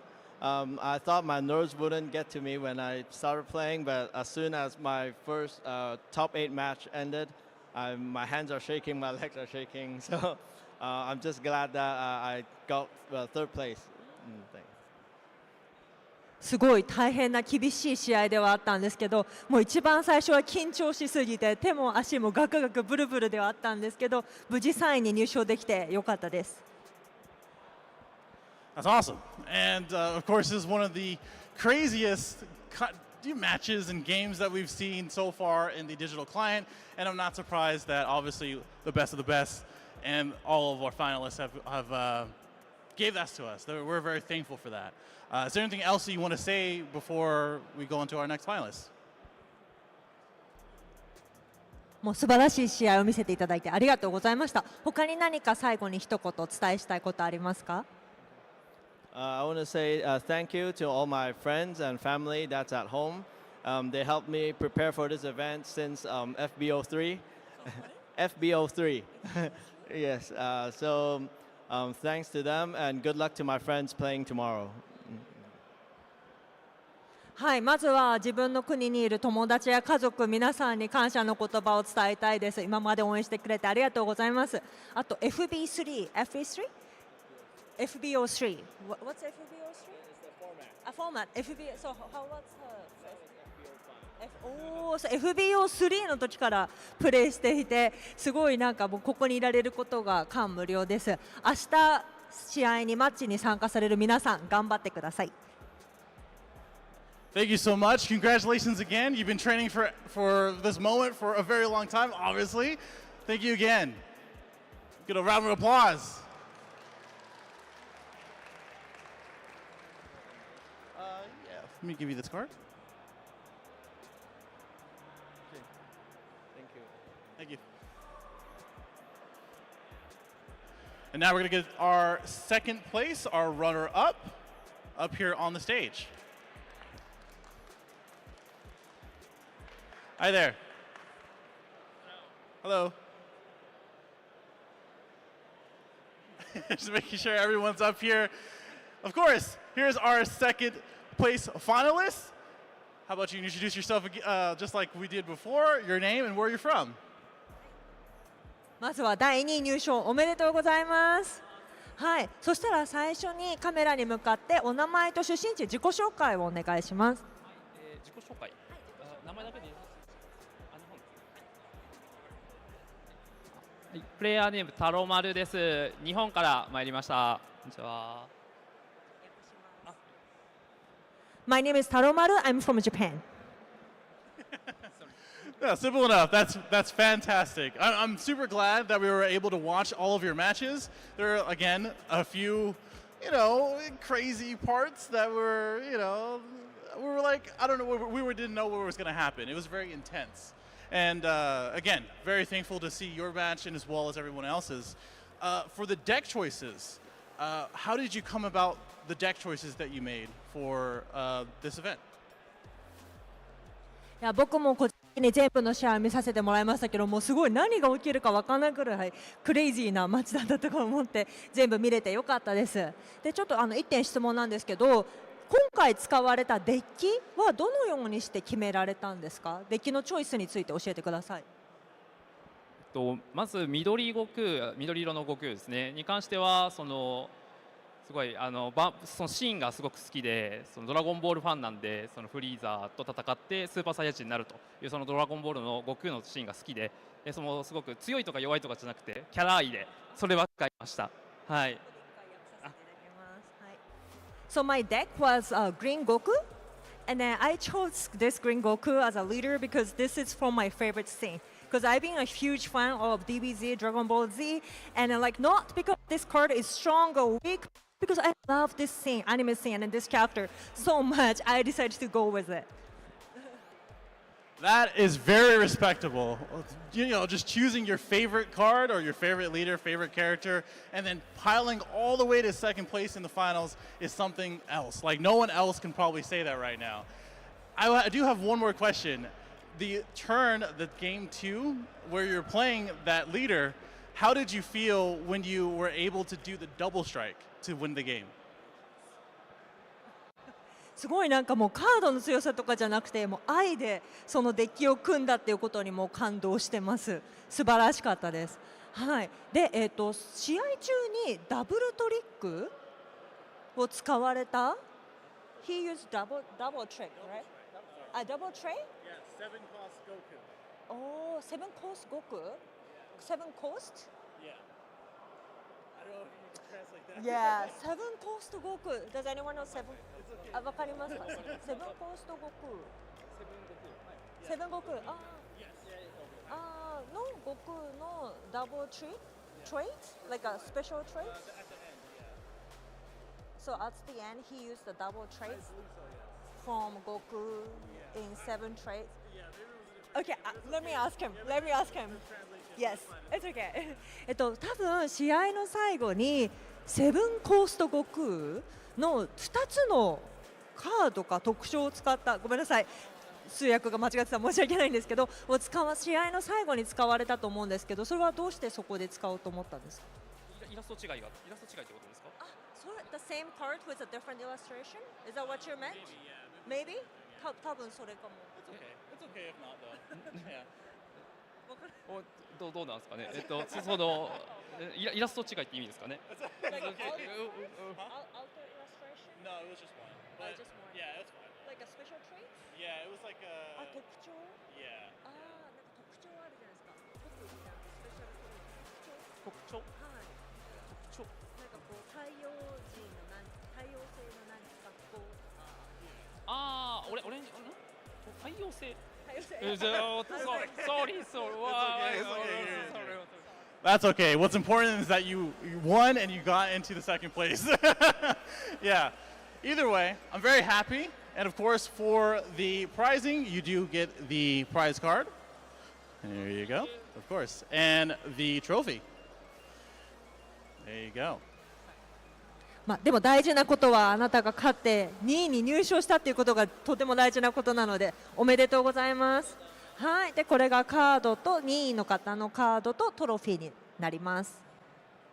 Alright, give it up for our second place finalist for the digital client for Fusion World. Thank you so much.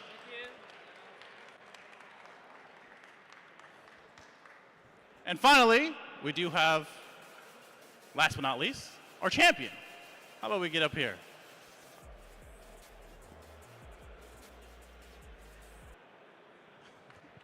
All right. How's it going? Hello. Let's introduce yourself as well. Let everybody know your name and where you're from. はい、じゃあまずは最初お名前と出身地自己紹介お願いします。ハンドルネームショウと言います。日本から来ました。My name is Sho and I'm from Japan. You fought through all of the best players in the digital client and all of our finalists, and as well as the previous tournaments. How do you feel getting to the top? 今回のデジタルトーナメントでもすべての対戦者敵を倒して今ここに立っているわけですが、いかがですか実際に優勝してみて。あまり実感がないんですけど、まあ嬉しいです。あんまり言いたくない。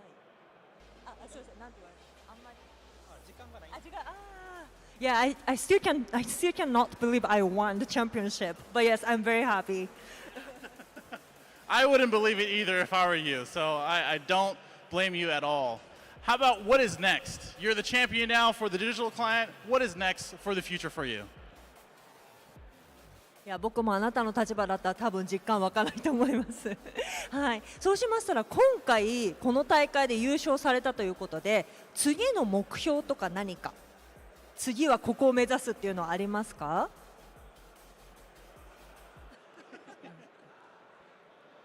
また同じような機会があれば勝てるように勝ちたいです。If I have another opportunity like this, then I would love to join and I would love to win again. Well, that's great. Is there anything that you want to say or anything else that you want to shout out? Parents, friends, anybody else that helped you get here? 最後に何かご友人ご家族だとか誰かに何か伝えたいメッセージとかがあればぜひ教えてください。そうですね。家族にはいつもお世話になってるんでとてもありがたいと思ってます。でくれた友達にもまた感謝の気持ちを述べたいです。I'm always grateful for my family who has been supporting my journey, but I'm also grateful for my friends as well. Well, that's great. I'm glad that you have a support system and, you did really well because of them or because, you were well supported. Again, congratulations. You are now the champion of the Fusion World Digital Client Finals. Let's get you your prizing. おめでとうございます。あなたが今回のワールド世界大会の優勝者となります。はい、そしてトロフィーです。All right, please give it up for your champion, the Fusion World Finals Digital Client Champion. Thank you so much. Congratulations. All right, with that, I think we are good to go on everything else. Thank you for watching, and after this, we'll be going right into Masters Finals Top 16. We'll see you then.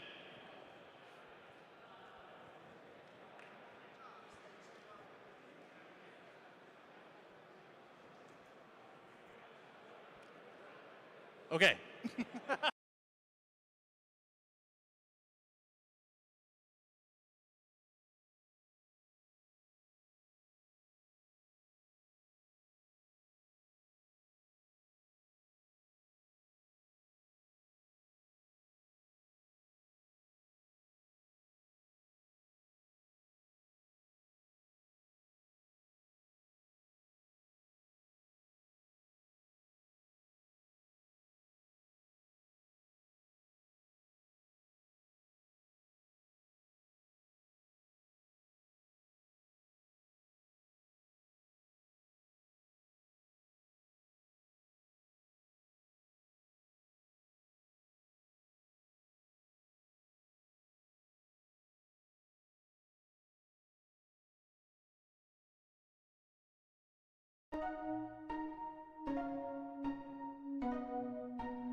Hello, everybody, and welcome back to our weekend full of Dragon Ball Super card game goodness. This time, we're splitting off into the Saturday North American Finals for Dragon Ball Masters. Dragon Ball Masters. We did just spend the last, 4, 5, 6 hours talking, watching, finding our new champion for the Digital Fusion World finalists. But we're going to switch it up a little bit. We actually have been running a tournament this entire time. We haven't been seeing it anywhere else. We actually have a couple of different players here who are just starting out the top 16 of the Masters finals. 100%. We're kicking it off right here with Cell versus Gamma here. So we got the reboot leader, and little face to the right here, Jared Lopez. A little bit of history lesson for those of you who might not have been around. Jared is a well-decorated player, is one of the best players in North America, has been to multiple North American tops and finishes, has been an attendant at Worlds. Last year had one of the most defining performances on the regional circuit, having won many events throughout the past couple of years. So huge time favorite on my end, a little bit of bias on my side, but here's to hoping that Jamal can show himself up here and represent what a little bit of Gamma 1, Gamma 2 can do here. Yeah, it's actually quite interesting because Jared is a Gamma 1 and 2 player, but just not in this format. He and I just spoke right before this. He was actually playing, or planning to play Nova Shenron. Completely different deck from the Cell reboot leader than the Nova Shenron leader, basically. So, I mean, it's actually interesting to see the choices in any of these players here. Obviously, with this game, with the reboot leader of Cell, and technically reboot kind of the second version of Gamma, it's interesting that we are seeing some variety because we have seen a lot of red Vegeta in the field, a lot of red in general, just a little bit of yellow here and there. Obviously, a yellow leader winning the regional yesterday. But as we start out here, we are just charging what we can, reading a few cards as far as the leader and as well as the Z extra card as the Gamma 1 leader, actually Gamma 2, I believe, swings into Cell. and going down to, I believe, 7 in life. Yep, and you know me, I love me my Saiyan instincts. Any card that gives me a throwback to the kind of the good old days there. Oh, so. man. Which will actually do a little bit of work, right? Cell does have the ability to be able to rip a few cards out of hand, can put you in a few precarious positions. So the ability here to be able to mitigate some of that is always a welcome. So being able to get those cards under our leader, get things locked and loaded. Yeah, it's interesting. With this promo card, it is the 6-cost cell. It has a lot of text on it, but basically it does everything for you, from having deflected double strike, which generally you don't really want to play the card. It's really just to place it under your leader. When this card is played, you choose up to one of your opponent's battle cards and KO it. Obviously, we're not going to do that, but when it's in your hand and placed under your cell green leader, add up to 2 of your 17, 18, and or cell cards, all green at a cost of 1, which obviously this deck really likes, and then add it from your deck to your hand, and then place 1 from your hand to your drop and shuffle your deck. This is basically all corresponding to your leader and getting you to a quick awakening, which we just did. Alrighty, so into the cell we go. So, just let me. Yeah, this one is, I do believe, the 4-cost cell. This one is the evolve, or not evolve, but the I always get the keywords mixed up. Yeah, Union Absorb. And of course, we are playing some of the yellow and green successor cards. Might sprinkle that in here. Already have a huge pool of hand, and peeking out quite a lot from our deck on Jared's end. This is basically what you want to do with Cell, as far as I can tell, being able to draw as many cards as you can, and then just get that advantage as you go. All right, so that'll be the take here. So we've got 6 life over here. Gonna go fetch ourselves another cell, bottom deck that, and then perform another shove on the bottom here to be able to go into another bigger body here. So another opportunity here to go into the green and yellow imperfect here. Draw a card. Unison be able to allow us to draw us another card.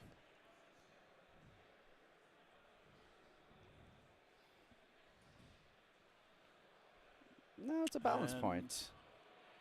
Just making sure that we're clear on board states, kind of where it's what is what. Yep. Jamal at 6, I do believe. We're going to swing with another cell.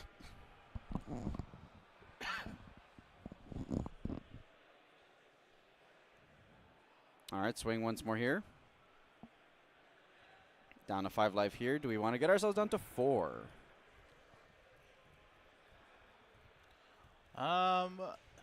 Most likely. A lot of the stuff that Gamma does, I do believe, is on its backside. So, if anything, we do want to be awakened for that. All right, so down to 3 life we go. So some quick pressure here from Jared Lopez's sides. Let's see how Jamal's going to be able to answer here. Very early on, too. 2 energy here for Jared Lopez to be able to apply pressure, get him down to a scary life total, of course. Blue does have some additional defensive options to kind of extend the breadth of their turns here, but we're kind of in a little bit of a tight position here. So kind of see how Jamal will be able to flip the tides here on these 2 energy. Yeah, it's quite interesting as far as that goes. How much pressure that we were able to put on, right? And taking a peek at each other's hands, just trying to see what we have in both of these players' hands. I mean, this is kind of like the peak of Masters right now, right? It's just that both decks are just kind of doing what they're supposed to be doing, having a high card hand size, and just going from tempo to tempo. Swing over to the Unison here. Just going to take a peep out over, just making sure that we have an understanding of what our opponent's card do before we decide whether we want to defend that or not. Yeah, do you believe this is Dormant? Yeah, I do believe this is Dormant. Oh, it's a battle card, not Unison. Yeah. Oh, are you talking about what he's swinging at? That should be Unison. Yeah, that's a Unison. So it looks like we're just comboing, most likely putting this into our Z Energy. And of course, if you aren't familiar with the 1 and 2 Gamma Leader, this is the BT27. Obviously, within the last few weeks, we did have Masters have a new set, and it's legal, completely legal for this tournament as well as yesterday. With the Gamma Leader, at the end of the turn, you send energy from its owner's warp until you have 3 energy, and then add cards to your hand from to your energy in rest mode until you have 3 energy. It basically just says reset your energy to 3. And it's similar to the previous Gamma 1 and 2 leader. And the activate main is that you add up to 2 blue red ribbon cards from your energy, from your hand to your energy, and then you can't play red ribbon cards for the battle of the turn. And basically what this is saying is that a lot of these battle cards have weird timings where you basically play a card, you use the energy, you use the activate main, get the additional energy, go into another card. Those proc off from the auto as well, and you just get different effects. That's basically the gist of the deck. As a quick recap here, we did have Jamal go into Sun Gohan Power Unshackled. When you combo it, you're able to play it for 1, and then subsequently go ahead and place it at the in the drop to then be able to prevent the opponent's battle cards from attacking unless they go ahead and choose a battle card cost 2 or less and place it at the bottom of the deck. That was responded by Homicidal Clones to make sure that we protect our cards as possible. And now we're going to go into those energy destruction plays that Brian had alluded to. Yeah. It's pretty cool that we're still seeing some play from these token negates. Obviously, they have their value. Some of them have, I do believe this one has combo power as well. And just trying to figure out what else we want to do on Jared's turn, as we have 2 4-cost cells. I think the 6-cost cell, the Homicidal Clone, obviously is just there as a blocker / maybe combo power. I think we're just getting that out and using a proper token. And then now we just kind of have to go through our pretty huge hand, to be honest. We have, have at least like 12 to 14 cards on Jared's end, and I think it's the same for Jamal. And, you know, with 3 energy, obviously we did a lot with 2 energy in the last turn. Or, yeah, I guess the last turn for Jared. With 3 energy, you know, you can go into the 6-cost promo. That's what we're trying to figure out right now. Basically, if it's underneath, you get to use that activate main that I was talking about before. And honestly, you know, back in the day, or at least even just in general for green, when you think about green, one of the traits is hand destruction. But, I mean, don't really have too much of that. Like, Jared's just going in, swinging as much as possible, utilizing all of the energy as efficiently as possible. But we're going to take a look and see. Yep. I'd have thought about using some Z energy here. Looks like we're going to opt out of it. Instead, pay 1. Going to go into Android 18 here. Yeah, so seeing some responses or any response. So, Absorption Imminent. Auto when this card is played, you get to draw a card. Activate main. If your leader is a mono green cell, place this card under your leader, which, of course, the leader has. And activate main. Once per turn, place 2 cards under this area and drop area. Choose up to 1 of your opponent's battle cards and KO it. Then this card gains 5k in critical. So, just allowing yourself to set up your drop for these monumental plays here. Which, and then here we go with the Father-Son Kamehameha. Yeah, I think that first Android 18, while you use it for some of the cell cards you're going to be using it for, or just in general, I think it may have been a bait. I'm not sure. But we are going to go right into the Father-Son Kamehameha.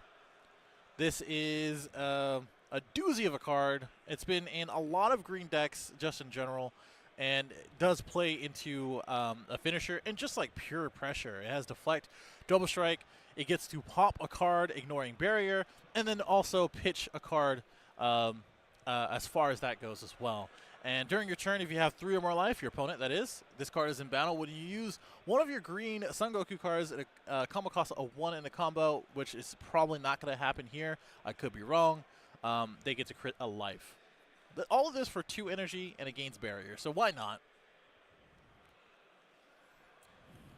So 3 life here for Jamal. I'll have to start thinking very precariously about how he's going to make it his life here. Jared applying a lot of pressure, continuing to apply a lot of pressure. A lot of cards there. Going to take the 2, go down to 1. Yeah, that one's a toughie. That one's a toughie. It is a beefy attack at 35k plus combo power. I do believe that was at 40 with the token negate combo. And now, you know, we have a lot of swings still. We have the 6-drop the 4-drop, the other 4-drop, the Unison, and as well as the leader swing. So we're going to go ahead and go with the leader swing right now. Place one underneath. And probably just not even combo. We're just trying to get the draw and see what's up. Checking the drop most likely for super combos. I don't believe he used any of them yet. Yeah, and now we're in a position where every swing's threatening for lethal. So you just put your opponent in a position of not having the comfort to like just take an uncomfortable attack. Yeah. So at this point, you can put your opponent on numbers that are very uncomfortable to have to deal with, very uncomfortable to have to defend against. And the onus is really on Jared here. And even if it cracks back, I mean, he's got the 4 life. He's still got a little bit of buffer to be able to play with. He's got a lot of swings to make it through. But 1 energy still options here. So gonna go ahead, pay the 1 here for the Gamma 1. Gamma 2. I do believe this. Yeah, this is the Gamma 1-1-2. A lot of this deck has a lot. I wouldn't say a lot, but a good amount of like 1 to 2 cost cards. You basically, I mean, that's kind of how a lot of these master decks are in general, where you just pay 1, you pay 2, whatever it may be. Like 1 is I'm going to play a battle card and get effect and or draw. 2 is something like Father Son Gohan, and with this, it has dual attack, it has a blocker, it has an activate main and battle where you can place 1 of your energy into the drop. And then you can choose one of your red ribbon blue cards and gains 5k. Usually you choose it yourself because it has double dual attack, and you just swing into your opponent. And of course, you get to pay this for 1, and your opponent just discards 1. So it's pretty interesting. So that'll be a cool pass turn here. Back over to Gamma. A little bit of work to be able to get through, but does have that 15k dual attacker, does have the leader swing. And then we'll have the charge into the 4th energy. Once we get into 4 energy, that's where we're in a position to start dropping some heavy haymakers here. So let's see how Jamal can kind of turn this around. Do see a Dimensions over here in hand. So we've got some ways to extend our defense. Not for free anymore, unfortunately, because obviously we don't have the ability. But nevertheless, we'll have the ability to, if we're holding up 1, that means we're actually holding up 2. And everything that comes along with that. This was actually leader effect, I want to say, for its activate main, and just trying to decide what's the best way to go about it. The other part of this is that we do have a Unison. I can't tell based on the dice. I do believe that is just 1 marker on it. I was more of saying this because we discarded the Frieza Charismatic, and yeah, I think it just only had 1 marker. So we didn't respond with Charismatic into the Gamma 1 and 2. So, yeah, that's a heads-up play on Jamal's end just to avoid that. We got rid of the Unison. Obviously, it's going to be kind of annoying to deal with if we do add up some markers and keep playing those. And now we're just deciding what we want to do with our 4 energy on Jamal's side. So... looks like we're going to. By the way, he dormanted it all. I forgot to mention he did dormant. Yeah. So does get 1 more in there. Yeah, he has 1 more attack, but that's it. That's it. That's pretty much what it is. All right, so we're committing the 4, or we're thinking about committing the 4. Yeah, I mean, you really do want to tap out here because you're not really going to get that energy back. I mean, kind of you do get it back. It's more just like in this deck, or yeah, in this leader really. You really want to make sure that you utilize all your energy, and then be able to use your auto. Yep. So Z Unison here, the Bora Stone Transformation, Nightmare, dual attack and blocker. -1 auto when 1 of your opponent's attacks. Cards attacks. Choose up to 1 of your opponent's battle cards, negate skills for the turn, and it can't attack for the turn.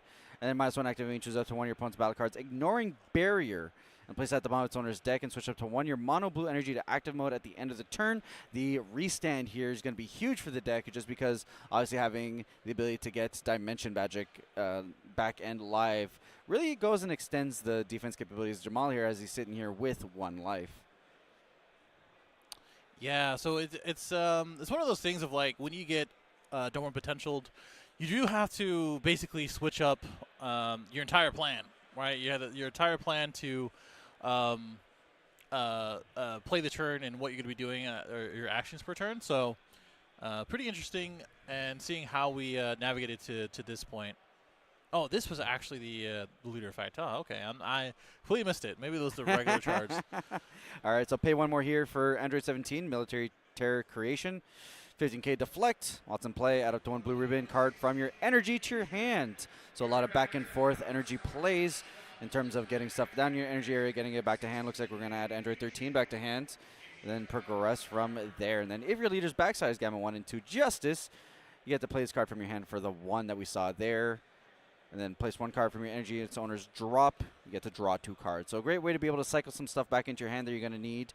Be able to proc off some of your abilities based on needing to cards to leave the energy area, and then be able to get some more refresh in terms of added cards in hand. Yeah, I mean, this is why people like this leader, why I like this leader. It's just the fact that you are not so much forced, but you are encouraged to utilize your energy in different ways that other leaders can, right? Maybe the time of Android 21, when both Android 21 leaders were within the format, which I saw too. I saw 2 today, so that's something.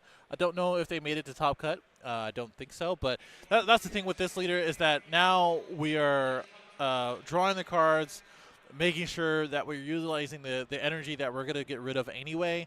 And now that we passed the turn and have 2 energy open, I think we're good to go. So Justice Impact here. Place 2 your energy in its owner's drop. And then you get to choose all your opponent's battle cards and KO them, which effectively did a good cleanup there.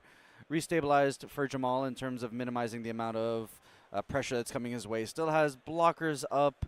Still got that energy up for the defensive options here. So now it's up to Jared to see with this 4 energy if he's able to kind of make a breakthrough here. Toying with the idea of maybe playing with his Goku. Tends to be a one-of in these decks on Goku Valiant Breakthrough. So we'll see about that. Yeah, we'll see. We'll see. I mean, it's interesting. It's a yellow card, but it's a colorless activate main, I do believe. And if anything, the thing about the Justice Impact is that it is literally a trump card, kind of, because the permanent says that you do negate the energy exhaust skill for all the blue-green multicolored cards, right? So when you do charge a multicolored card, you're able to get around the rested effect. So it is a choice of, okay, I'm going to clear your board, but in the following turns, it might be a little bricky in my hand. And now, being at 1, facing another Gohan and Goku Gohan Kamehameha card, I mean, this is a little rough for Jamal. We're dwindling down our hand, and we might have our own floodgate, we might have our own counter, but we'll see. All right, so it looks like we are going to go here and D-Magic. Going to get the restand. And then we're going to go ahead and get rid of the blocker. Of course, counter Windows proc before the ability to go into autos.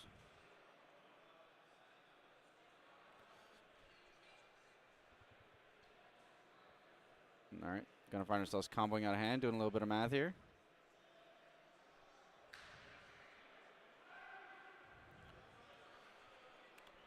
Okay. I mean, this is I mean, Jared's in a pretty healthy state, right? We're at 4 life. Our opponent's at 1, and they pretty much have to. And as we see the Valiant Assault, we pretty much have to figure out what's the best way to take this game. And mind you, this is a best of 1.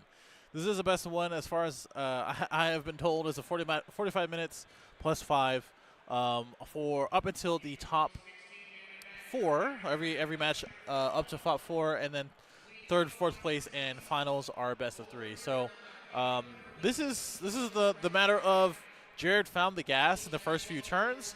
He is finding the gas here and trying to take game as efficiently as possible.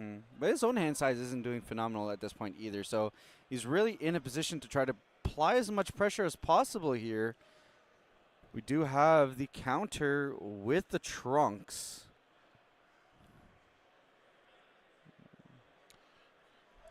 Yeah, do you believe this is just the regular Trunks, the 3 costs, and you hit the bottom deck 2 cards in for anything that's a greater cost, and that's pretty good. in today's format because a lot of the things that you're playing are one cost activate main, but the actual cost is like 5 or more or 4 or more, right? So it's just one of those things to kind of consider. The other thing is that I'm surprised that we didn't play. I mean, I guess it's just one energy. We do still have 2. I'm surprised we didn't play Andrew 14 as a floodgate. I mean, it can be responded to, but not. I don't think in this deck in Cell we can really do too much. But we'll see what Jamal does to respond. Yeah, so swing here, counter cards in hand, 8 cards in hand here for Jamal. Okay, never mind. He does play Android 14. I was like, oh, I thought we would start out with it. The other part of this is that you do have the discarded card. So again, our hand side is dwindling. We're putting Jared in a place where obviously we cannot not allow you to keep attacking. Please stop attacking me. That's basically what Jamal is saying between the Trunks and as well as the Android 14. But the beauty here is just that, like, at any point in time, Jared could just be like, all right, Dormant. And it's just like puts himself in a position where he, like, potentially doesn't have to worry about that turn once again. So those hard floodgates, of course, providing him a lot of opportunity, especially with Jamal being at 1 life at such an early component. I will say the early, the usage here Jared had of the Goku does play only just as a 1-of in the deck, so won't be able to get a free utilization of Arrest anytime soon. But we'll see kind of what can be here. Of course, getting another attack with the father-son here could be pretty strong in the next turn if that gets to stick around for one more turn. Yeah, it no longer has barrier, so I mean that's one of the things that you kind of have to consider as Jamal. Like, okay, I probably need to remove that, and okay, never mind. Yeah, there we go. Is going to be the Cell, I do believe 8-drop. This has been played quite a lot in a lot of like different blue Android decks, and it basically clears the board, allows you to utilize this, and there's another dormant potential. So. We are going to pop the Android 14, taking away the combo power, and as well as another attacker. Oh, yeah, Dormant does that, huh? Yes, it does. It's one of those things where it removes tokens, so if your opponent does do like a token negate or whatever, you can get rid of that and take away another blocker. So it's one of those things, man. It's one of those things. It's a very good card. All right, so we got the swinging with the Cell here. We do have super combo in hand. Have a way to be able to draw ourselves potentially out of this attack.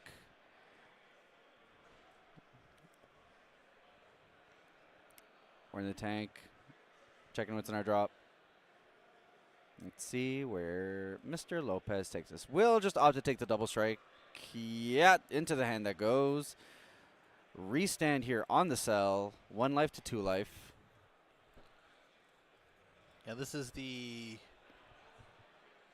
turn in which, as we're getting dormant again, although I do believe with that dormant, they basically had to pitch 2 from the 9-drop Cell because of its auto.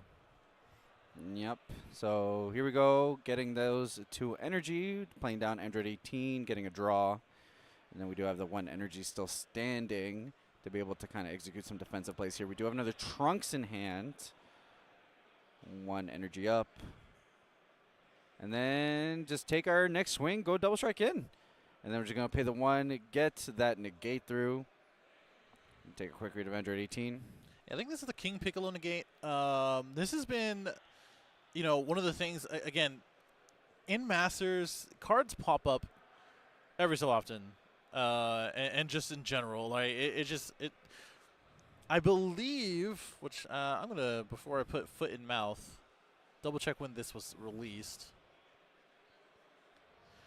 Because I don't think I saw too much play in the actual King Piccolo deck. Obviously, a lot of the time, people take different cards and try to make them generic for their use. Yep. Negate is enough, though, to just pass it through another turn here. And this is where Green's ability to go into the late game, where your opponent doesn't have too many cards in hand, especially against Blue, where they can just use those key abilities here and there to proc off a card, remove a card from hand here and there. Just makes it so much harder for Blue to be able to kind of make the right decisions. Another father-son Kamehameha here, being able to get the swing. We'll be able to pop a card from board, be able to rip a card from hand. Now we'll see what the defensive response is here. There's the other Trunks. Or not. I don't think he wants to do that. We'll see. We'll see before I say anything.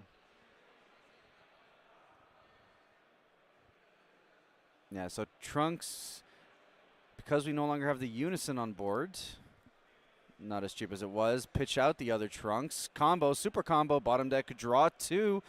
How much are we committing into this final swing? Super combo. Going to go ahead and bottom deck that card, draw another 2. We do have a token negate. Are we just going to go all in? Yes. Maybe. This is kind of all in. Yeah. 45, 55, 60. Still some strong negates in hand, though, if we need them. So not completely all out on this. We do have the leader swing after this as well. No, that's it. Jared Lopez breaking through from the top 16 on his way into top 8. He is no stranger to these North American final top cuts. And here we go, breaking through into the top 8 with Cell. And specifically, EX deck Cell. Yeah, Reboot Cell. Yeah, it's actually kind of funny because I feel like Cell came out 2.5 years ago, 2 years ago, something like that, and now it's still, just taking names. I guess I don't know. It was a quick one too. I mean, that's what I was saying before. The thing about Jared's deck, it's not so much hand destruction, it just kind of came along with it for some of the effects. Yeah, it's just like incidental surprises. It's the same thing with Gavin 1 and 2 for Jamal's deck, which, hey, he didn't really do anything wrong. He was just on the back foot a lot of the time, and he got dormanted 3 times in a row. So it kind of feels bad as far as that goes. But with Jared, he was like all gas, no brakes on his offensive turns. And then on defensive turns, he just held those dormant. So it just kind of worked out for Jared, and obviously he's a very decorated player, a lot of wins, national, all that other stuff, and it's no surprise that he did take it here. No offense to Jamal, did very good. Is that, of course, with Cell and Jared, come on now. That was pretty cool. It's one of those things where Jared plays very well into his play styles. You know, he's no stranger to these green strategies. And additionally, just the experience of being at these top tables in these high-stakes tournaments, it pays dividends, right? Just knowing, being able to be calm cool, calm, and collected because you've been here before plays a lot into it. So there's a lot to say about that advantage of having that experience under your belt and being able to take that into the match. So a lot of excitement here in the top 16, a lot of pressure. Always love it. It's always a treat when we're able to get certain Jared Lopez here on stream. So very exciting top 16 there. And of course, the rest of top 16 is still playing out right now. Of course, we've got North American Finals for Dragon Ball Masters playing through. We're going to be taking a short break as we let the remainder of top 16 play out, and then we'll be right back with top 8. See you then.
SSL intro.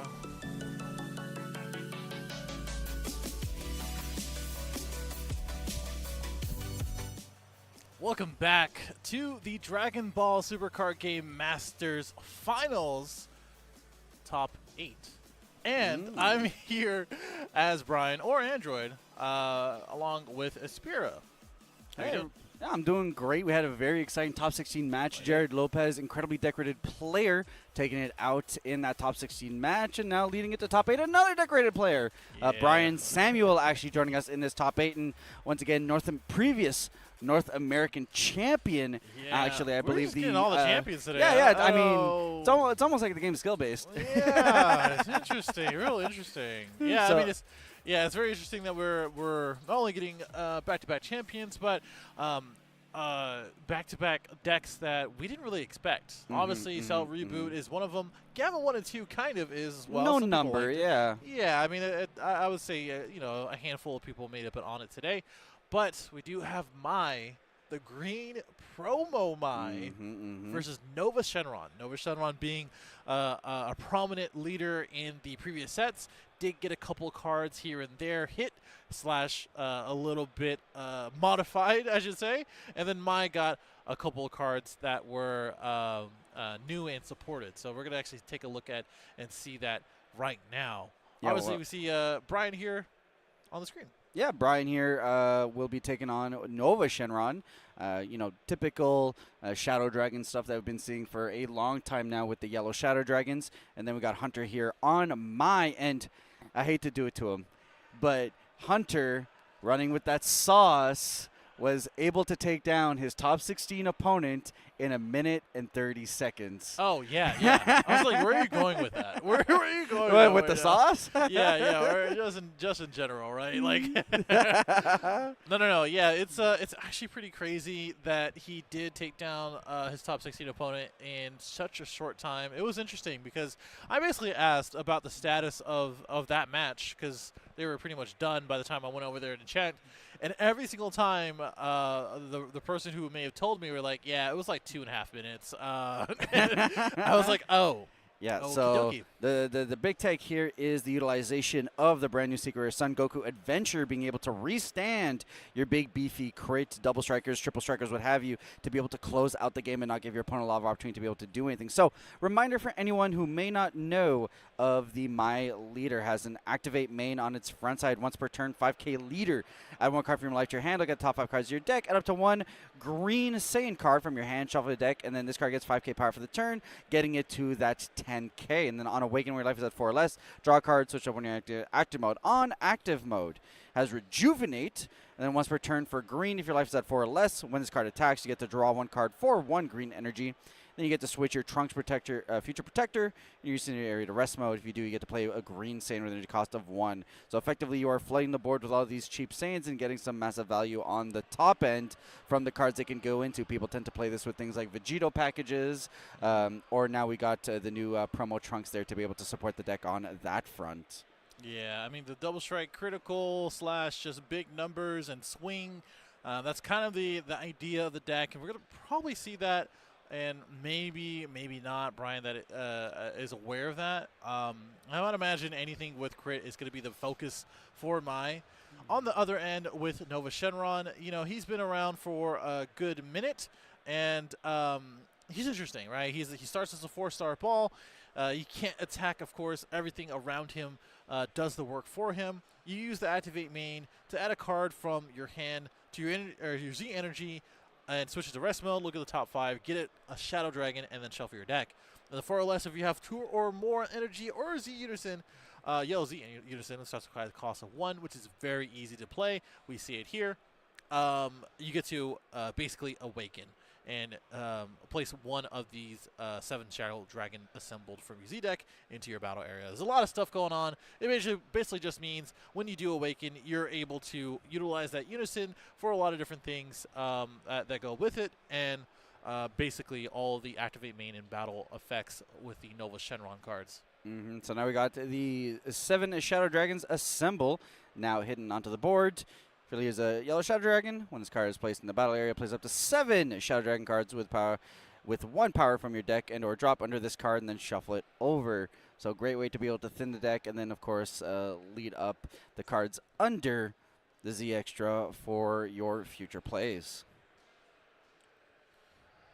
Yeah, it's pretty interesting. Like I said, you know, some of the stuff for Nova, I think it was 1 or 2 cards that that were kind of modified, you know, taken away, that kind of thing. You know, neutered the deck just a little bit, but obviously a player like Brian recognizes the power of yellow, from the Bardock Negate to Flying Nimbus to whatever it may be. When it comes down to what yellow can do on a control and as well as low energy basis. I mean, look, I'm not much of a gambling man, but yellow has had the most finals appearances. That's true. And I think wins when we account for finals and world championships. I mean, we have Philip Tarpini with the I believe the second battle hour being able to take that down. Yellow, a very strong representative, and this speaks a lot to the color's flexibility.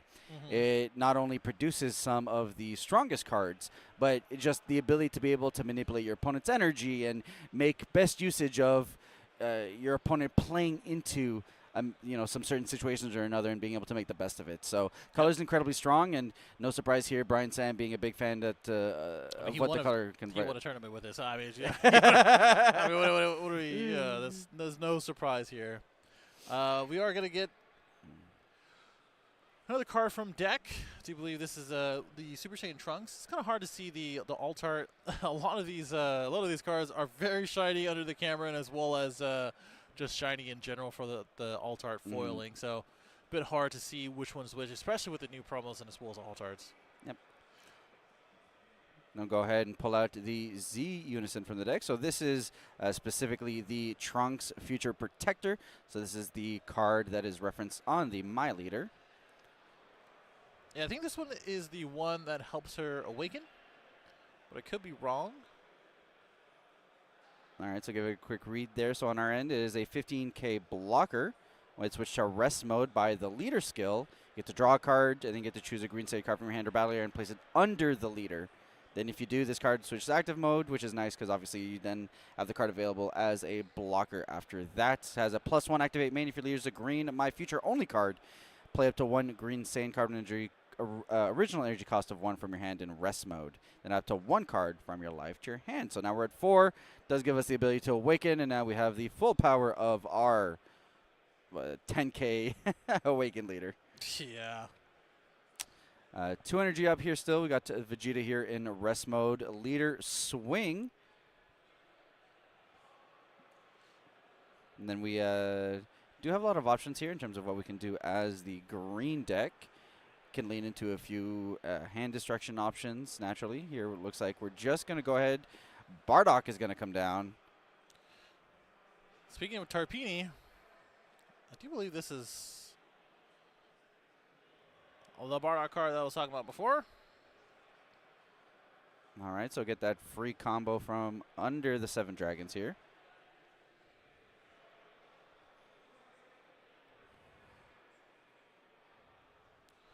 Yeah, this one, as most people who have been playing as or against yellow, you know, this is one of the cards that you kind of have to look out for. The Bardock Negate, basically, it doesn't negate, but it does counter. You play the card, and if it's your opponent's turn, if your leader card is yellow or Bardock's Crew, if you have 2 or more Z energy, this is a 1 cost. When it is played, your opponent can't attack with cards for the turn unless they place one of their rest mode cards in the owner's drop. That does count for everything but the leader, basically. So your energy, etc., etc. And then the 1-drop Trunks going under the My. And of course, promo Trunks here being a huge boon for the deck. Allows the leader to get an additional 10k power for the turn, effectively making it a 20k leader.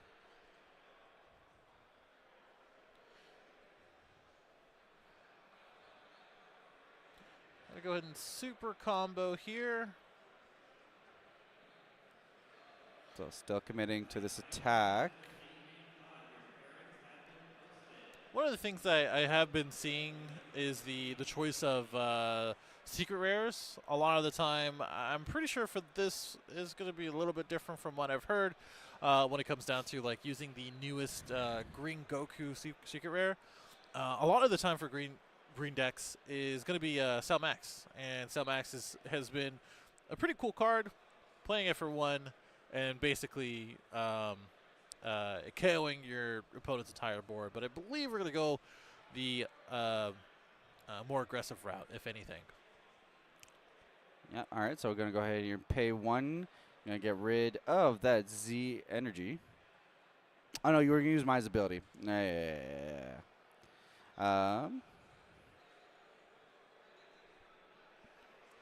So up to 5 we go.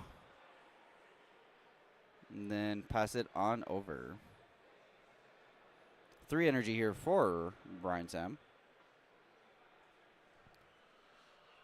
Yeah, not as aggressive as we have been told just yet, but obviously, you know, we're pretty early into the game. And, you know, the later that the game goes on, the more Barlocks that are come down, the more Flying Nimbuses that are come down, et cetera, depending on what Brian elects to do. Maybe even an Oceanus. And that's the thing where all of these floodgates and as well as counters and as things that are going to be preventing Hunter from doing anything, from attacking or from literally anything, it's going to be kind of hard for him to navigate late into the game. So you kind of want to be more aggressive with these falling turns and do what you can from there. Yeah, so swing here on the Unison, and really all that Hunter is trying to bide here is just the opening, right? He's just trying to find an opportune time to be able to find the in to go with the crits, the double strike, the big finish here. If you go into the long game, you're definitely playing into the kinds of things that the Shadow Dragons like to do. So here, if we can just force Brian Sam, which isn't easy to do, he's a very skilled player, into a position of maybe overcommitting or not timing right when to close out the game, could leave himself vulnerable to some big finishes. So it looks like we're just going to combo here. Which basically did nothing from what I understand. Yep. Or just maybe to get a marker. Just to get a Z energy, and then we're going to swing lead into it. And we're going to put a card under the 7 dragons, be able to draw a card here. Then Mega Shenron here, or Sin, my bad, Sin Dragon. Unison down to 1.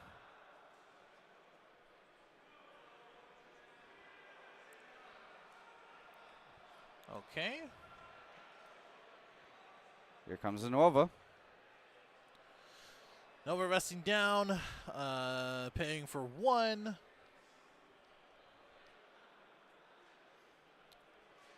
Token block.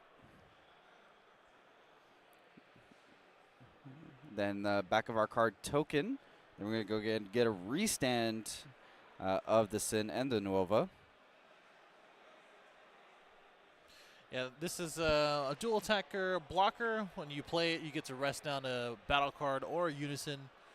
So he's elected to do that. I think one of the things that Brian is kind of trying to focus on is to take away any of the Unison options and as well as any of the counterplays for it.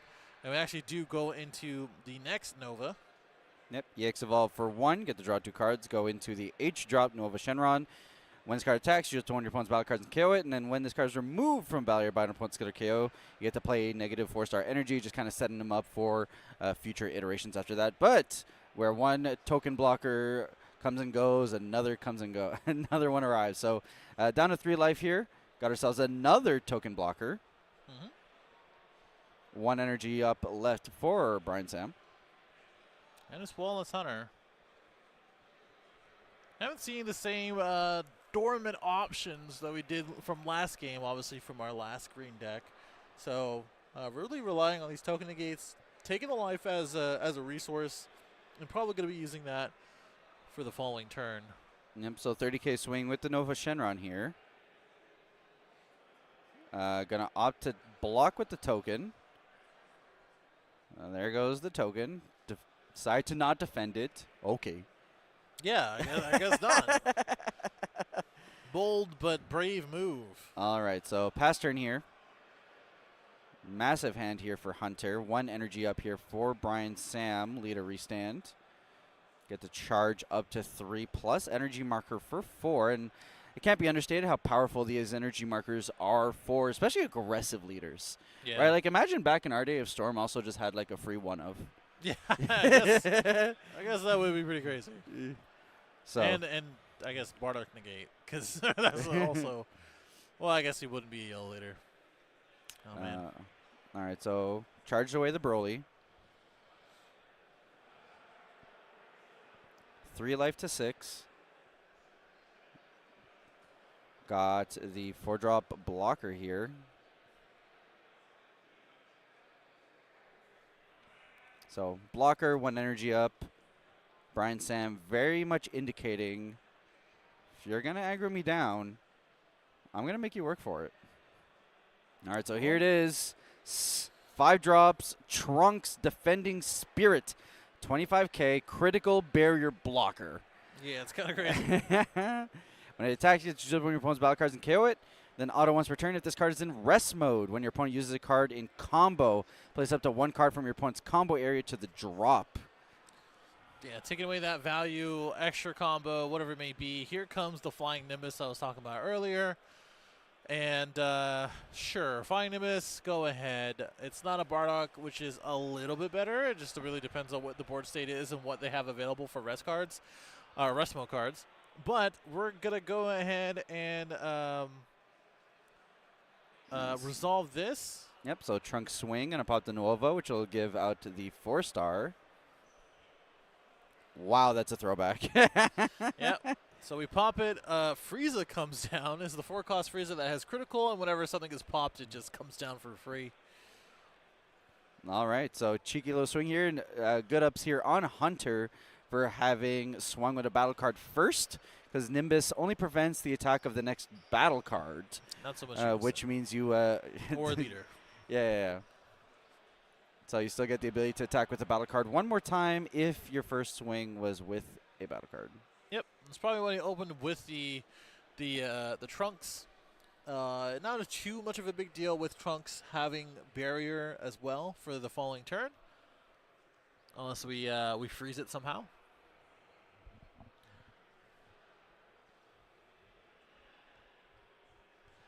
And yeah, I mean this is just a simple critical swing.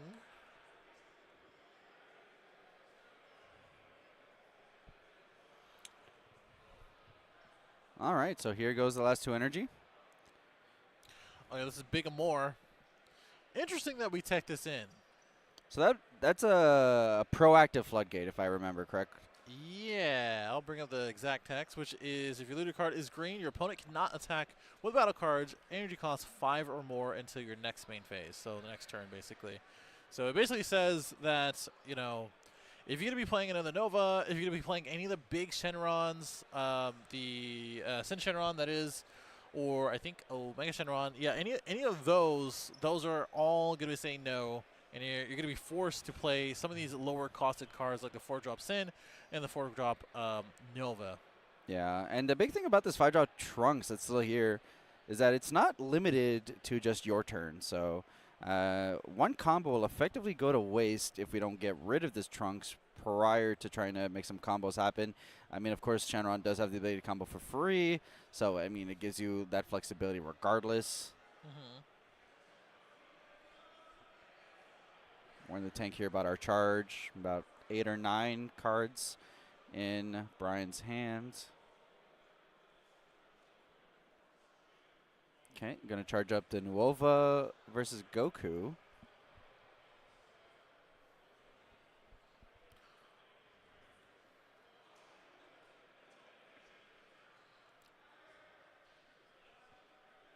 Yep, so there you go. Pop the Nova. Now search our deck for the 4-drop. Okay.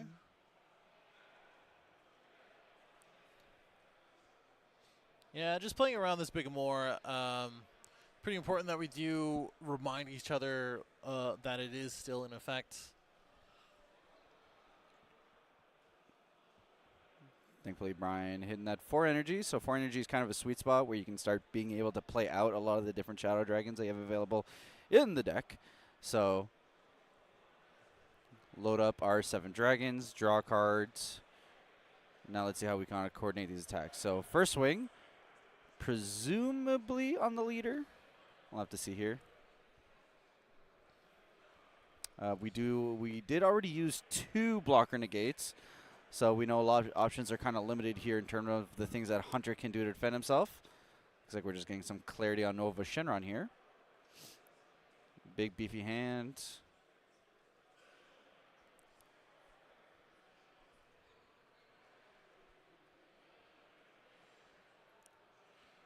Okay. Yep, so go ahead and mill and then get himself a little stat boost there. Then the mill being the beefy triple striker.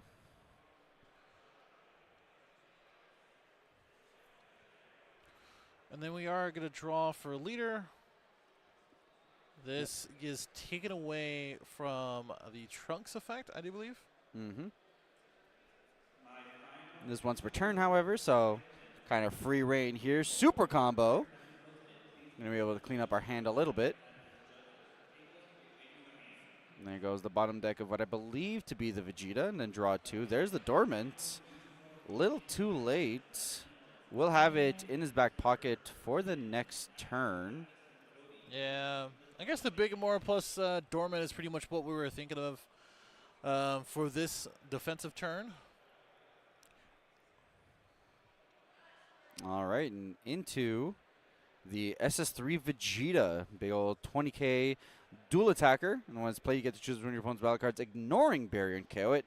And then if you use the skill 2 KO a battle card in rest mode, gains critical. So 20k crit to the face.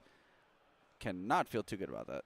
No, I mean the other thing about it, I do believe Bigamora says battle cards, so it has nothing to do with unisons.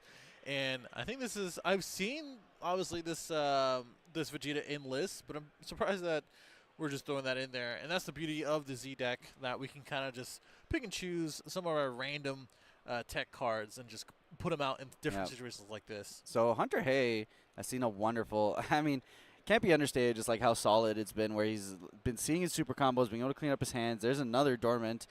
He's been seeing his token negates. And like we were saying, Hunter's really just kind of waiting for that opening to be able to go for those big turns. So if he's going to defend himself in a position to be able to do super combo, token negate, block with the token, you know, feeling very comfortable in terms of potentially seeing an out for the next turn. Brian Sam here with 1 energy up, has the swing with the lead, has the Z Unison, as well as the 4 drops in available, which we're going to have to deal with that blocker somehow at some point. 2 cards combo here. Still remaining on 2 life. Unison swing.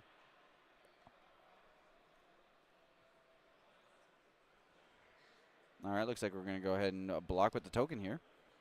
No surprise there. I think that is the last attack. Oh, no. We have one more. All right, swinging it with the Sin.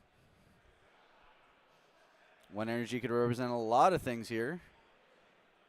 So do we want to go down to 1? I mean, we have 1. We're going down to 1. And yeah, Pass. I guess that was the last attack. We do have the Bardock there, but I believe that is it. Yeah, so just got the Bardock standing there. Yeah, I mean this the thing about it for me is that, you know, we were talking about how quickly the last match was went with Hunter in his top 16 match, and then I was also talking about Nova and as well as Brian in general, and how as the game progresses and as the energy goes higher and higher, this is exactly where Brian wants to be. So I think that's the issue, where as we figure out where we want to put our battle card. That's the issue where I just feel like this is kind of hard to get out of. You're at 1 life versus 6. The double strike crit, I won't say gimmick, but strategy is not looking too great. Yep, so here we got the SS2 Gohan here. Going to be able to pop the card away. And here we got another crit Frieza to follow up from that. He was really trying to get those out of hand, I think. Yeah, he's really trying to rip through here. But 1 energy, we still have the Nimbus available from Brian Sam. So pretty good spot here in terms of being able to say no to the opponent. And now that Hunter is down to 1 life, has I mean, yeah, we do have Dormant, but in a much more difficult position to be able to protect ourselves from what Brian will have in terms of aggression over the subsequent turn. So I think this is getting a really tough position here. Just the Nimbus to Nimbus back-to-back puts him in a really good spot to be able to defend against this turn and feel comfortable going in after that. So we'll have to see swing here from the Frieza.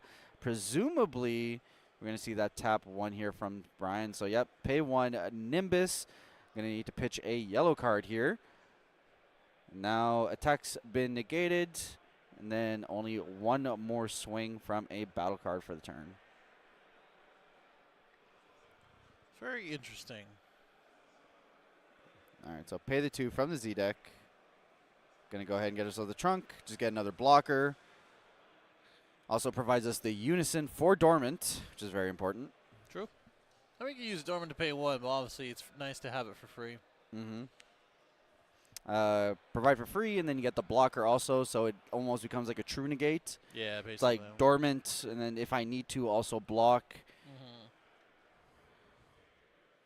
Okay, flexing on with this Altar Vegito, or Stamped, I should say, or Vegeta, sorry.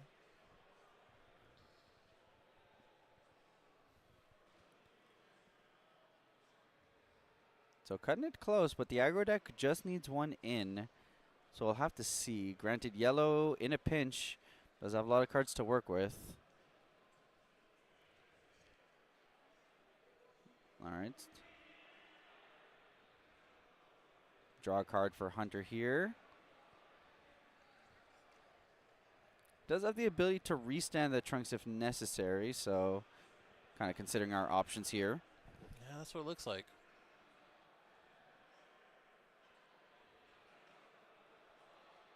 All right, and that'll be a pass. No?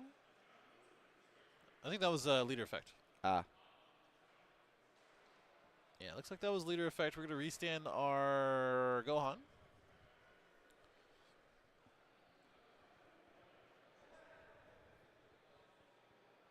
All right, we're in the tank here. How do we put ourselves in the best position to survive? But right, the goal isn't to just play to survive, but what plays get us to a win? It's gonna be hard with them or Brian having 6 life in general. So I don't know. It's hard to say. I mean, you really do have to continue to play threat after threat. Use your leader effect, which I don't believe you can because you have to take a life. Yeah, it's a little tough. It's a little tough right now. That's why these decisions and picking up a card, putting it back down, shuffling through our hand, etc., all these mannerisms are becoming more and more tough. All right, so committing to the Overwhelm. This is for Vegeta. Cool.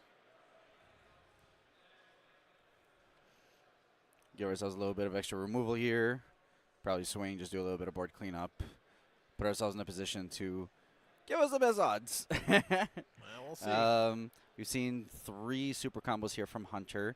Potentially to see a 4th. Actually went to lead, so that's going to be 1 damage instead. Get him down to 5. And then I think that's all she wrote. Have 1 more energy here. Gonna get ourselves a life. Okay. That should And be then good for our leader pass effects. it on over here. Yeah, we're going to pass. Brian's still in a pretty decent place. 5 life, pretty decent hand size. Going to go to 6 energy or 5 energy here. And, you know, it's probably going to be more of the same, either playing Nova. So now, since now we're not playing around Big War, we can probably go into a Sin. You know, any kind of double striker that prevents any of the Doma potential or trying to play around it, that kind of thing. I mean, I think the thing is that with the Trunks, okay, well, Hey. that's tough. Yeah, so Goku ends up presenting a really annoying, I mean, I think it adds the cost. Yeah. Basically, any of the energy or extra cards is has an added cost. Yeah. Absolute Annihilation. It basically has deflect, barrier, unique, and permanent. If your leader card is yellow, your opponent cannot activate extra cards unless they switch one of their energy to rest mode. So unfortunately here, having no energy available prevents the activation of Dormant now. And this puts Hunter in an extremely scary position in terms of, now I've just got to face down this board. And this may be all she wrote, because we do know Hunter was hard relying on this. So phenomenal tech here from Brian Sam here in terms of being able to get a sense of what Hunter was going for and having an out, making sure that there was a way to be able to punish some greedy plays here. And of course, I mean, Hunter's an aggressive deck. There's only so much that he can do in terms of trying to compete against these more aggressive decks here. So combo, majority of our hand here, going through the motions. Still have the blocker trunks available for us for the biggest swings here. And of course, Brian still has 1 energy up plus 3 different additional swings. So tough position here. We're thinking about it. Here's the block with the trunks. I think we're just going through the motions here. Formalities. Swing with that Goku. The very same one that kind of gave us some trouble. Going to be able to use our Shenron, get some free combo. Get a draw. They're just clarifying with the judge. The timing on the, I believe the 7 Shenron. Oh, okay, never mind. Okay, yeah, we're good. All right. Super combo, the secret rare. Yeah. All right, and that's it. Brian Sam breaking it through the top 8 here over Hunter Hayes. Some very finely timed Nimbuses to be able to shut down any defensive options with the closeout of the absolute SS4 to say, you know what? You know, a nice, cute defensive play. Don't care about your Dormant. Thank you. Yeah, he was like, you know that thing that Jared did last round? Yeah, I ain't about any of that. Yeah, I ain't about none of that. yeah. That is tough. That is tough. Yeah, I mean, that was it reminded me actually a little bit about our Fusion World matches earlier, where it was like a push and pull. As far as like, it's kind of like, I'm trying to do stuff, but you're not letting me do stuff. And when you do stuff, I don't like it. Yeah. In the simplest terms, it really just came down to like, I can hide behind Dormant a little bit, but you know, I really need to be aggro, and I can't really do that. I didn't really see some of the cards. I did see the trunks, but then I proceeded to run into Flying Nimbus. That absolute annihilation was the perfect timing. You really recognized that the fact that like you're tapped out, you have a unison, and green loves to play Dormant Potential. So that is the biggest defense that you have. I'm going to take that away from you, and the only way to do that is to play a card that you literally cannot interact with, and that's how we got our end. Yeah, 100%. So. I mean, some master play here. No surprise, you know, Nova Shenron, a known quantity in the meta, has been a known quantity. Yellow, always powerful in these kind of final situations where the color has a bunch of flexibility. And when you tie that in with a phenomenal pilot like Brian Sam, decorated in his own right, knows what to do in these positions. You know, we've had back-to-back players who are very comfortable in these top cut positions. Yeah. Those are some definitely deathly combos when it comes to having to face against that. Yeah. It's been good. It's such a, you know, these last couple matches for Masters, you know, it's such a Masters at work. I was trying to find a good pun. Yeah. I couldn't find it. I couldn't find it. You know, obviously with Fusion World, we don't have a counter step or the counter window, any of the responses that we have to go through for Masters. But for Masters, there's a lot more text. There's a lot more cards. There's a lot more effects and responses coming through, and that really showed in these last couple matches. This one is specifically very pinpointed. Like, I know exactly what you're doing. I'm going to take that away from you, and I'm going to take the win because of it. Yeah, 100%. This was definitely a knowledge check here. Yeah. And Brian Sam definitely showcased his ability to understand what his opponent's going to do, and at every point in the game, just be able to shut that down. Yeah. So, with that said, though, that was our top 8. Congratulations to Brian Sam as he breaks his way into top 4. Masters is still playing it out. We still have players trying to break through out of their top 8 match into top 4, and we'll see who will be breaking through into our top 4 match. Brian Sam guaranteed in there in our next round for Dragon Ball Masters North American Finals. You guys aren't going to want to go anywhere. We'll be back shortly.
Welcome back, everybody, to Dragon Ball Super Card Game Masters North American Finals.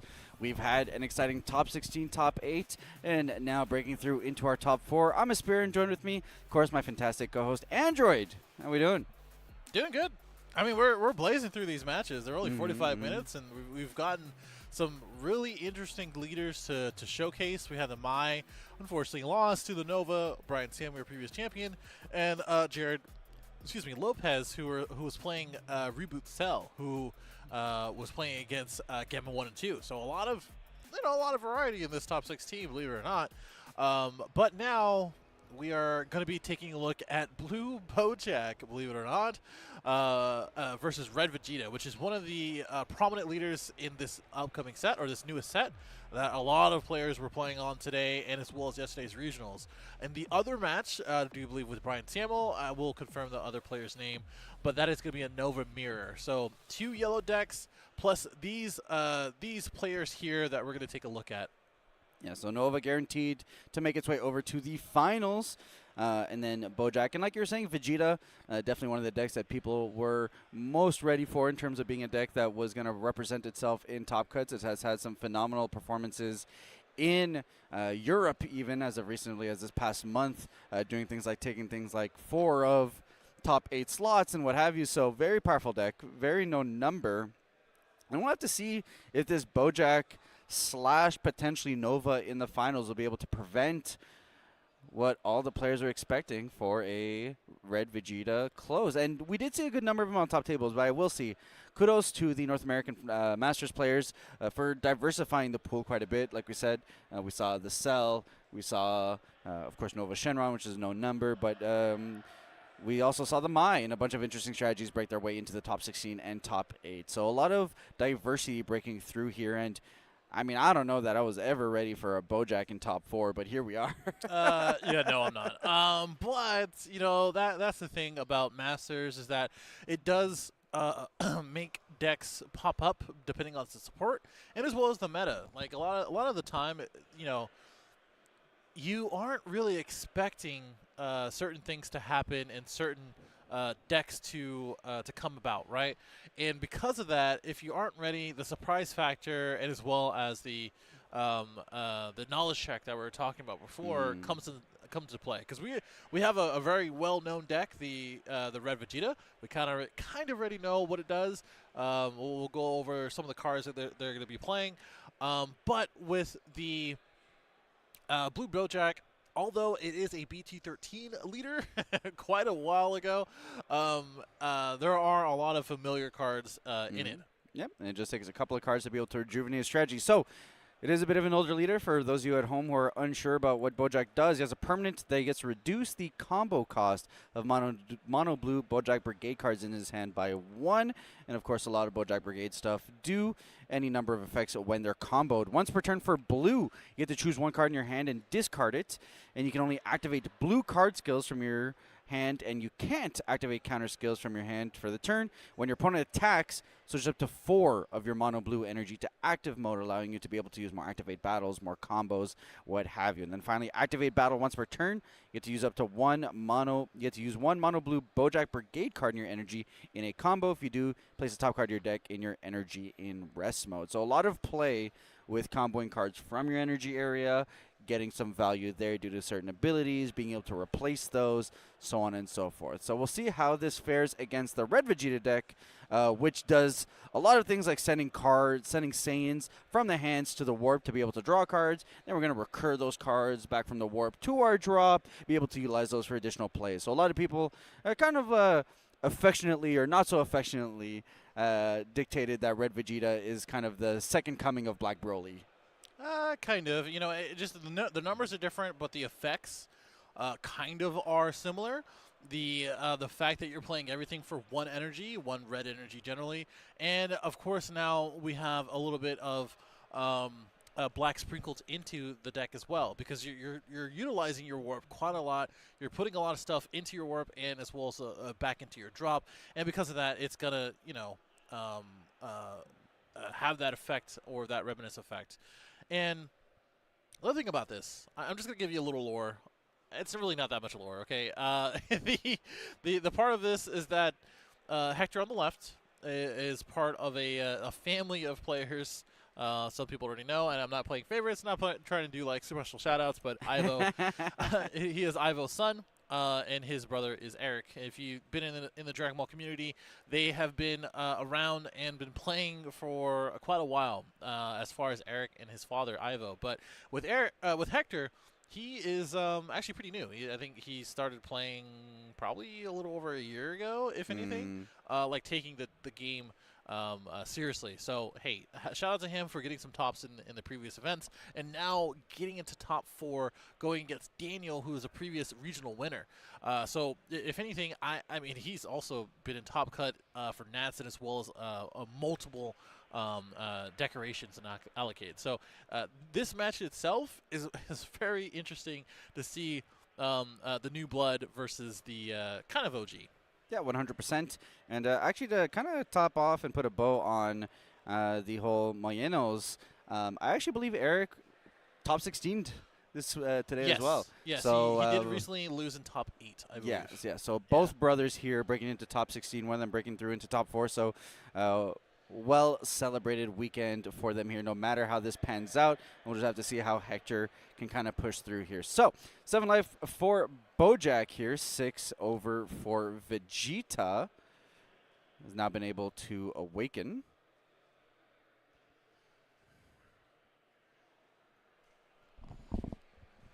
Got ourselves a lot of generic cards. So not only does this utilize a lot of older cards in terms of black cards that synergize really well, but red cards as well, but just a lot of good generic red staples here. So we've got 10x Kamehameha, Mighty Blast, just kind of chilling there on the board. Activate battle, place one of your Z energy in your drop, then remove this card from the game. Choose up to one of your cards and it gets 15 for the battle. As an additional activate battle, if your leader is red, you may place 3 of your Z energy in your drop and remove this card from the game. Draw 1 card, choose up to one of your cards and it gets plus 15. And then you choose up to one of your opponent's battle cards and minus 25. So just a lot of value baked into this one card here in terms of just giving us more options to be able to do things. Yeah, it's interesting how Z extra cards work in the way of just like being on the field and just being able to use or utilize them whenever needed. And the other part of it is that like, yeah, I mean, we're going to see a lot of more generic cards in general. And of course, some of these, I would say, is it this deck kind of card? Like, is it really for this deck kind of card? Just because of, like I said, the overwhelm and things like that. But hey, we're still playing Explosive Dance, regardless of the errata for it, and a couple other cards that we're going to be seeing later on. Mm-hmm. So 5 life here for Bojack as we pass it on to his turn. Yeah, Bojack, there's not really too much when it comes down to understanding its card pool. A lot of Bojack's cards have to be, not really have to be, but it really plays into the Brigade cards or just the Bojack cards, just because it just plays into each other. I think there's a couple of cards within the last couple sets that have given it support. Obviously, we see the Vegeta being beaten by Bojack card in the drop. That plays at the end of the battle and bottom decks a card. It's always a fun card to see.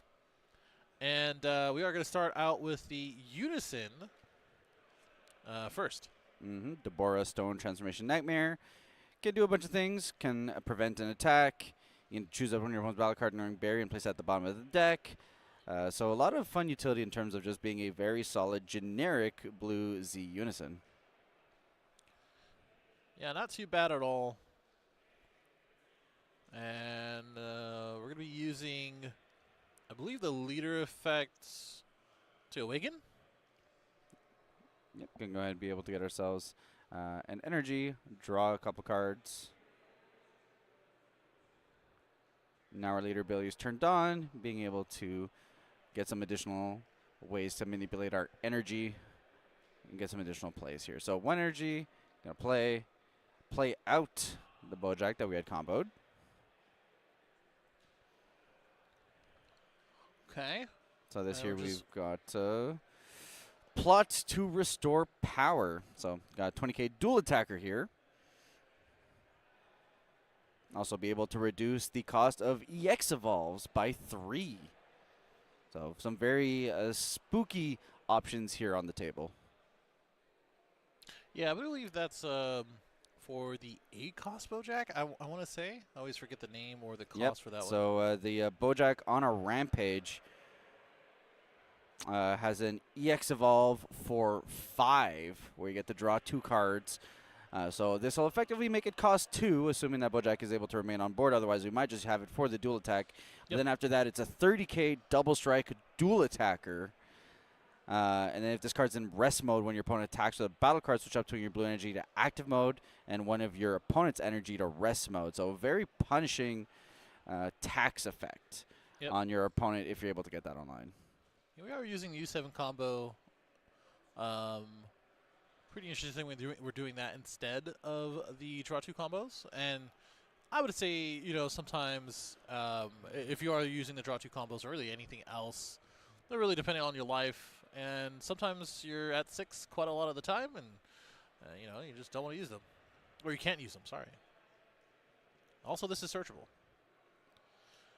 Being able to use it at 5 or less. I do believe Hector is at 5, so yeah, since he's at 5, he's able to use it and get out of these tough swings. All right, so I'll pass it over to his turn. 4 energy available here. We're going to have the pitch of the Saiyan, be able to draw 2. Which makes this one of the better leaders to use generically. That is the Activate main. Just pitch a Saiyan card to the Warp and draw the 2. Not much to it. And then we got the SS4 SS Rose. I get confused a little bit with the pink. Yes, sir. If your leader's SSB Vegeta Saiyan Pride, you send 6 Saiyan cards other than SS Rose Black. Let's say Saiyan from your drop to their Warp. You have to play it from the Warp. Nice little cheeky 15k there.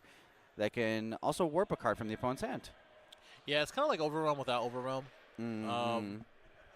And you can choose the cards that are into your drop, into your Warp. Obviously, they're Saiyans, but it's one of those things that if you are going to be utilizing things, which we're specifically taking certain cards, probably Vegeta and Goku or whatever it may be for the Warp into the drop, we're going to be able to use those. And it also is hand control, making the Warp one. We're going to go ahead and go into the 4-cost Super Saiyan Goku. It's a deflect dual attack. When it attacks, this card does a lot.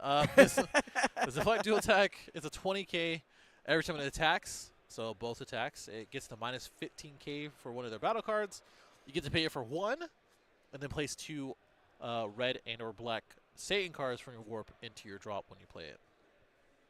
So this is one of the cards that you're going to be seeing pretty much throughout the entire match. Every time that he has an opportunity to use it, he's going to use it. I do believe it has a limit 1, so you're going to be able to use 1 per turn. Yep, so go see the swing here. Going to have the combo. It's always funny, the recursions that kind of happen between, like, whenever you have a deck that mini plates with Warp. So now you have this whole situation of combo from Warp, get it to drop, use that card to be able to get it into Warp with an Overwhelm, what have you, being able to shift it back into the board for combos afterwards. Yep. And you kind of get this, like, really recursive loop going. Yep. This is one of those things of, like, you gotta have to know that and everything apart your deck. Like, everything that is in your deck, you have to recognize what's important, what's not, and utilize it to the best of the ability, which is, of course, what Masters is all about. With this, I think it's just a 20k swing. We're going to use Zanya, I do believe. Yep, so a little Bujin. Going to be able to come down here.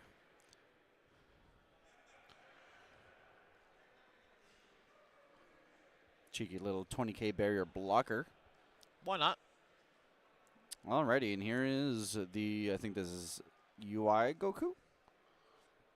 Yeah. Yeah, so we got here Son Goku Unlimited Potential, 20k barrier blocker. Yeah, this is the other end of the 1-cost 20ks that you can place. So obviously the Super Saiyan Goku that we saw is the dual attacker that minuses, and this one is a minus 20k of your opponent's battle card, and with the barrier blocker. And basically you get to untap it whenever you use a card in combo. Yeah, so there's a lot of synergies here in terms of having cards that also appreciate when you combo. which is why we've actually seen a lot of these different Vegeta decks also play the one-drop Gohan. Yeah. The red Gohan that gives you some additional draws whenever you combo, just to be able to get as much advantage as you can from the fact that your deck is trying to do this very thing. True. All right, got some Super Saiyan Bardock action now. Yeah, this is probably one of the flex spots for you in the deck. It is a Saiyan, it is a black Saiyan, so you can utilize it for a lot of different things.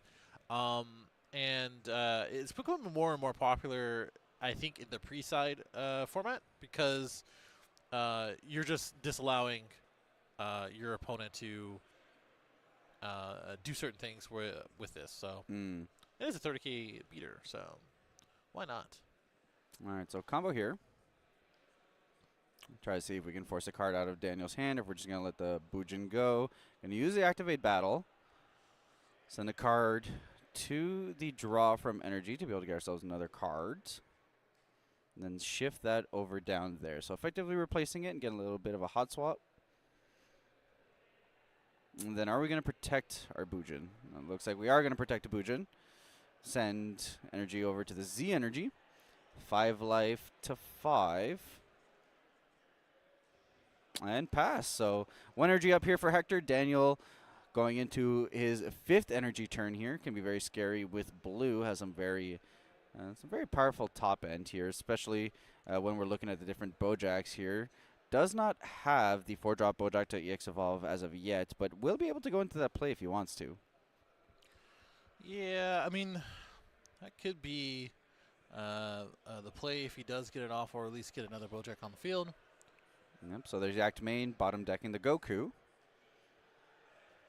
Now we're just counting cards in hand, so I think we have a total of 9, is what I was saying. Yeah.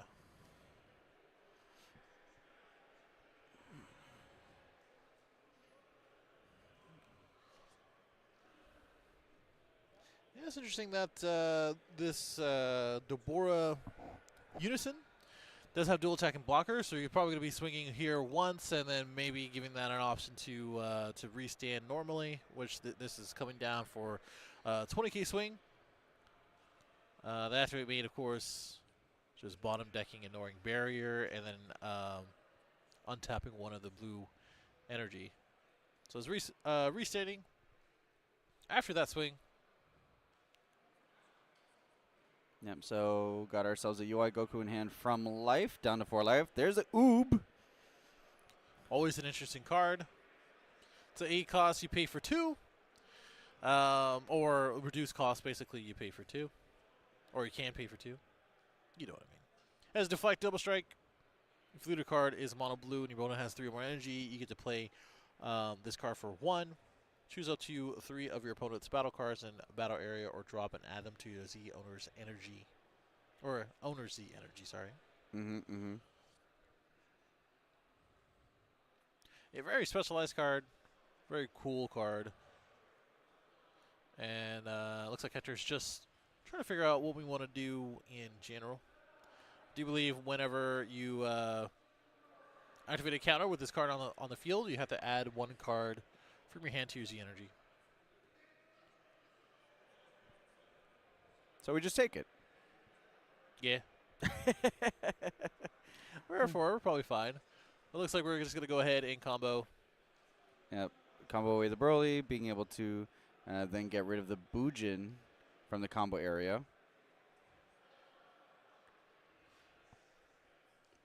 Prevent another one of those from coming down.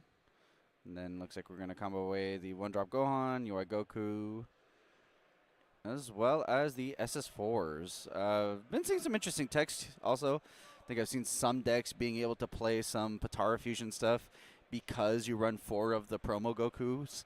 So kind of just a fun way to be able to kind of make that happen if you do happen to see 2 of them. Yeah.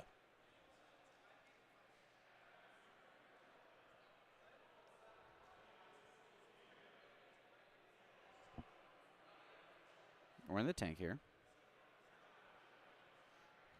Yeah, just take it a minute. Okay. All right, so here we go with some SS3 action. So SS3 Vegito Ultimate Battle Form coming down to the board. Auto when this card is played, choose up to one of your opponent's battle cards and return it to its owner's hand. Then at the start of your opponent's turn, add up to one non-super combo card from your energy to your hand, and then add the same amount of cards from your hand to your energy. So more of that hot swap action. Has an activate main for 2 to be able to play itself if you have 3 or more energy. It's a very fancy way of saying untap 1. It is a very fancy way of saying untap 1. All right, and then we get the black Kamehameha here on board as a Z Extra. Similar vein to the 10X Kamehameha, which gives yourself a little 10k stat boost. Also gives us the opportunity to be able to draw, play some shadow tokens, do some neat things on that front. Yeah, I don't think we bottom decked anything for the 2 or less effect. I think we're just having this as something to use for the activate battle. A lot of activate battles are going on or can go on in Blue Billjack, so no surprise that this is going to be another one.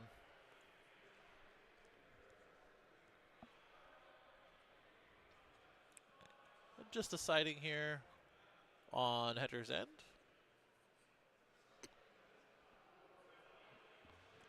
All right, so play out the Vegeta, get rid of the Oob, swing with Vegeta. All right, hair size is kind of dwindling for Hector's end. It's not looking too hot. Surprisingly, Daniel actually has a similar hand size. Kind of hard to see there, but I do believe that's the case. Yeah, I think the only advantage here, I guess the advantage kind of goes both ways. So with Vegeta being able to play things in and out of drop/warp, and then alternatively having or Hector being able to do that, and then Daniel being able to kind of mess around with his energy area and be able to get extra advantage there. Yep, a little bit of a hand rip here. One of the cards from the Rose Black being sent to the warp. And then about 5 cards left in Hector's hand. We're just getting a quick verification on the judges here, making sure that we're all on top of it.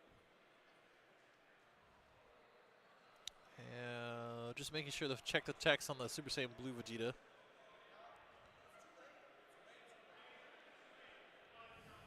So 4 life to 5 life here.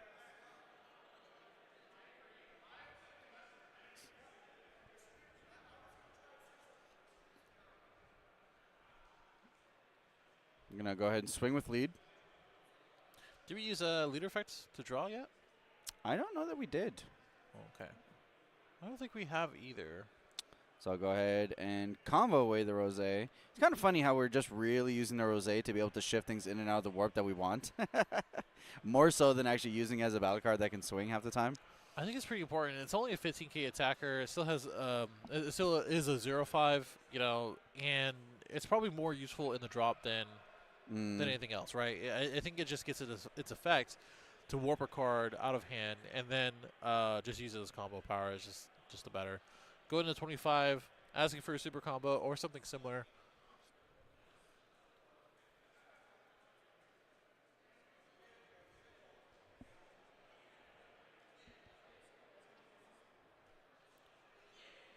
All right, so we're just kind of rewinding here, verifying some plays. I think the issue was the amount of cards that were sent. I could be wrong. All right, so it looks like we're continuing play here. Going to combo away the SS3. Interesting.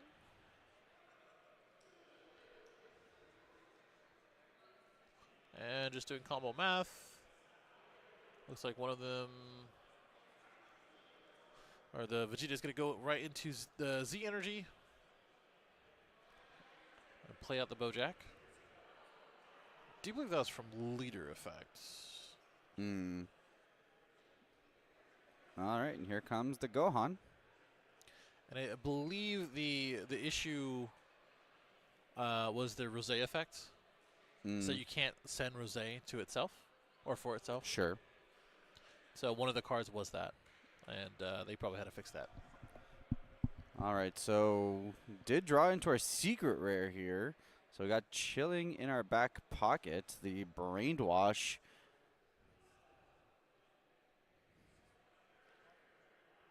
We got our played out, our SS4s. And it always feels like the pace of a game changes when you have a secret rare in your hand. Like now that it's there, you're like, what do you want to do? What am I going to do? What is going to be my pace of play now that I have this option? Just because of the amount that you're able to kind of change the tempo of the game, the pace of the game, being able to see your secret rare. Yeah, definitely. Looks like it's the. I always want to say Super Saiyan 5 Gohan, but it's just not. That's just not correct. Gohan Blanco. Oh yeah, that's even better. That's even better. So Beast Gohan here, Yeah, personal Beast Gohan. fan favorite of mine. We've got Sun Gohan limited potential in his cards played. You can choose rest mode battle cards without unique skills in combos until the end of your opponent's turn. When this card in a battle is used in a combo, you get to choose up to one of your opponent's battle cards and it gets minus 10k. So it's a big beefy 30k attacker that also has some additional utility. Also gets to draw 2 cards, discard 2, which is always nice to be able to filter your hand. I mean, it's what Vegeta wants to do in the first place anyway. It's kind of generic enough to be played in most red decks anyway. But in this particular one, obviously, you're going to want to continue to get more and more things into your drop area in order to warp them or to send them to warp. So it's a perfect addition.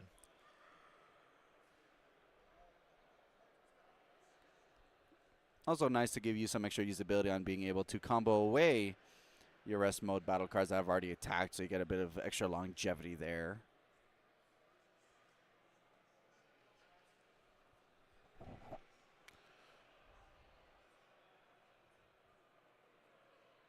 Okay. Swing in a block. And re-swinging for dual attack. We're going to go ahead and swing again 20k, probably just into leader. Yep, so not a ton of cards in hand for Hector to play with here. Go down to 3 life. Lots of energy here. Daniel definitely on the up and up, has 5 life, has enough cards to be able to apply pressure. He's going to go ahead and minus away, get rid of that Gohan. Bottom deck that, so very tough position here. Daniel definitely on the upswing in this top 4 match. Still has the Black Kamehameha on board, has the Bujin, has the leader swings. So even without representing additional cards to play here with the massive amount of energy he has available, could be very tough position here for Hector. Oh, I love myself some Majin Buu here. Double striking unison. The one of? The one of, yeah. The secret rare Majin Buu? Yeah, look, if yellow's able to have 5 secret rares, all right, blue can have it's like 2 or 3. You have a point. You have a point. You got me there.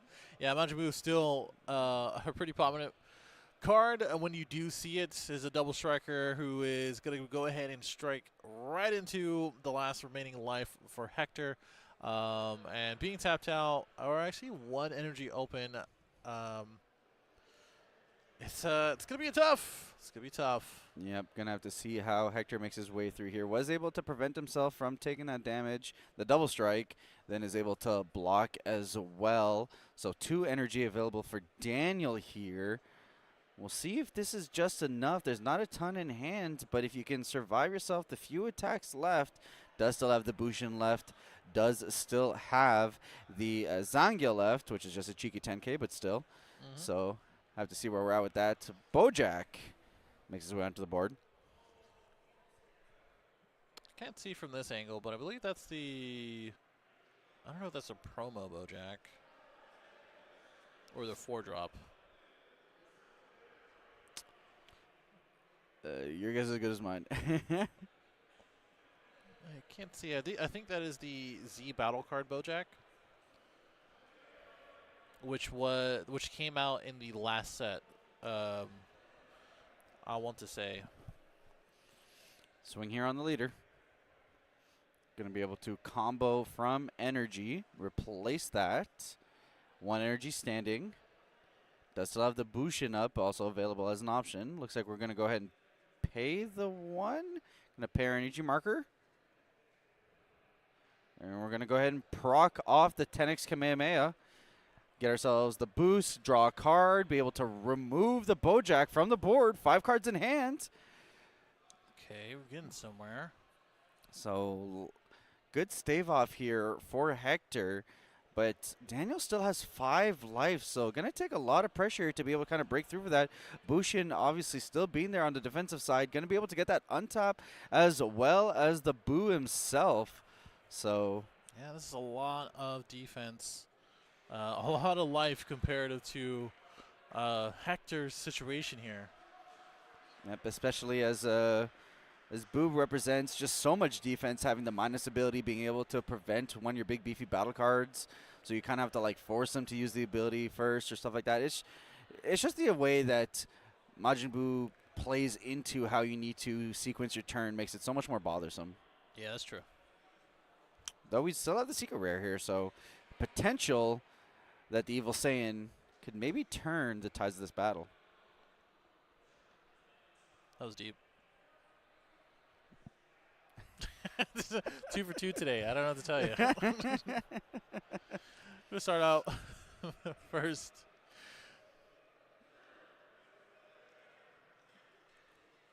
I'm going to play out some Black Saiyans here.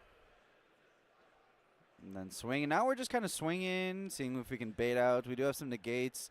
We got some activate. We got some activate battle extra cards. So Trunks pretty good here, especially in a deck that's trying to play these big beefy bodies.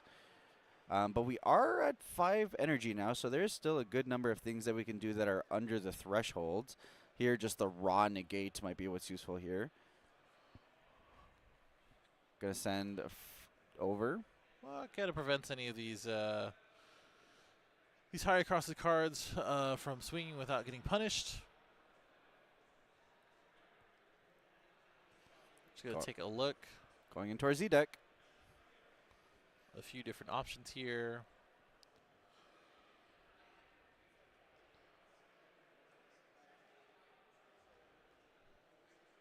Five cards in hand.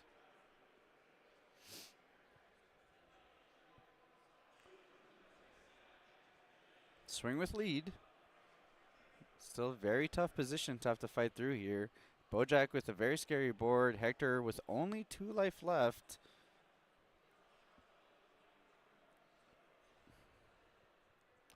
Okay, choosing one from our wart for leader effect and comboing. We go to 20. We'll respond with the Trunks that we just played. Going to place 1 with the Bujin effects. All right, so little update here. I'm seeing Brian Sam. Looks like he's all smiles over there in the top good area, so not confirmed as of yet, but might have a certain inclination that a Brian Sam's going for the 2-time. Oh, man, wow. And potentially fighting it off in another North American finals. Back into the finals, Brian Sambo. Okay, we'll confirm that right after this. But I wouldn't be surprised. Got Jiren down here on board for Hector. Got a Chikilo 10K with Empower 3. It's a dual attacker permanent for each marker on this card. It gets an additional 5K during your turn. And as on a -1, when one of your opponent's cards attacks, you get to negate the attack. Cool tech. This is for the new red Jiren deck that came out of BT27. But I really do like the -1 auto. And obviously you don't think you got Empower on this one. But the dual attack barrier is quite nice. None of these weird cards which I don't think Bojack does play, that target unisons are going to affect it. But pretty cool. Yep. Pretty cool for the clapback. Gonna pay the 1. We're gonna go ahead and clear ourselves from that attack, and now we're at 4 life, so we did end up chipping away at 1, but that was a lot of work to kind of now be back in position. We've used our act battle for the pitch to be able to get our 4 energy back here. And go ahead and do a quick swap there, be able to draw cards.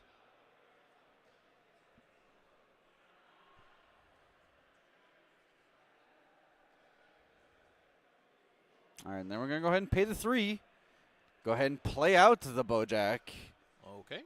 So very solid, powerful card. Now we're going to go ahead and get rid of that off the board. Now we've got a taxing effect on the board. We have our boss monster out there as a 30k double striking dual attacker. Very spooky in the face of just having 2 life, especially with the unison that can also double strike. So here the SS Rose is going to, not that Rose. Nope, yeah, that's going to have to stay there.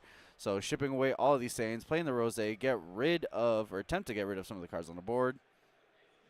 Yeah, I mean, this is the thing about, like, whose turn is whose when it comes down to it. Because now with the Bojack out, since it is in rest mode, whenever your opponent attacks with the battle cards, it could be once per turn, get to untap 1, and then tap 1 of your opponent's energy. So got to be really careful here with swinging with the battle card. Kind of already swung with our unisons. Let's see if we have anything else up our sleeves as Hector. We got the SS4 cross-dimensional fighting spirit, which is able to get the Bojack off the board. Still, though, low hand size, not too much to work with here. Bojack still at 4 life. How can we set ourselves up to having the resources we need to not close out the game this turn, but at the very least live to see another day? I mean,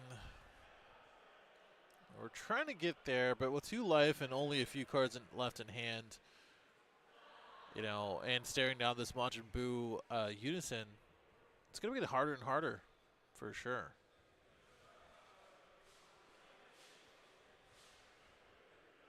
We're going to use the Activate Main from the Goku's effects, I do believe. Yep, so if you have 3 or more energy, you remove 10 cards from your drop and warp from the game. It's 10k and double strike, so we've got a 25k double striker here. Completely rested out here for Daniel, so defensive options are also limited.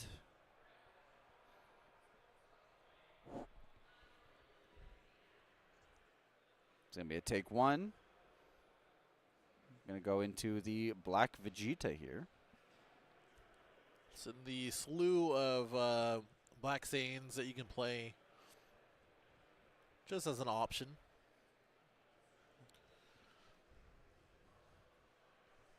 This one is a basically a 25k. It's made for this leader, since you have to have this leader to use the Activate Main. You send 6 other than itself from the drop to the warp, and you play it. It's just basically a 25k beater. Here's the block off of the Buu, so we had the minus ability, we have the block. Like I was saying with Majin Buu, unfortunately, him just being there makes your sequencing so much tougher if you don't have like immediate ways to be able to remove unisons. So, you know, you not only do you need to fight through your opponent potentially having negates and what have you, but you have to fight through a blocker that can also just choose at any point in time to get rid of your most powerful battle card threat. Right. So 2 life here. We do still have the Majin Buu. Majin Buu swing on lead. We're just going to use the Jiren negate here. It's not too bad being at 2 life, preventing any kind of double strike. Yep. Could play another Bojack, but they have set up for that one. Oob here. Oob comes back down.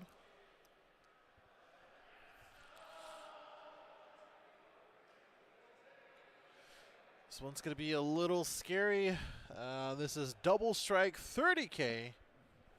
If they activate a counter, they do have to pitch a card into their Z energy. It doesn't look like there was a negate from Hector. All right, so combo here with the Bojack. And as well as UI Kamehameha. Yeah, be able to get us an additional draw here. 2 life to 3. And Another one. Oh, okay. Alrighty, sure. Yeah, so an additional 30k here. Draw cards. That's pretty tough. Massive swings here. 2 energy still standing. More options for Daniel. Looks like we're just going to combo into it. Are we going to just see the full dump, or is going to chill it there? Another Bojack. Oh, yeah, we're going in. I mean, you still have Majin Buu. You still have 2 open. We're pointing at some of our effects for our leader effect and some of the autos from Bujin.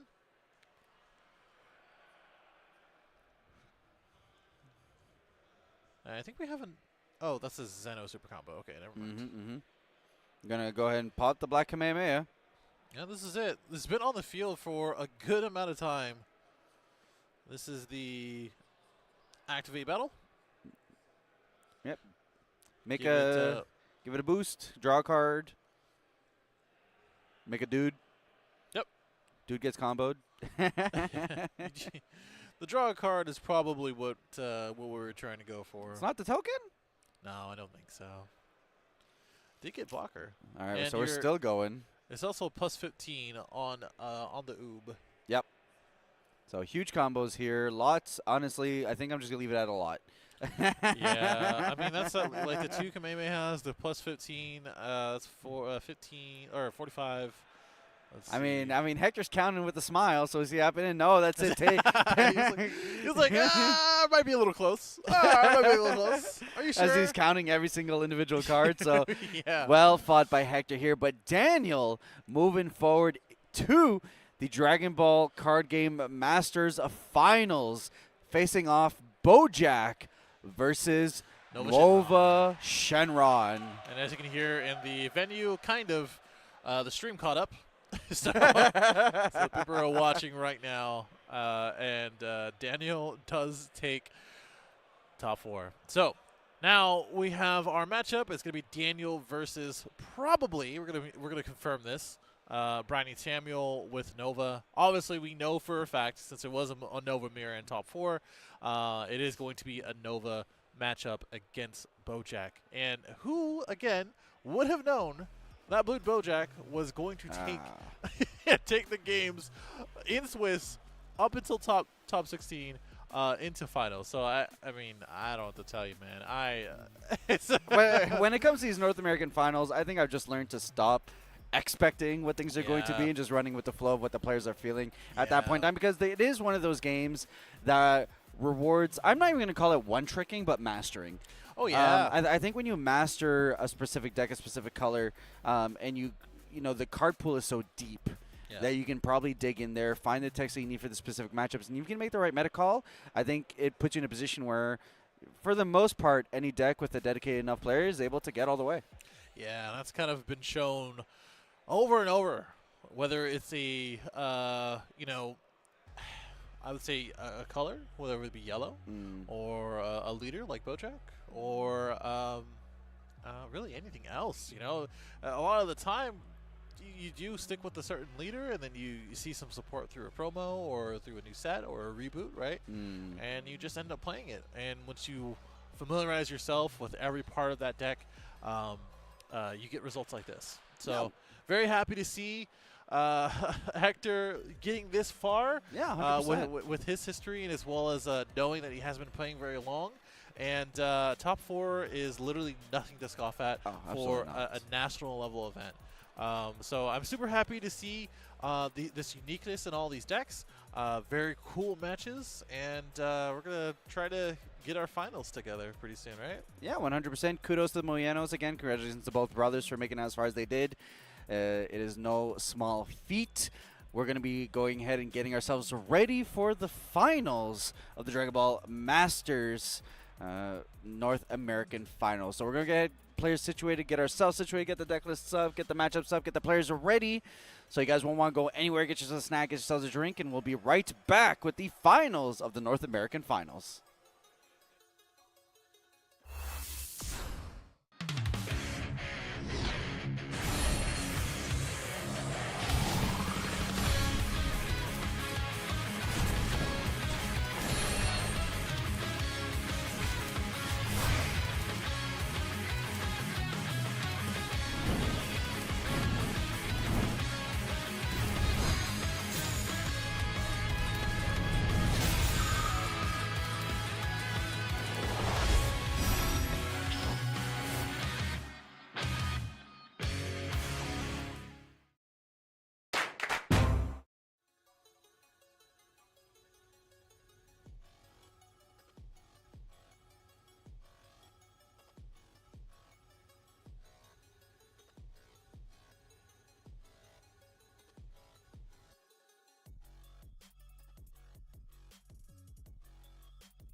And welcome back.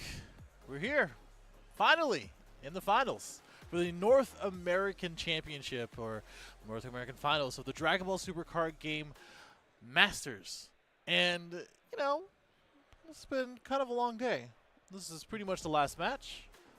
We have the, I would say, quintessential colors, blue and yellow. Nova Shenron versus Blue Bojack. Wait, hold on. Never mind. Maybe that's not quintessential, but a little unexpected. I'm here as Android, or Brian, whatever you want to call me, with Aspira. Joining for me for the last game of the night. I think we're going to go right into it. But how are you feeling going into this last game? Yeah, I mean, I'm feeling ready, feeling good. The players have been showing off some exciting gameplay. Bojack in the finals, always something to look forward to. So Daniel there, celebrated player in his own right, playing Masters for quite a while now. And then his opponent, Brian Tam.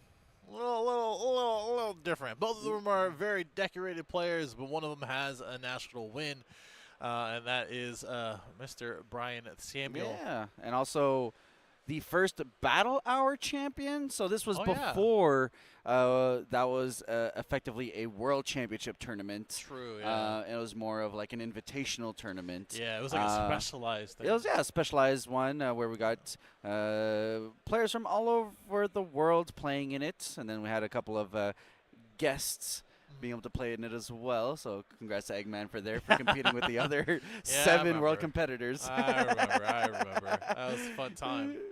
Yeah, that's a bit of a throwback. You know, it's interesting that like both of these guys have been playing this game since basically the inception. You know, I've been playing since set 3. You know, on and off, and you know, for these guys, they have been tried and true. They have been sticking to this game as closely as possible, playing in all the major events, and now, you know, showing the fruits of the labor of making sure that we are in the finals. You know, that's this is no better way to show the dedication to the game. Yep, 100%. So Nova Shenron versus Bojack here. Bojack having gone first, potentially, from the looks of it. So yeah, Nova Shenron here with the shipping of the star down into is the energy, being able to play out to the 1-drop, and then that'll be just a chill pass. Yeah, pretty, I wouldn't say unexciting, but pretty normal first few turns. You know, there's not really much to really talk about here as far as both of these players and as well as the leaders. They're both going to play things to search out things. You know, Nova Shenron is going to use this leader effect on Awaken a couple times and then Awaken. That's kind of the way that it goes for Nova. Yes. They are going to draw cards. They're going to pay energy here and there, play cards, and depending on the sequencing of which they do all those things, one players will come out the victor. You guys don't see my face, but I wouldn't use the word disgusted, but very confused. So yeah, you're right. You're completely right. Yes, that's exactly how this works, and not surprising that that's exactly what's going to happen here. Hey man, look, if sports commentators can be like, one team just has to score more than the other to be able to win this game, look. They say that in more fancier words, I think.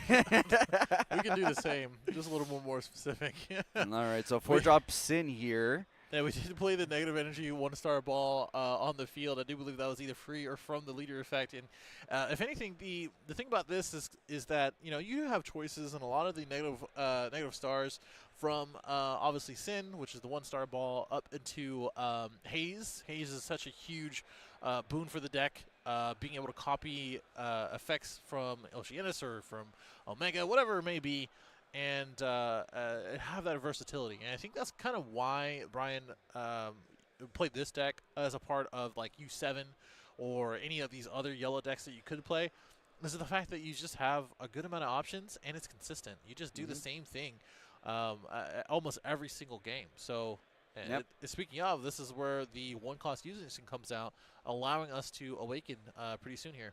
Yeah, especially with like the depth of the Shadow Dragons now, where like you play the 1-star, but now that gives you so many different options in terms of like the different sins that you want to play into. Keeps your opponent on their toes in terms of the different options that you can play into. And then, of course, the 4-star as we go into the different Novas as well. Yeah, I mean, that's what it is. As we get through more of the 1-star, or not 1-star balls, but any of the negative star balls, where we're going to be playing it underneath the 7 dragons. All right, so it looks like 5 of them here from the deck. And then we do have the 1 there in the drop. So all of those shipping over under the Z Extra here. And then just load it up to give us all of those free combos throughout the game. Yep, for those who may have forgotten or are unaware, of course, that 7 dragons Z Extra card, or the Z Extra card, sorry. You only have one of them in your deck. You play it as soon as possible. When this is placed in the battle area, you place those 7 dragon, or up to 7 shadow dragons, or energy cost of 1 from the deck or from the drop underneath it. And then when you remove them in the game, you get to choose 2 of your opponent's cards and switch to the rest mode. And usually this is going to be for your game ender, for different and specific times where you know you're going to be able to take game, or not game, but put your opponent in a very difficult situation. So swings here, and then we're going to go ahead and combo the Zengia. This card is using a combo from your Battle Area Energy. You get to draw cards, so a nice little replacement. We love to see that. And then just kind of cool common collected. 7 life here for Bojack. 6 life here for Nova Dragon. And then 4-drop Sin, restand with the swing. And then looks like there's going to be a take on Daniel. 5 on 6 now. Yeah, progressing the game. Looking pretty good. Nothing too crazy happening just yet. And then pass it on over. So 4 energy here for Bojack. So pretty cool common collected turns up to this point. And the interesting part is that there are a couple of cards that ignore barrier to kind of get rid of this 4-cost Sin. And we're going to go right into, I believe, one of them, right? Wow, yeah, so the super hard commit here. So 4 energy into the Z Unison here, giving it 4 markers. Effectively committing most of our turn here for the Deborah. We'll be able to get rid of that Sin Shenron, and now we have an opening here to kind of get into the Unison as well. Bardock going to come on down. Going to defend here as the counter. Yeah, this is the Bardock that we've seen last time. No surprise, it's a floodgate. And we do play 4 of them. Just got to make sure that their opponent cannot attack without placing one of their rest mode cards into the drop. And sure, that could be this battle card here or any energy, but we're probably going to go ahead and end our turn pretty soon here. So we're going to get the restand of that energy. Have 1 available to us. Well, restand. It's like a hot swap kind of situation here. Gamma swap. Yeah. I mean, you go. Bojack did it first. Yeah. I guess so. I wouldn't. It doesn't sound as cool for Bojack swap. The Bo swap. That just sounds even less cool somehow. I think they're gonna go with Gamma swap. The Swap Jack. Nah. No. All right, so another energy up here for Bojack as we pass on turn over to Brian Sam here. Do have some free defensive options on Daniel's side, so feeling pretty cozy. See what Brian Sam has to say about that one. Yeah, I mean, that Bardock Floodgate's quite strong. Only upside to it being played is that it doesn't negate the attack, but it is a 20k body. So, you know, swinging into this Bojack Unison or really any other card is going to be pretty important to utilize the max value of it. Yep, so swing into the Unison here. I guess go it doesn't ahead matter. and negate with the Android 17. Yep, classic promo card from back in the day. He says, you have a floodgate, I have a floodgate. Swing with the leader here over into the Unison. Use our Unison here to be able to combo away from the 7 dragons.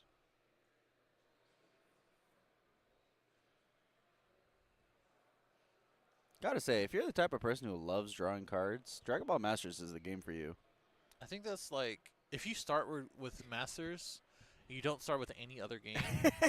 Which, by the way, I don't know if I would recommend. The pathway is Fusion World to Masters, but hey, more power to you.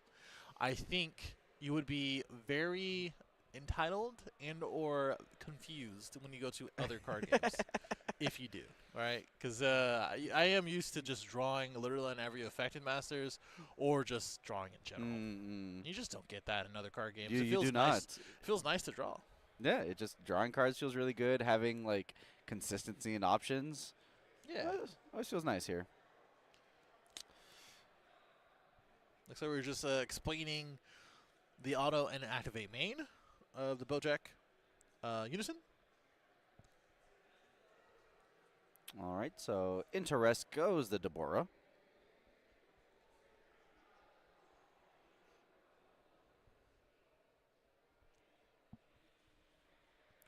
Okay.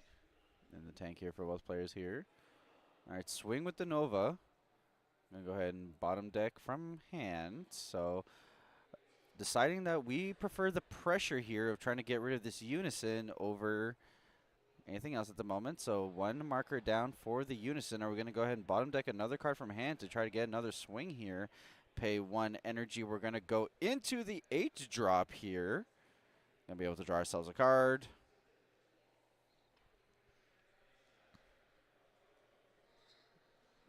Be able to clear a battle card when we swing with it as well. Yep, so swing, bottom deck. Thankfully, Aeriex Evolve replaces a few cards from our hand, so kind of mitigates that cost there. Looks like we're going to D-Magic. We really want to make sure that our Unison can stick there if needed, and then we're going to go ahead and get rid of Android 17. Yeah, kind of an extra effect from Nova, which is fine, I suppose. D-Magic doesn't really stop much else. We got a little frisky with the Android 17 negate the previous turn, and now only with the D-Magic. You do have a couple of energy to use. Peel-off actually comes down. This one, I believe, removes a keyword. Would be on theme. This is play a card. You don't negate the attack, but you do draw when it's played. And if it's your opponent's turn, you get to remove a keyword. Or negate a keyword, I should probably say. It's also interesting that it does have an activate battle, in which removes a combo cost of 0 from your combo area, your opponent's combo area, and places into the bottom of the deck. Not even the drop. It's actually a very strong card. A lot of blue players actually play this at 4, just because there's like no reason not to. Draws you a card, removes something, prevents double strike, that kind of thing. So it's pretty crazy. Yep, another swing here from Brian Sam, bottom decking another card. So a ton of value here off that Android 17 this turn. Just so many cards losing from hand here, but clearly valuing that I just need this Deborah gone. So 1 energy here from Daniel. Another negate. Another negate.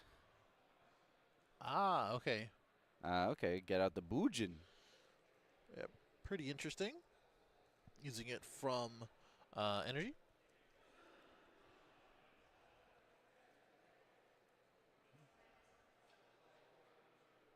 All right, and calling it there potentially. Looks like we're digging into our Z energy, paying 2. Be able to get the restand. Swing again. Do you have to pay for this? It's a bottom deck one, right? So just an incredible amount of cards off of that Android 17. I think that was 4. I want to say 4 attacks that he had a swing through.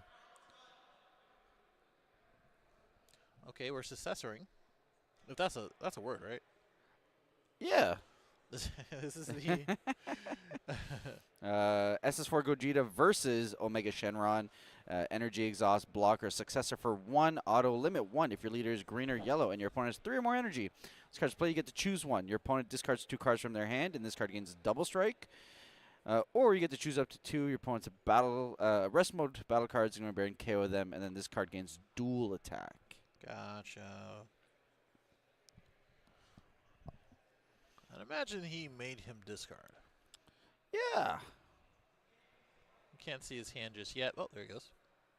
But I imagine that was the case with the extra swing to get rid of the unison. I feel like Brian read that unison and then just like just saw red. read the card, and he's like, and I took that personally. Yeah, I just hate this card. I don't know what came over me. I need to destroy it. Just goes to show the amount of advantages the Shadow Dragon can get, though, with the fact that he was able to commit so many attacks into the unison, having to bottom deck so many cards, still sitting at a, sizable 6-7 cards in hand. Not nothing. I mean, we bottom deck 4 to 5. We were at 6 cards in life. Yeah, I mean, it's pretty crazy. It is like it's interesting, like, the Masters of today is a little bit different. Oh, it's massively different from the Masters of yesterday, right? But it's more of the fact that, like, we're at 5 and 6 for life, and we're probably going to stay there for a while. Because it's just more of a back and forth of, again, tempo, seizing the advantage of different opportunities and things that your opponent may have misplayed in, and just in general, where I don't really care about your life. I just need to take care of all the cards that I don't like that Bojack, and as well as establish my board so that way I can be in a position to win. Yeah, it's a very interesting dichotomy how the more powerful and explosive battle cards have gotten, yet the more and more we're sitting at these comfortably high life totals as the power level of the game kind of goes up. Yeah, it's pretty crazy. So we got the Bojin swing here, combo away the Pilaf, and combo away the Bojack from Energy. Play the Bojack from Energy. Then bottom deck the Successor. Got ourselves a swing here over into the Unison, I think. Yes. So going to go ahead and get our combo and draw. And then that's still going to go, yeah. So there's no reason not to do that just because you want to get your draw from Unison anyways if it's going to go. Yeah. And then we get the restand and swing once again. So into the Bardock we go now. I think that draw was from leader from comboing. I think he was just figuring that, like, it might be the best time to do it now in case he stops attacking or attacks something else. Yeah, I also like the board control, right? Like, hey, you just spent so much of your resources, like, attacking into me. It's a pretty good time to clear your board because you probably won't want to be comboing no more. Yeah, I think that's the other part. That's why we took this life so quickly, right? We're going down to 5 on Brian's end, and we're just, I mean, I'm like, he's like, dude, I just want another card. I'm happy to take another card. And going back to his turn, deciding what to charge. And we do know we haven't really seen any of the super combos just yet.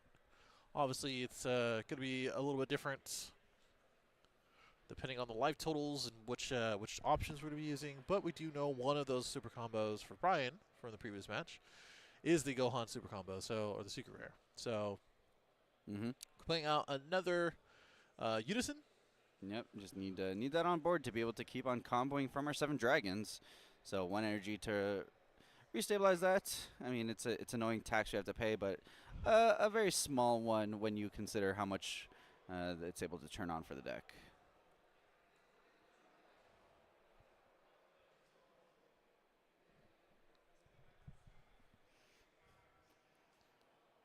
Okay. Now we're in the tank here about what we want to do. Looking at the cards under our 7 dragons, seeing what options are available to us. And looks like we're just going to pay a little one. Get out to the Nova, 4-drop Nova SS4. 2 energy up, 3 virtual energy with the energy marker.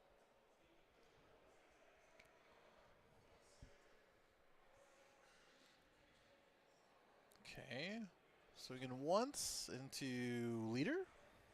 Not really worried about our Bojack dual attacker or anything else that's on the field.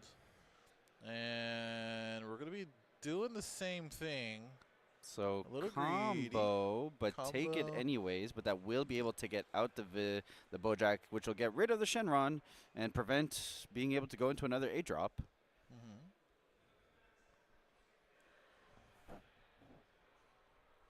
All right, swing here with the Unison, get our draw, and do a little bit more than that.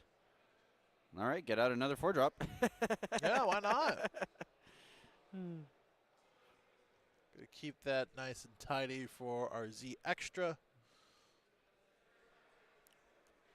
Trying to finish this this attack. We're actually gonna go down to 3 on Daniel's end. Yeah, just make sure that we ship that over the Z Energy. Pay 1 energy into the, is that an alt art for the 8-drop? I believe so, yeah. That is the Nova. All right, so Blazing Blaster Meteor. Swing and clear up some board. That was a lot of words. Well, there's Nova Shenron before that. Oh. You shortened it.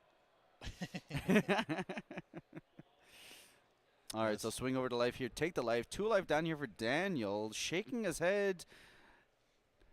Could be saying no to something that was asked. Could also just not be too thrilled about what he's seeing here. But blue, if there's any deck that's able to kind of get out of a pinch, it is blue. We're going to combo here. I think Brian Sam might be smelling a little blood in the water here. Yeah, I mean tapping out for the Bojack, getting the bottom deck is fine. It's just that, you know, I think we're just taking the opportunity where we can as Brian. You know, trying to get him down to 1. We don't really need to do double strike. It's not really the point of that we're trying to make here. We're at 5 life. We're most likely not winning, but if we can take him down to 1, this might be pretty good. Oh, being forced to play to use this Black Kamehameha is not good. That is because we saw in the previous match where we really used that to take for game, right? And if we're using it now to get out of a pinch, that means our hand is not good. It is just not what we need in this instance. And the value you get from not being able to pay the additional energy to draw a card and create a token, like, it's just a tough spot to be in. But you do what you got to do, and that's why we set up those Z extras early the way that we do, just to be able to make sure that if we're ever in a pinch, hey, look, at the very least I got this prep work ahead of me to be able to take care of that. So, oof. Yeah, that one's tough. Masked Identity. I had to look at it real closely. So warped some cards off of the board, got the swing here, and then we'll go ahead, get the reset, get the swing. Brian Sam, game 1. I don't know. 1 life. Oh, okay, yeah, never mind. All right, super combo. Oh, okay, never mind. Secret rare super combo. All right, cool. You know what? You're good. I don't know. Maybe you could have some stuff in. Never mind. Never mind. All right. Yeah. That was definitely all Brian Samuel there. Just recognizing, like, hey, you tapped out for that Bojack. I don't know if that was the best idea. Let me show you why that wasn't the best idea, and really just progress the game into a winning state. So that was really good. I'm happy to see, you know, that in general, the back and forth of this, because when you really think about it, when you looked at it, 4 or 5 cards after that Android 17 negate, that was a lot. Yep. And even after that, we came back from it, drew 2 cards off the EX Evolve, and that kind of just like catapulted into more and more plays. And now Daniel has to kind of figure out, okay, well, going to game 2, which, by the way, if you guys didn't know, this is untimed best of 3. He has to kind of figure out, you know, what do I have to do differently now? What is that? Yeah, I mean, he has to kind of identify where the weak points are. You know, it's one of those things where very clearly Brian Sam was kind of pinpointed on that Unison, and he's like, why? Well, I recognize that this Unison was going to be create a lot of difficulties for my game plan because it can prevent me from attacking with some of the best cards in the deck, things like Big Nova, Shenron, what have you. And for Daniel, on the retrospect is going to have to be doing some of that same retrospective, identifying, what points of the deck can I take advantage of while not leave myself weak to the crackback. Yeah. Especially given the reactionary style of deck that Bojack is. You are just extremely rewarded for your ability to be able to pinpoint where the breakpoints of my opponents are. How can I best use the fact that my energy is effectively a second hand against my opponent? But it's one of those things where, like, yes, it's a second hand, but it's a second hand my opponent can see, right? Yeah. Like, Brian Sam knows that Daniel has these options available to him and is playing in a way to try to mitigate when he would be able to do something like play the 4-drop Bojack to be able to prevent him. So just understanding that there's this back and forth between you and your opponent, that you both are playing with the same information with that second hand that you have, and how can you make the best use of that to bait your opponent into a certain line of plays, and then kind of, think 2 steps ahead beyond that to play past that. I can only assume that we're going to be siding in cards.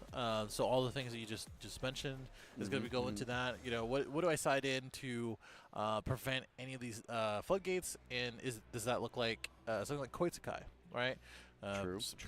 Plenty of pre-sideboards and sideboards alike that still play it. And obviously, if you looked at pretty much all the cards that Daniel played on Brian's turn, it was pretty much 20k or less. So if you Koitsukai, you start swinging, you can kind of turn the tide as Brian in order to have the same effect as that Ender 17 card. Yeah. I definitely think the sideboard options here lean more to the benefit of Brian Samuel, just because of what specifically the Bojack is trying to do, and there's just so many pinpointed response cards, Koitsukai is the like, that really want to hurt any leaders that are like our turn, which are some of my favorite leaders, but they definitely probably deserve most of the bullets that they get. So a lot of opportunity here for being able to solidify from his sideboard to kind of make those things easier for him. Yeah, I mean, the other part of it is that, like, Daniel has beaten quite a lot of players, quite a lot of decks, and I'm sure he has ran into a number of yellow decks. I'm not sure if it was only Nova or if it was like U7 Goku, like I said before, which are kind of the two that I've seen so far. And in general, maybe even Yellow Broly, which is kind of newer, that type of thing. But I'm sure he's not unfamiliar with this matchup as well as what to do. So it may have been just a playstyle change. Maybe it is something where, okay, well, maybe I don't tap out for a Bojack or for whatever that I want to play on Brian's turn, or it could be a number of other things. And I think this is where champions are separated from regular players. And I don't know, who knows? We could have a champion in this game. Yeah, very much could here. Going into game 2, Brian Samuel up 1-0 over Daniel. Let's see if Daniel has the right means to be able to flip this back and make a comeback here. So Daniel opting to go first, Brian Sam going second. Kind of the same tune as the first game, using Peel Off as a cantrip and then passing it on over. Yeah, cool enough. You still get the combo effect anyway. Not that it's too important. You just kind of wanted an opener in general. So Brian's first stream here, thinking on charge. Charging a Nimbus here, so not too concerned about defense at the moment. Swing, gonna go ahead, or not, well, swing. Rest mode, the 4-star ball, gonna go ahead and get rid of an Oceanus here, and then find ourselves a big ol' Omega Shenron. Cool enough. Did see Oceanus now. It's interesting that we did see it now. I mean, Oceanus and as well as Haze are kind of two. And as we see the hand of Brian Samuel, we are basically seeing exactly what I was talking about before. As we get into the mid part of the game, I would imagine that Koitsukai is definitely going to be coming into full effect to prevent any of the things that we are setting up. So if we do set up another 4-cost or an 8-cost Nova, or if we set up a Unison, or if we set up any of these other cards that are very important for us to start swinging with, that Koitsukai is going to come in clutch. Yep, so here we've got ourselves settled in with the 1-star ball.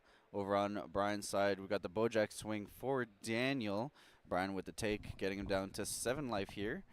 And then we're going to go ahead and pair 2, get ourselves down the Zangia here for the Bojack. So this is a little piece of newer support for the deck. We often see that card chilling there, so just give you guys some context here. Zangia Beautiful Slayer is a promo card, is a 10k barrier, has an auto limit 1. If your leader is Bojack Brigade card and all your energy is blue, when this card's played, place 1 blue Bojack Brigade card from your hand in your energy in rest mode, so it's a ramp. You love to see it. And then auto KO this card when you play a blue Bojack card. That card gains barrier until the end of your opponent's next turn. So it's really nice because not only does it allow you to be able to put yourself in a position ahead of your opponent, but additionally, it allows you to be able to turn any of your battle cards into just this really powerful boss monster that has barrier if you're going for game, and obviously that hedges against any additional things that your opponent might be doing. Yeah, barrier is quite annoying for yellow. There are more and more options for barrier removal in pretty much every single color. Yellow has a few. Obviously, we have the successor Super Saiyan 4 Gogeta card, in which we do have to set up Nova Shenron, but I mean we kind of want to do that anyway. So we might see that for both in order to get the back and forth going here. And yeah, this 4-cost. Sin, right back at it. Yep, so 4-drop Sin coming down. We're paying the energy marker here as well to be able to progress our plays. And then we're going to go ahead into fetching the 4-drop Nova here. So pretty aggressive start here. It looks like we did attack with the Zangia the turn prior, feeling a little bit aggressive here, deciding that I just need to start chipping away a little bit sooner against this Shenron deck here. So 1 more energy here. Going to go ahead and reach into our Z deck, get our Z Unison online, and then going to go ahead and awaken our leader. Yeah, pretty cool that you really just need 1 card in order to awaken nowadays. It's either 1 card that's going to be sitting pretty in your Z deck or very easy conditional effects, which, Bojack, it's not too bad, but in comparison to Nova, who is going to be placing all of these negative star balls underneath the extra card, it's pretty cool to see. I think this is pretty much the same, almost same start for Brian last game, and he did go second as well. Yep, they go second. So now we've got the 7 Dragons set up. We've got the Unison set up. So now we've got the free combo loop set and prepared here. I'm going to go ahead and ship down another card into the 7 Dragons to be able to draw a card.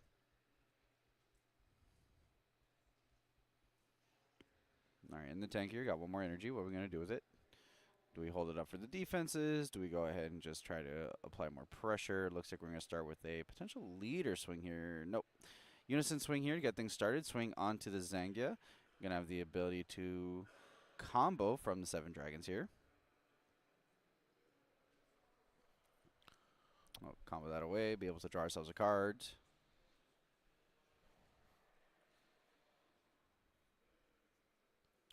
Just clarifying where everything is, and as well as their Z energy. But we're going to go use the Pilaf effect and bottom deck that combo. And then here comes the Bushin here. Yep, drawing 1. Then as a little spicy activate battle to do a little more of that energy manipulation if necessary. Gonna give a quick read here. For the Bujin. Yeah, that one's the barrier blocker, which is nice. And has an auto limit 1 if you loot a card as a blue Bojack.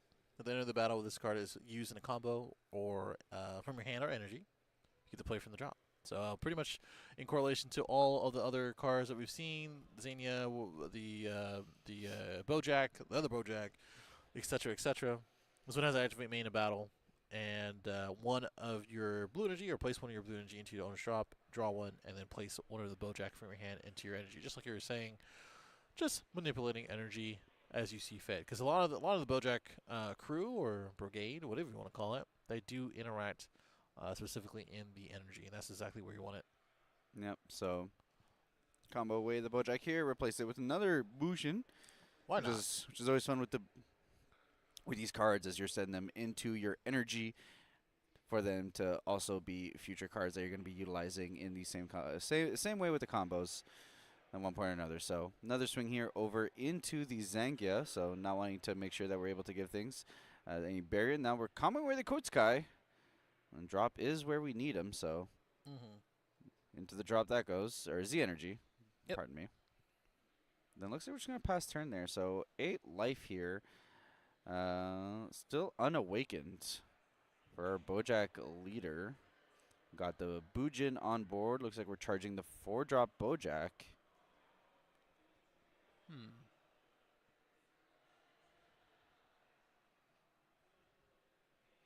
A few things to consider here. Pretty strong board here for Brian Samuel. Got the 4 drops in. Got the Unison. All locked and loaded with the Koitsukai on the follow-up turn as well to prevent any plays that are too annoying over from Daniel's side.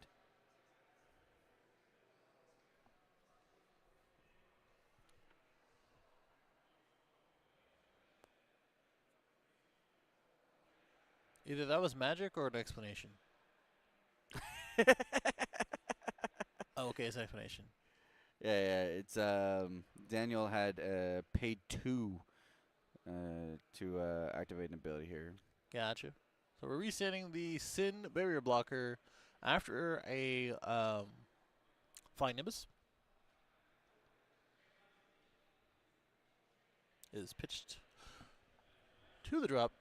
Yeah, so he was paying that Nimbus to be able to play the, I forget what the specific card is called, but it enables the restands and the negation of abilities. What, a Nova card? No, it's the one with the slug there. Oh, Trinicle. Yeah. I got you. Yeah, Trinicle is probably a sidebar card that came in. And it is something that a lot of yellow players, like I said, after talking to a few of them throughout the last couple days, have been teching in.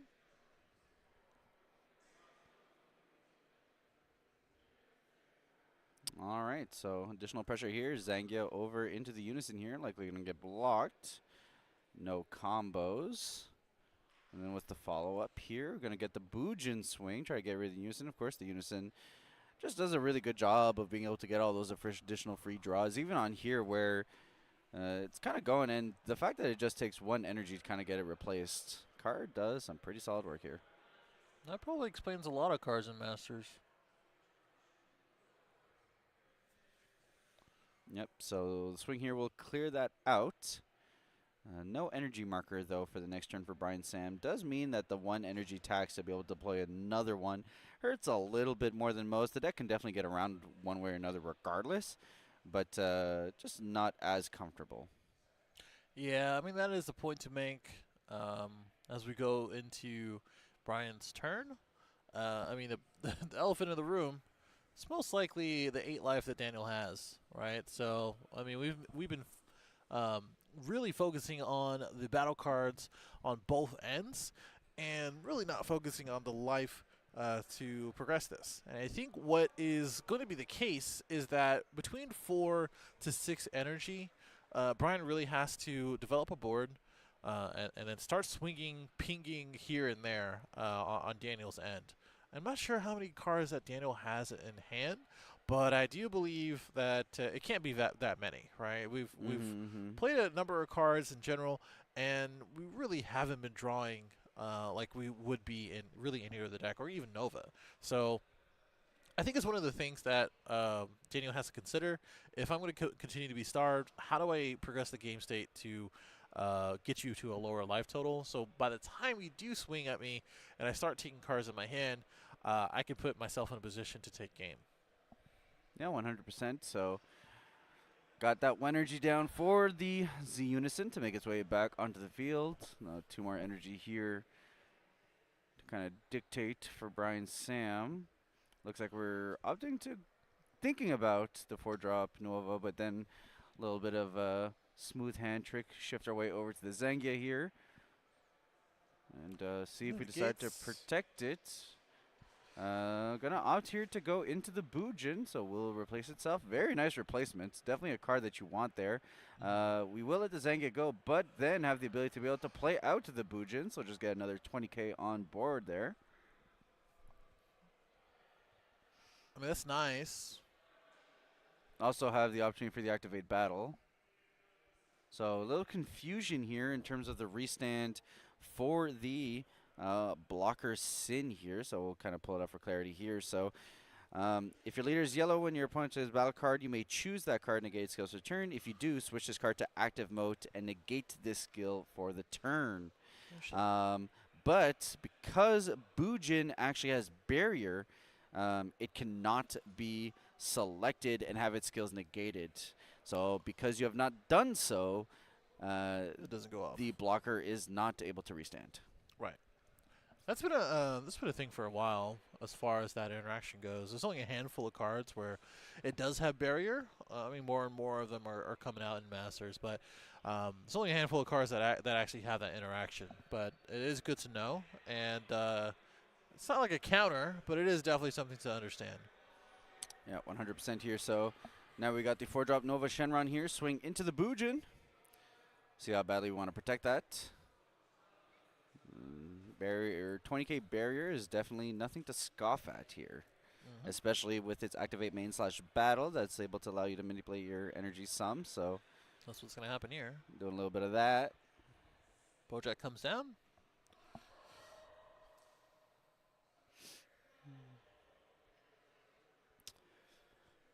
Alrighty, and then we get, and this card's been used quite a bit. It might be a little confusing to people.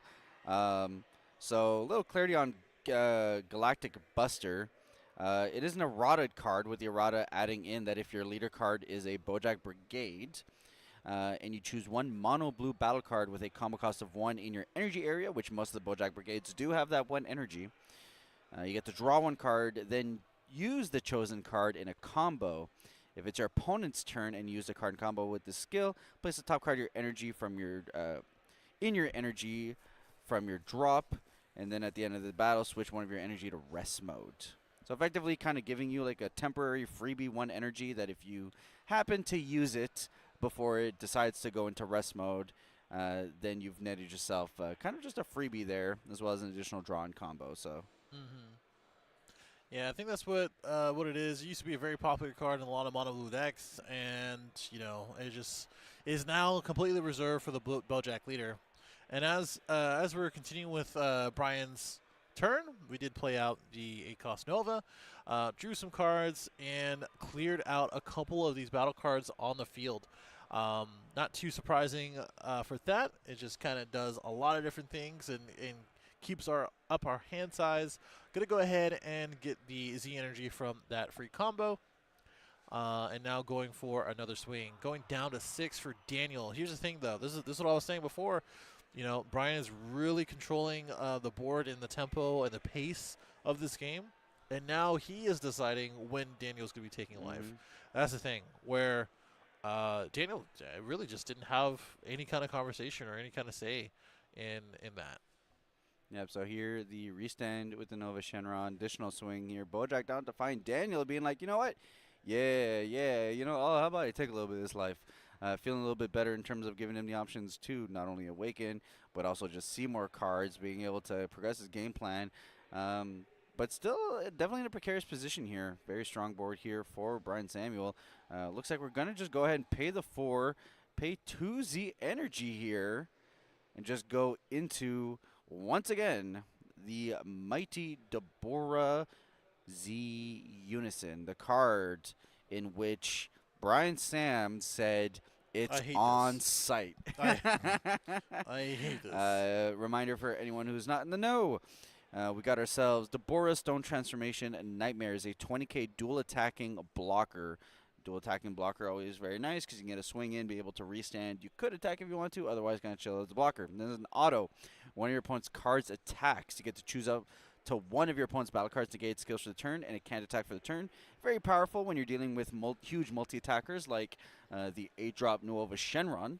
Very powerful there in terms of just kind of turning that off. And then finally, in activate main, you get to shoot up to one of your opponent's battle cards, ignoring barrier, and place it at the bottom of its owner's deck, and switch up to one of your mono blue energy to active at the end of the turn, which is huge in terms of being able to turn on things like Dimension Magic, what have you.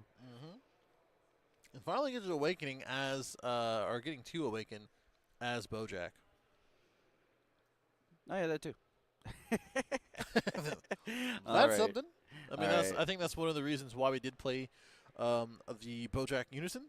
So, you know, it does count as a 4-cost Unison in order to Awaken. Gets you untap 1 and draw 2, which is pretty awesome. And, yeah, I think that's probably one of the reasons why Daniel took it out of the I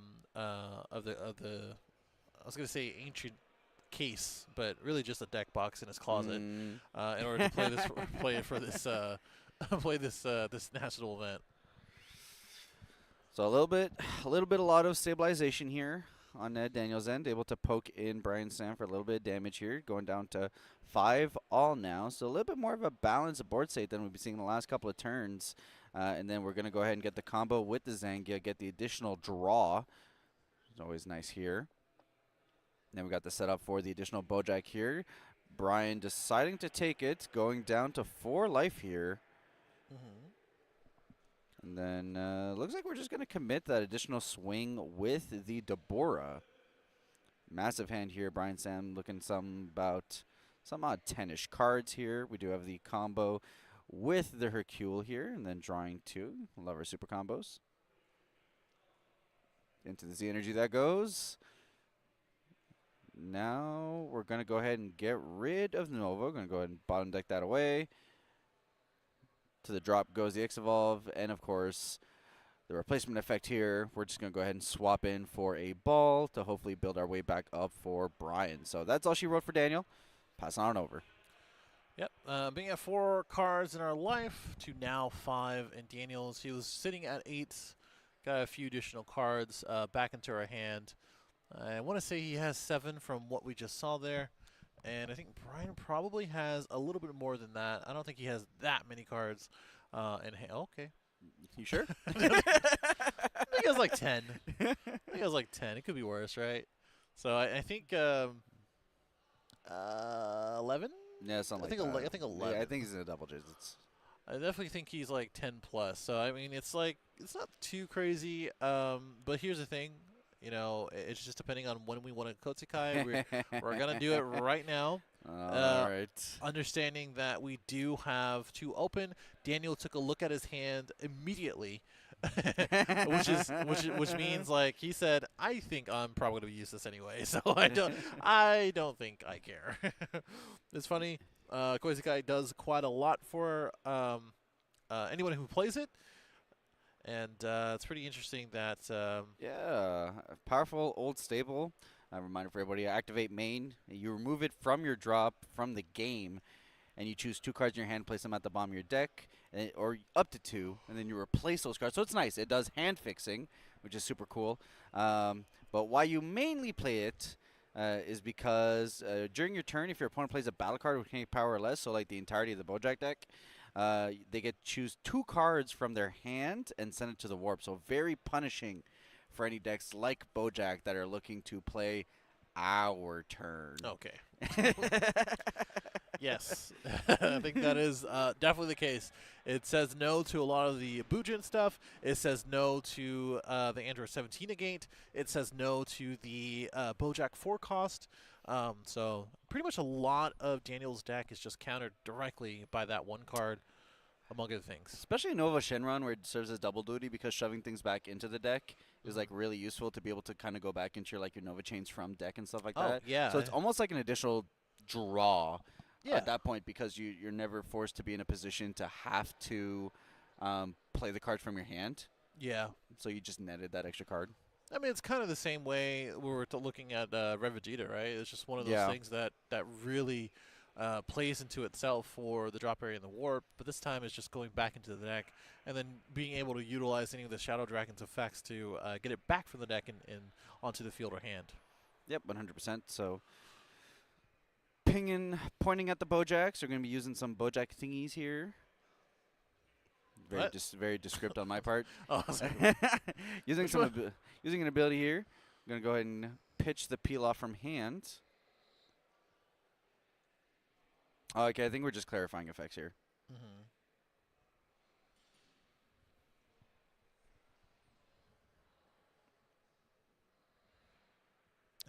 We're blocking, I believe. All right. Using our Bojack ability to restand, right? I think that's is that once per game For the leader effect? for the leader effect to kind of get back all 4. This is once per turn. Unless you're talking about something else. But it prevents you from activating counters the rest of the turn. I see. Got it. That's the caveat, which is not that big of a deal. No, especially when Because- you're trying to drop the big 8-drop, right? So Yeah. Dropping the big 8-drop, which does get around Koitsukai, funnily enough. Yeah, I mean, if you just have a plan to get around it, and well, there it goes. there's some really saucy sequencing here. So we use the Zeno super combo to get out the 0-drop extra card back into our hands to then be able to utilize it to get the combo of the 8-drop to be able to get this play in, play out the 8-drop Bojack here. Very nice sequencing over you here. gotta read it. You gotta read it. we gotta read it. That was interesting. It was funny because as you were saying, it was very, very funny and saucy. It's just I think like if you're playing this deck as Blue Bojack or as Daniel, you probably know that, and you're like, yeah, I'm gonna wait until I have 4 energy, and if you are gonna be Koitsukai-ing me, this is gonna be the play. Yeah, this is what I'm gonna you do. know. And with Brian just like kind of just shaking or nodding his head, like, oh, okay, that's pretty good. it was a seal of approval for sure. Yeah, so fantastic timing here because you have 1 energy for Brian. I don't think there's great ways for you to be able to get rid of this Bojack now. So it's a 30k double striking dual attacker. And then if this card's in rest mode, when your opponent attacks a battle card, once per turn, you just switch up one of your energy to active mode and one of their energy to rest mode. So very annoying to deal with. Very timely here for Daniel. So good correction here in terms of understanding what your opponent's going to do against you. And now let's see. I mean, very much turned tide of the tide here. Brian and Sam had a pretty good starting board, but now we're in a position where we've got a 30k massive boss monster on board. We still have the Diabolical Deborah, which can potentially shut down any future Nova Shenron plays or anything like that. We've got the Bujin, which is just a 20k barrier, so a lot of very hard to deal with sizable bodies here on Daniel's side. So things are looking good on his frontier. Looks like we are going to haze Shenron combo, get rid of the Bojack, unfortunately here. So, fortunately for Daniel. So haze here, a lot of utility in being able to get rid of battle cards that are a little bit too big. So a little bit of recovery there. Still a good board for Daniel, but unfortunately was not able to keep that Bojack around for the turn of the turn. Something like that. Well, what I will say is that, like, you know, I was not so much doom and gloom, but definitely like momentum base, being at 8 life and Brian kind of doing whatever he wants, that type of thing. It's really just sort of slowly shifting on Daniel's end to try to extend the further turns or the future turns in general. And while we don't have the 8-drop on board anymore, it is what it is. We're going to go ahead and play out, I do think Janemba? of a Janemba. Kind of a tech card. You know, Brian is a little known for having one-ofs in his decks. So this could be a one-of. I'm not sure. Yeah, I think I see a couple of 2-ofs depending on the list I see. Janemba Confrontation, 15k deflecting dual attacker. And then you have the ability to choose up to one of your opponent's battle cards and rest mode ignoring barrier, KO it, and this card gets 5k power. So effectively, just a cheeky 20k barrier remover that can attack twice for 1. So just a nice little tech there. As far as we didn't get rid of the Fusion, unless I missed it. It costs 1 more energy. Oh, so I it's see, one. I see. It's 1 to play it, and then gotcha. the additional I forgot, 1. Yeah. I always forget that auto does require 1 yellow. Yeah. So here we're just trying to take our advantage of getting the Deborah off the board. For sure. And then we've got that Koitsukai set up in the Z energy to be used in a subsequent turn. It's like an extra protection. I doubt there's anything that would interact with Brian's. Well, I guess it does interact. There are cards that interact with Z energy too, so never mind. I was gonna say I'm gonna place it over here. All right. So Daniel here, still decent board. but Brian definitely doing a really good job of just being stuck on his foot. Oof. I mean, I don't know if that matters as much. We do still see the absolute Goku, SS4 Goku in Brian Samuel's hand. Did a ton of work against his previous blue opponent, but I don't know if it really helps here. Daniel has a lot of opportunity. I mean, actually it does with the zero cost extra. It's true. So that costing one is a big deal. Everything else, usually Daniel will be an opportunity to be able to actually pay the tax. But specifically with that card having to pay 1 energy to make it happen could be very rough. Another one of those situations where if he taps out or rests out too early, the punish could be sizable. Yeah, I mean, it does affect a good amount of things, and there's not very many things outside of the Bojack leader. As we have, by the way, the Gohan Secret Rare. How did I look away like for 2 seconds? Hey, Gohan Secret Rare, you love to see it. Beast Gohan, so has burn capabilities, shoves cards back into your opponent hand. So huge plays here in terms of what it can do. It can also choose to restand cards, so it can restand itself, restand some energy. So incredibly powerful secret rare here for Daniel. It is definitely one of those momentum shifting cards. So we got the swing, got the damage in, 2 life left here for Brian Samuel here. Talk about a momentum shift. And then we did find a Haze Dragon. So tough. Yep, got the pitch here. Going to be able to get the draw. All that hype for nothing, huh? I mean, it did what it had to do. All right. It got some burn in. It got some damage in. We restood some energy. We still have a bunch of swings available to us. Being able to getting rid of the unison so that you can't combo for free anymore. Big deal. Yeah, I suppose so. I think just Haze is quite tough. Quite tough. Yeah, Haze is a really good card. The fact that it just costs you 1 card to free combo and get rid of your opponent's boss monsters is very, very tough. So 2 cards out of Brian's hands here on the first Bojack swing. And get the restand here. All right, Daniel's saying, I'm going to be trying to push. Hey, so we do get the energy reduction on the evolve here. So swing, restand. Now we have double strike, dual attack available for Daniel here. Massive plus. We now have the tax effect that'll be live going into Brian Sam if this is not enough to be able to end the game here. Which is not that big of a deal, right? I mean, it helps. It's 1 free energy for you, 1 less energy for your opponent. Okay, yeah. True. So we'll see if we have any UI Kamehamehas or any additional stuff here. So we're going to go ahead and combo a Bojack.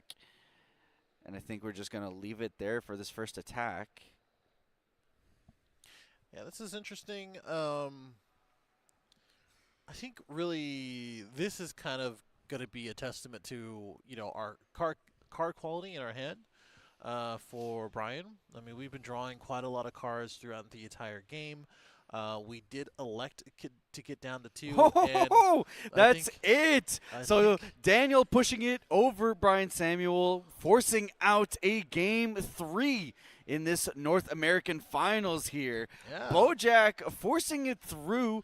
Huge momentum play here for Daniel. Yeah, that was crazy, man. I mean, that's the thing where both players really took the top opportunities where they saw them, and with Daniel really just showcasing almost every part of the deck and the expertise of the deck, from the 0 cost extra card into the 8-drop Bojack, into EX evolving into the Bojack, using the amount of energy to draw the cards, and then now having the available energy to use Ultra Instinct Kamehameha, which basically was a conversation of like, hey, bro, I got all this stuff. Are you sure?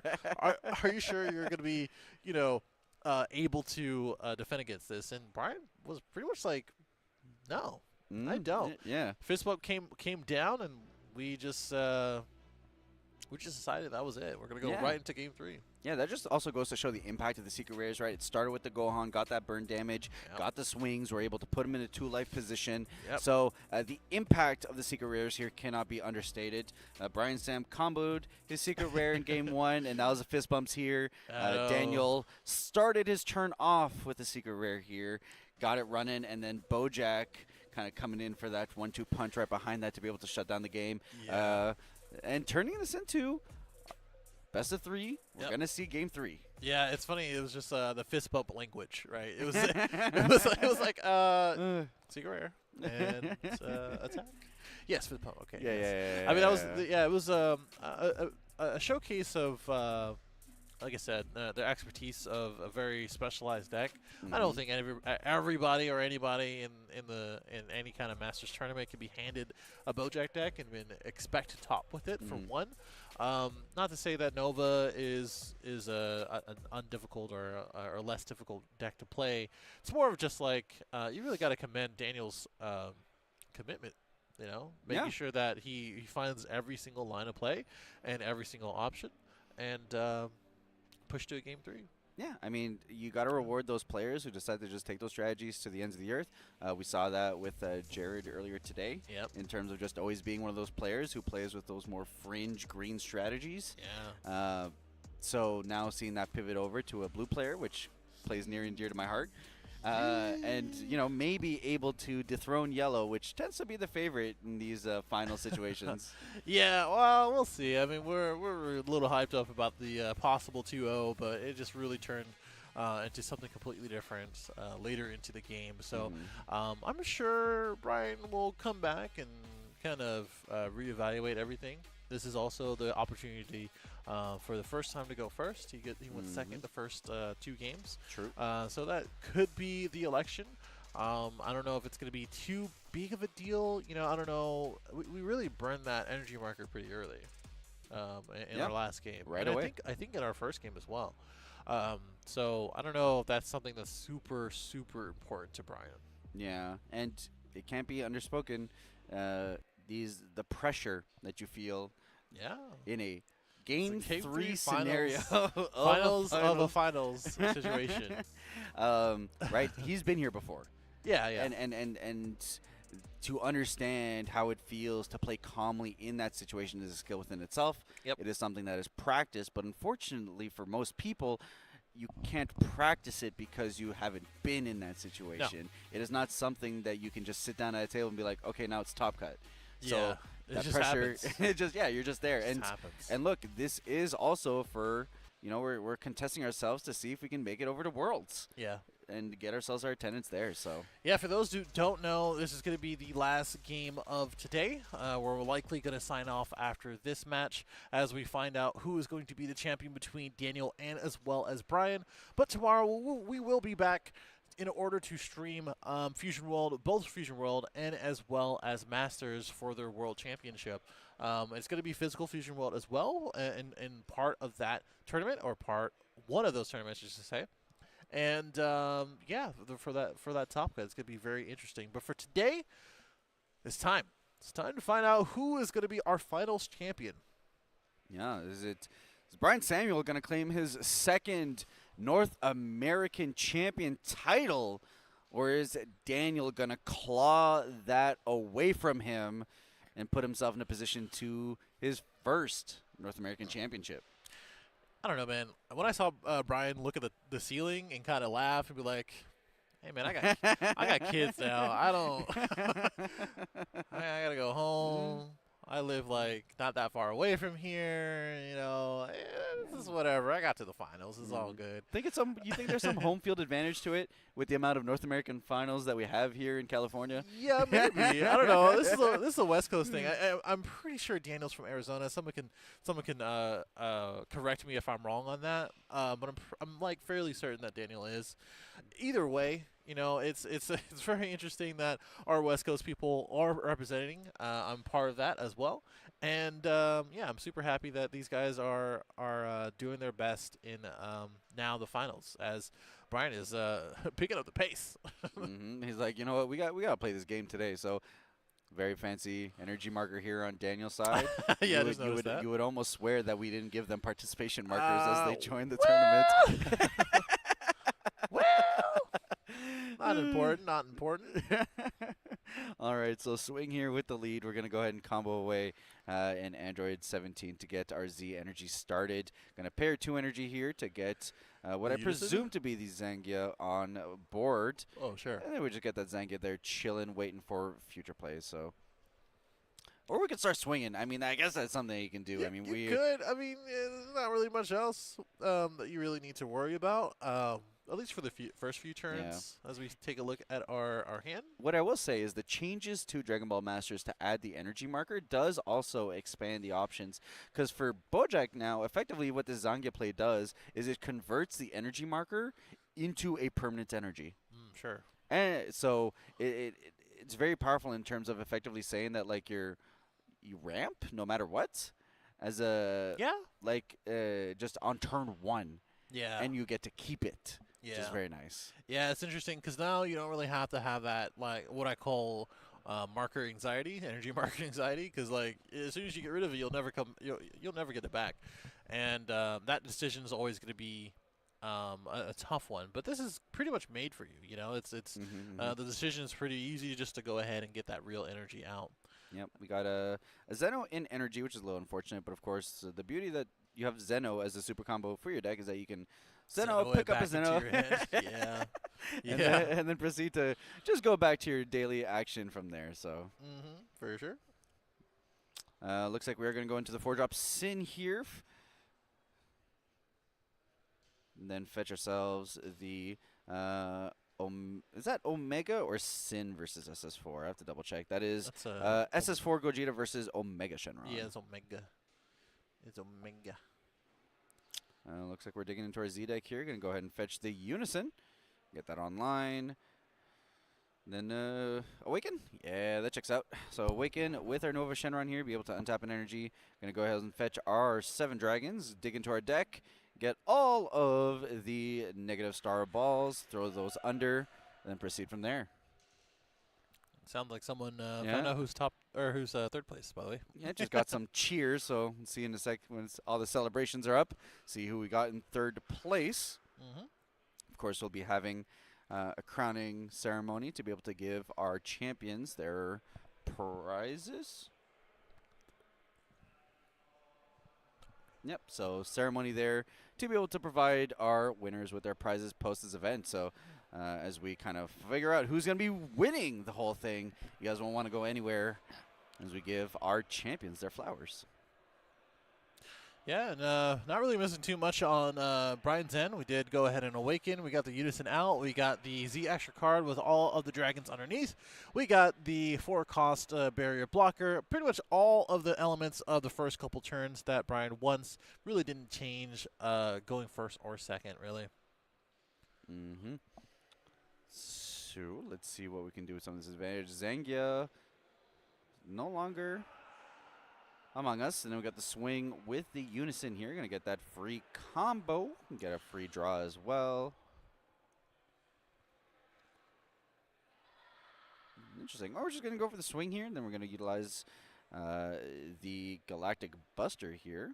Kind of net ourselves an advantage. Get ourselves the 4-drop Bojack out, which I guess technically, if that thing survives a turn cycle, nothing prevents you from just going right into the 8-drop.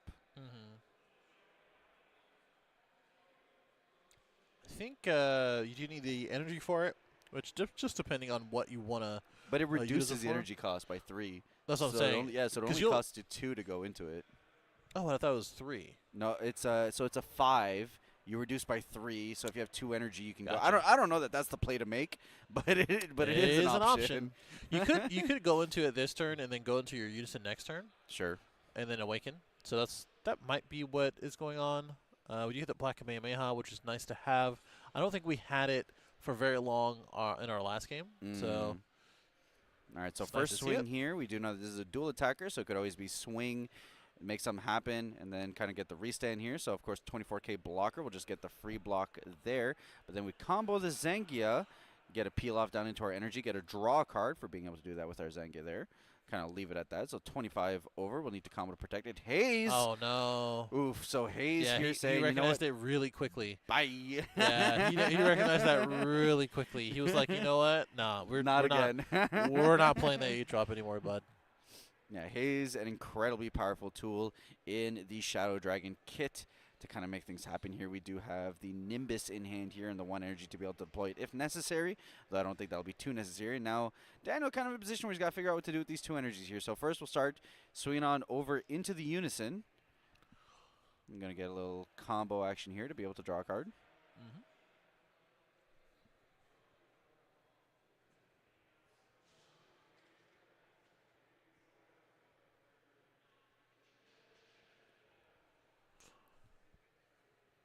All right, and then we're just going to go ahead and play the 4-drop.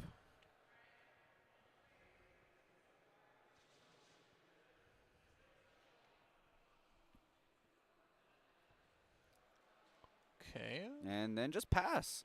So just kind of set up our board and kind of just see what's coming down the pipeline afterwards. Yeah, I mean that's it's a little unfortunate because we were kind of forced to play this this Bojack. It didn't really do much because our only target is going to be the barrier blocker anyway. But a bit of unfortunate that we had to play that and then not the 8 cost and then go into the Bojack Unison, that type of thing. So. Yep, so here comes down 4-drop Nova Shenron. Gonna get ourselves a draw. Gonna get rest mode, the Bojack. And then we're gonna go ahead and ship another card down into our 7 dragons to be able to draw a card.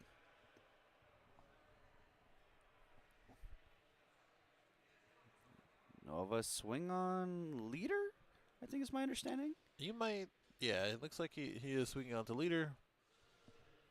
Got to restand, keep it inactive. Yep, and then we got 4-drop Sin swinging life as well. That'll be another life take here for Daniel, going down to 6 life. So now we're at parity.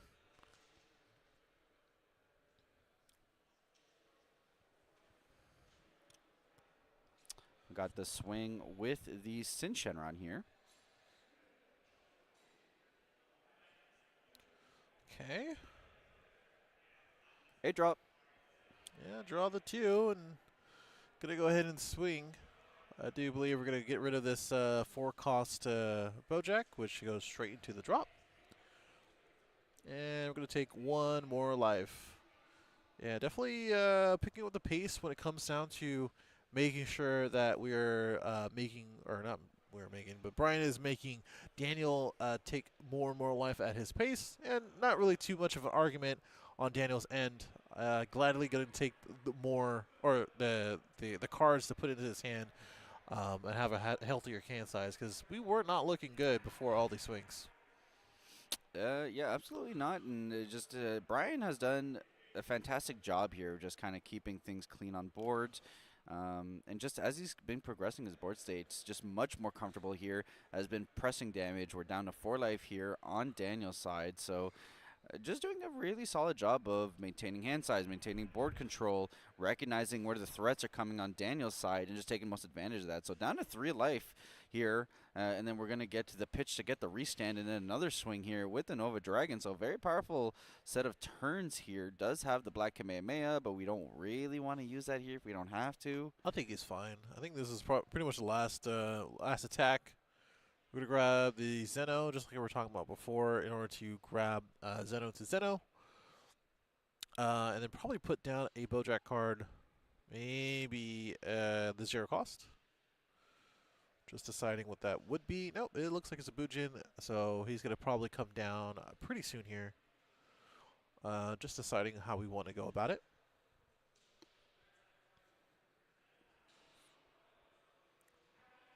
Alrighty, so now resting the Bujin, go off and UI.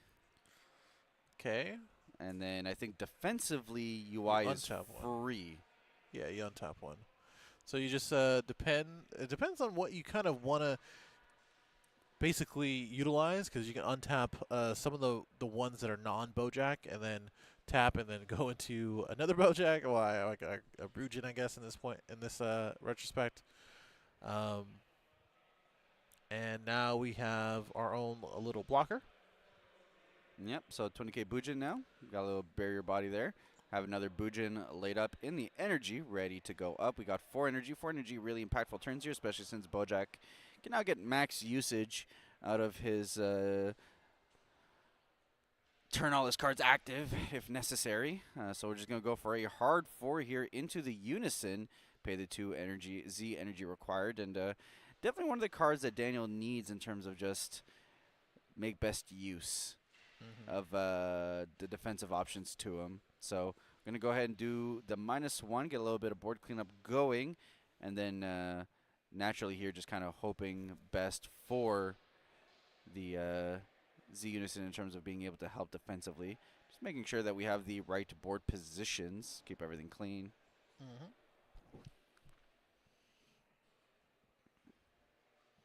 And now how are we gonna go about this? We have looks like Brian has some odd 8-ish cards in hand, so definitely still in a healthy position.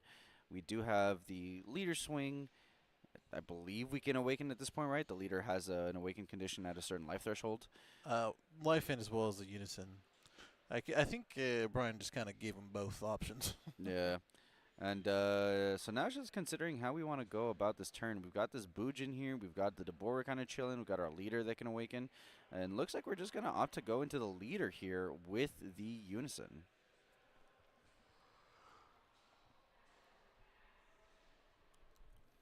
Very interesting.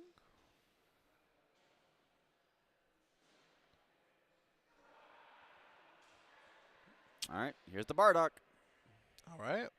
So, again, this is just a floodgate that says you cannot attack unless you place a rest mode card into your drop.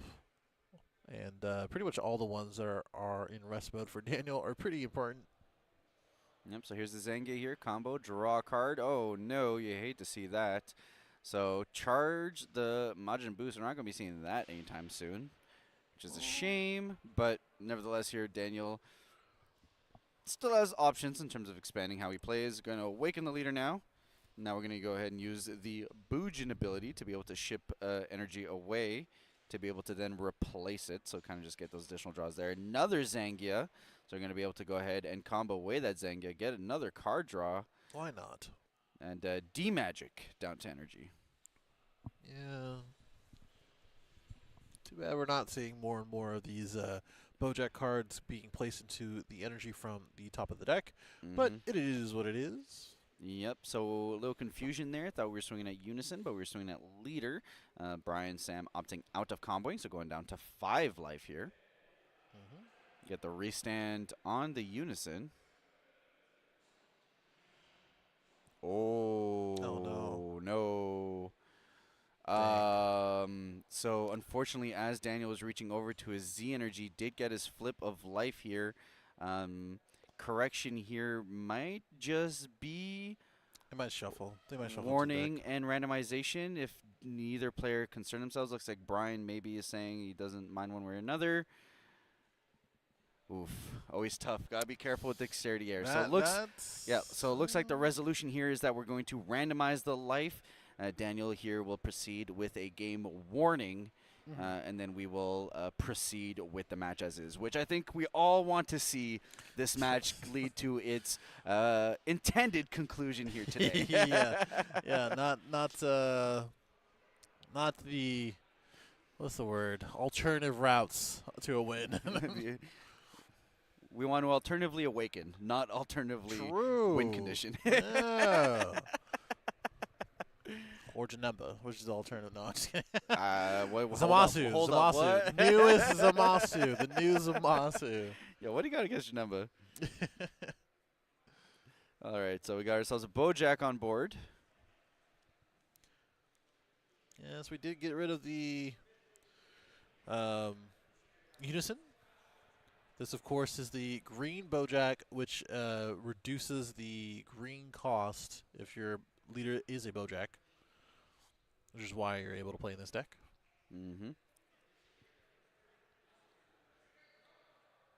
Do you ever feel a certain way when your opponent's like, "Can I read that?"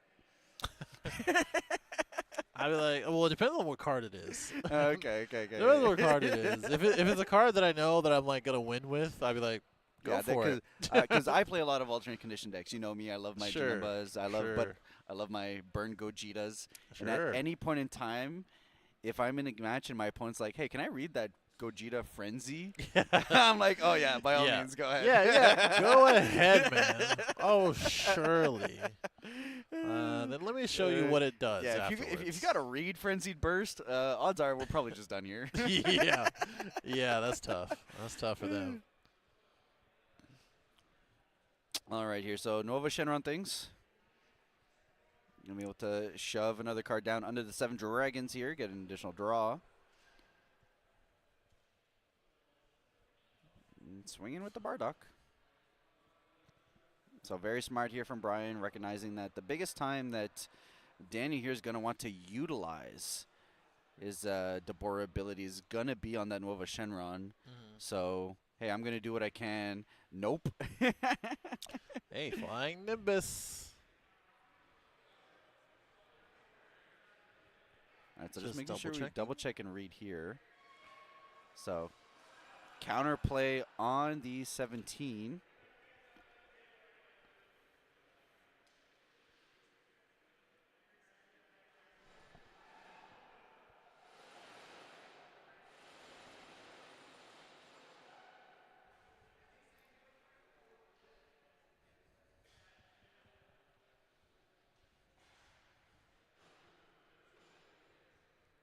Okay. After that's been sorted out, looks like Brian's just trying to figure out what he wants to do. These players are laughing. Trying to understand what to do with this pretty fat hand, honestly. Got 1 energy here. Looks like we're going to shift into our 4-drop Nova now. Play from under the 7 dragons. And then we're going to rest mode a Bojack. Okay. Swing into the Unison here. Down a marker we go. Restand the Nova Shenron. Very likely going to swing at it again.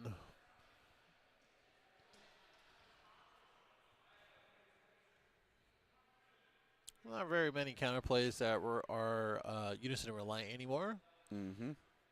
Seeing as like Trunks was the first or one of the first for that. Now it's gone. Thought about swinging with the Unison here. Looks like we're reconsidering that. And yep, so swing with the Unison. Nope. Swing with the leader. Yep, that is fine.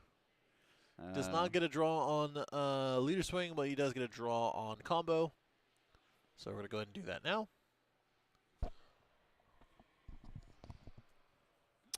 Down 1 marker into the Z energy that goes. 1 more swing, and we have dealt with the Dabura. Yeah, we might see an auto effect from the Deborah at this point, because you're going to lose it anyway. So -1. So we'll see if that happens.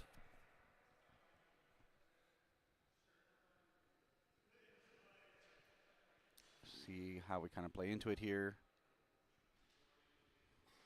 Pay 1 energy. And are we just going to go? Yeah. All right, so going into a drop. Sure.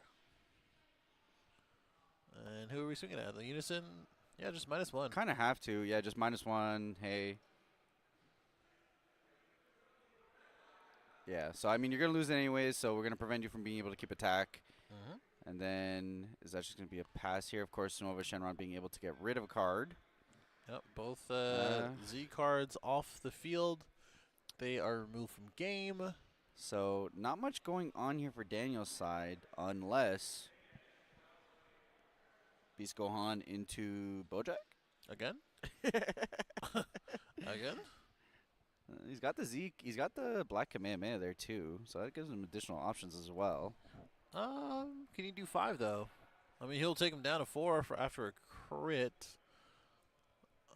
Yeah, I don't know, man.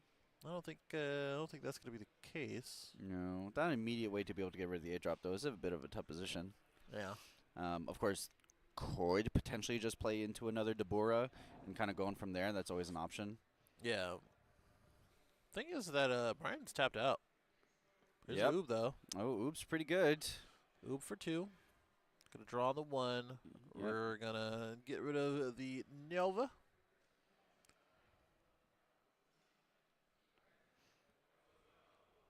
place it right into the Z deck. Oh, it should be 2. Yeah, it should be 2. Yep, and then shipping that there as well. Z energy, sorry.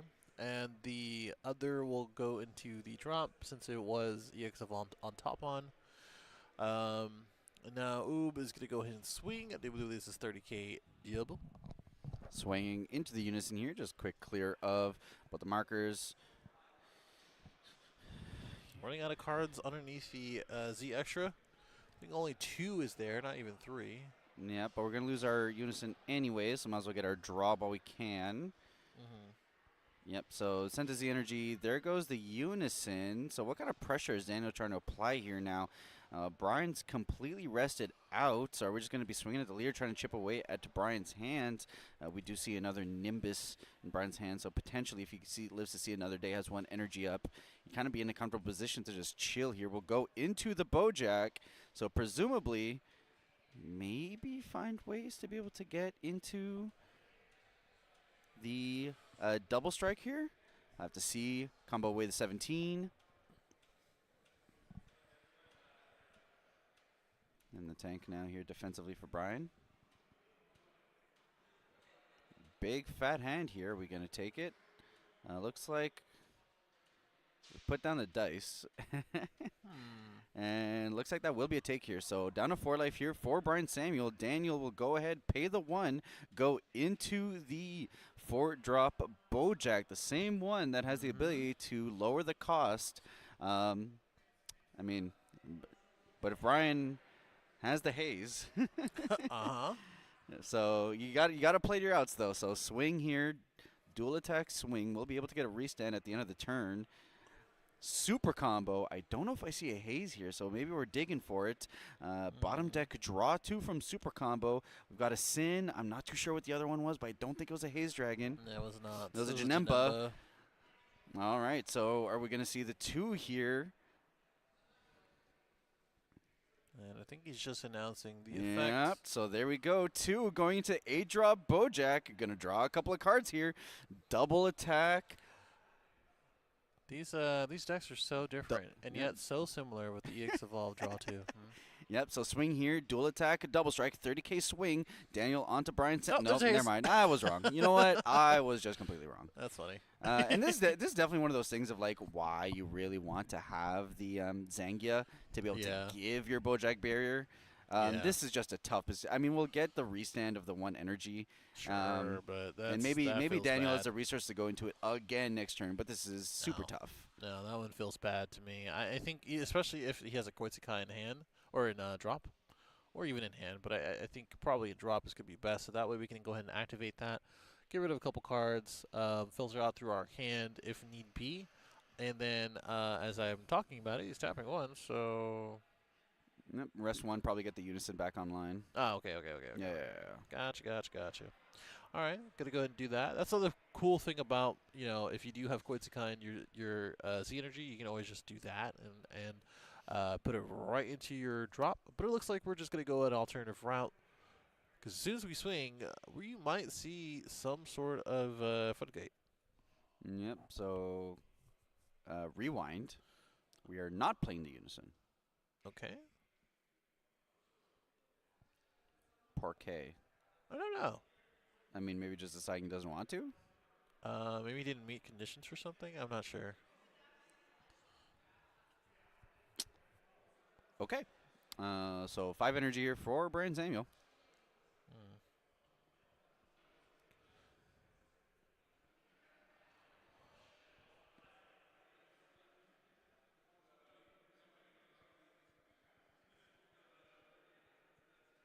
Okay, so now we're just trying to decide what that would be,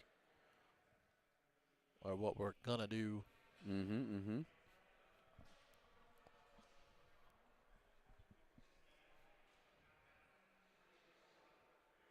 the tank here.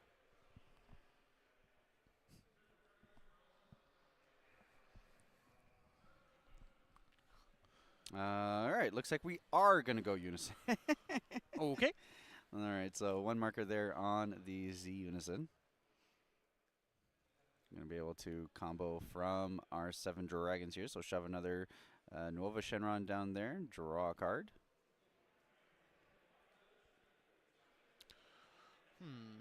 We got the Nimba there. Some cute little additional dual attack. Swing with the Z Unison here. Yeah, Daniel not looking too happy about the situation.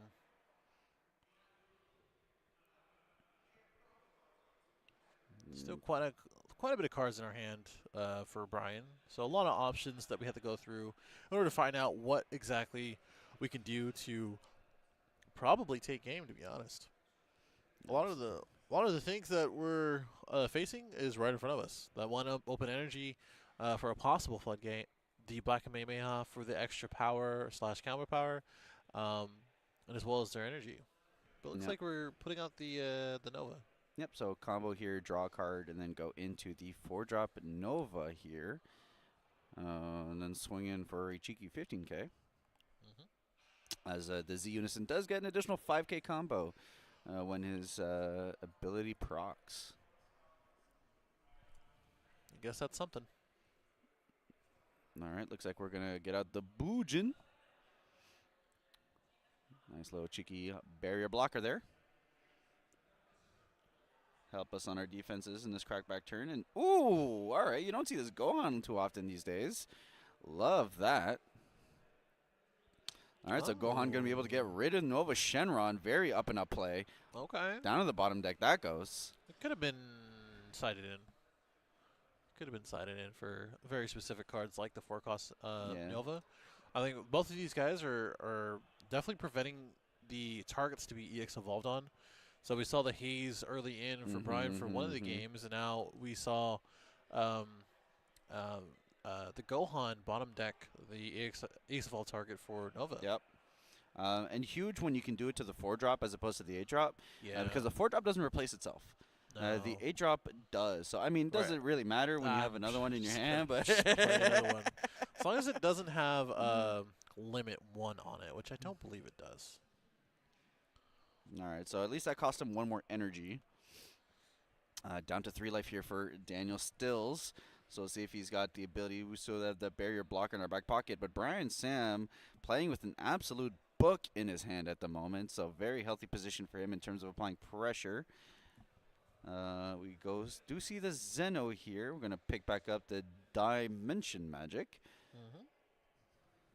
And showcasing why tapping out isn't really that big of a deal for blue, especially for this deck. Because you just never do. I guess not. And then you still have the Bojack ability to be able to give back your 4. Yeah. So that is true. Which it's funny. It costs 1 to then get your 4 back. So yeah.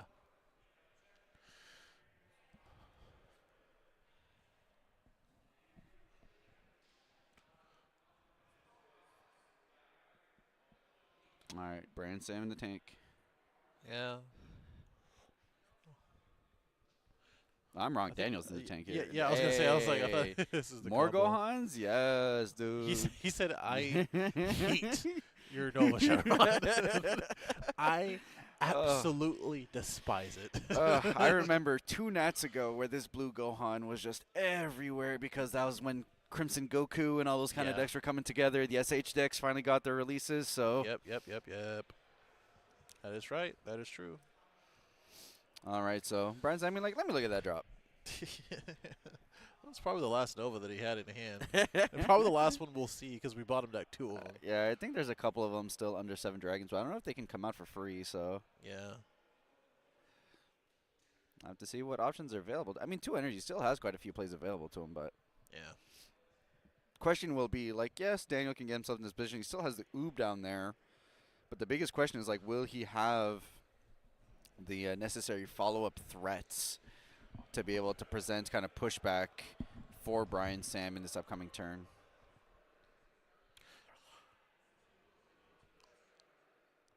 Okay, so look like we got some Omega Shenron's hand. We got Oceanus. We do have another Bardock, which can be very annoying. All right. Well, there's the Overrealm. This is Mast, which I believe will not target anything. No legal targets on board at the moment. No. Just as a free additional attacker here, so clearly trying to get Daniel in an uncomfortable position. I don't know how many cards in hand Daniel has, but I think it's like 6 or 7. Combo away the Nemba here for a cheeky 30k. Going to use leader ability here. Combo away the Zangia, be able to draw a card. There's an that's a very important 4-drop Bardock Bojack for him. Potentially be able to go into the 8-drop play again if he's able to draw into it. Zeno. Let's add back to hand that little card right there. Wonder why. I wonder.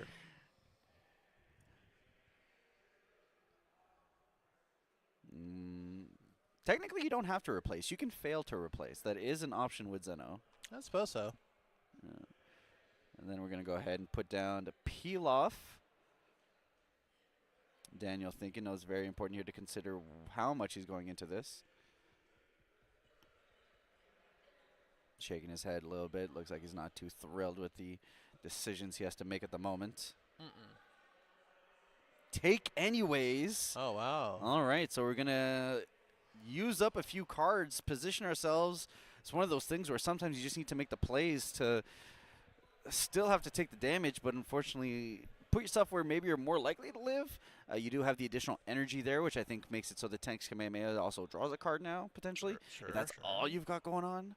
Yeah. But if you're going to do that anyways, I don't know. We'll see. It's spicy. Doesn't feel great. Maybe here just deciding that having that 4-drop Bojack in hand was more important than anything else. Which is why he had to Zeno. Yeah, I also think like we got into the point. Remember the last time, or the game 1, where Brian went for game. We thought that Daniel had more in his hand than he really had. But you have to realize that a lot of Bojack's card pool are just like random cards that you really just can't combo out with, and you have to use in a combo step that will cost something, or counter, which sometimes you just don't have. Which here we do have a D-Magic, which is good. But there are cards like the 4-drop Bojack that cost an additional energy to use to combo. Yep. Thankfully, we still also have the Boojin kind of just chilling back there additionally as an additional defensive option. We do know that Brian Samuel has the Bardock, which will be very annoying Floodgate-wise to have to deal with.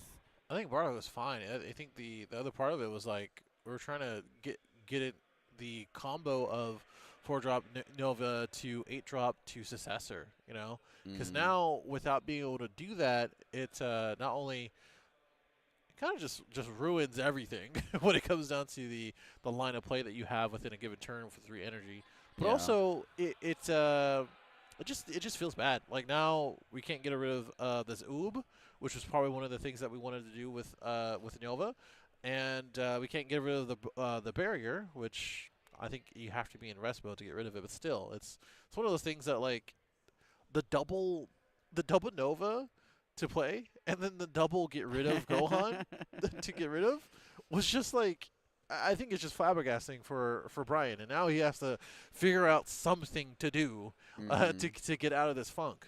And I'm almost kind of curious now if we do see a follow-up turn from Daniel here, and he kind of decides that this guy might this kind of the turn I have to go in. Yeah. Does he start just kamikazing cards off of his board if like Brian does Bardock? Like, all right, here you go. Here you go. I've seen it happen. I've seen it happen. And I think it's one of those things that like Daniel probably has to go ahead and just play something first so that to utilize the energy.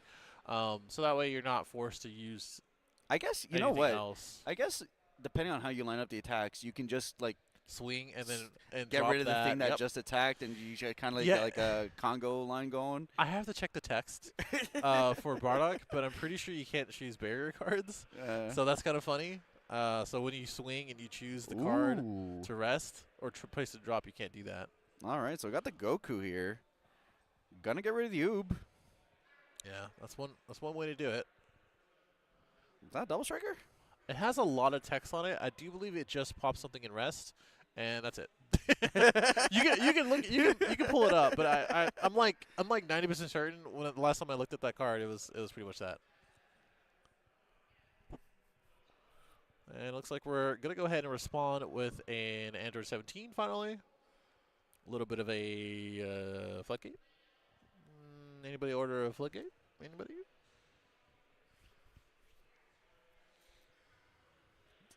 I'm digging. I'm looking.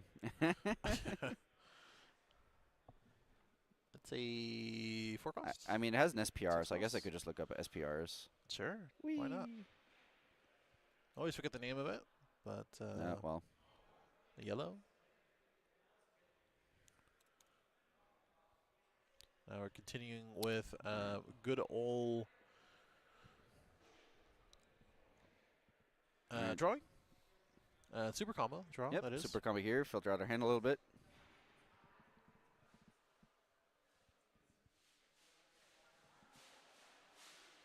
Just double checking the Goku because it does have a decent line of text.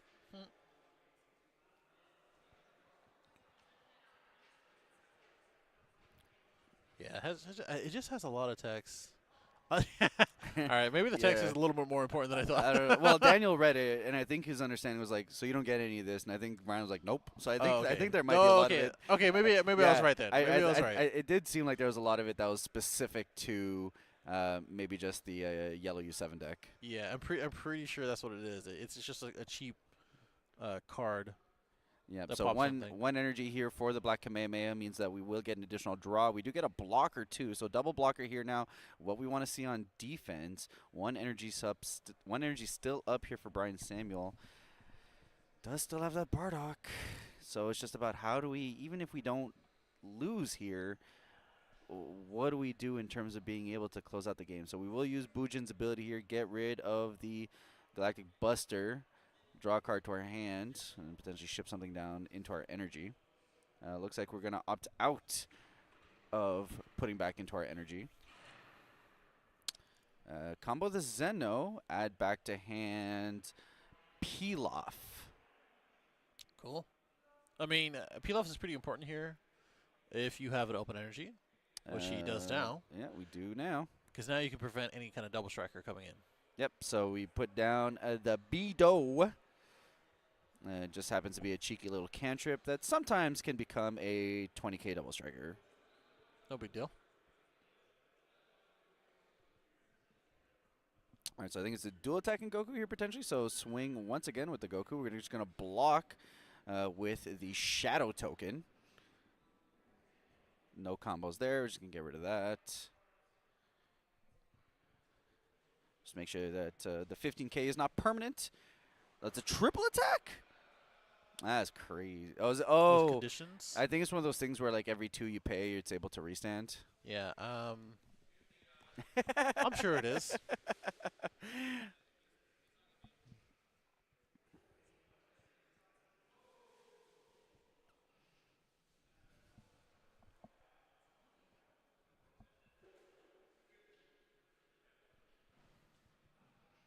All right, so we're going to shove an Oceanus into this.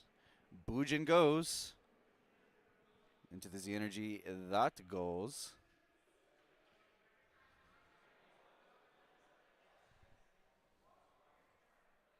Still playing around the Andrew 17 negate, by the way.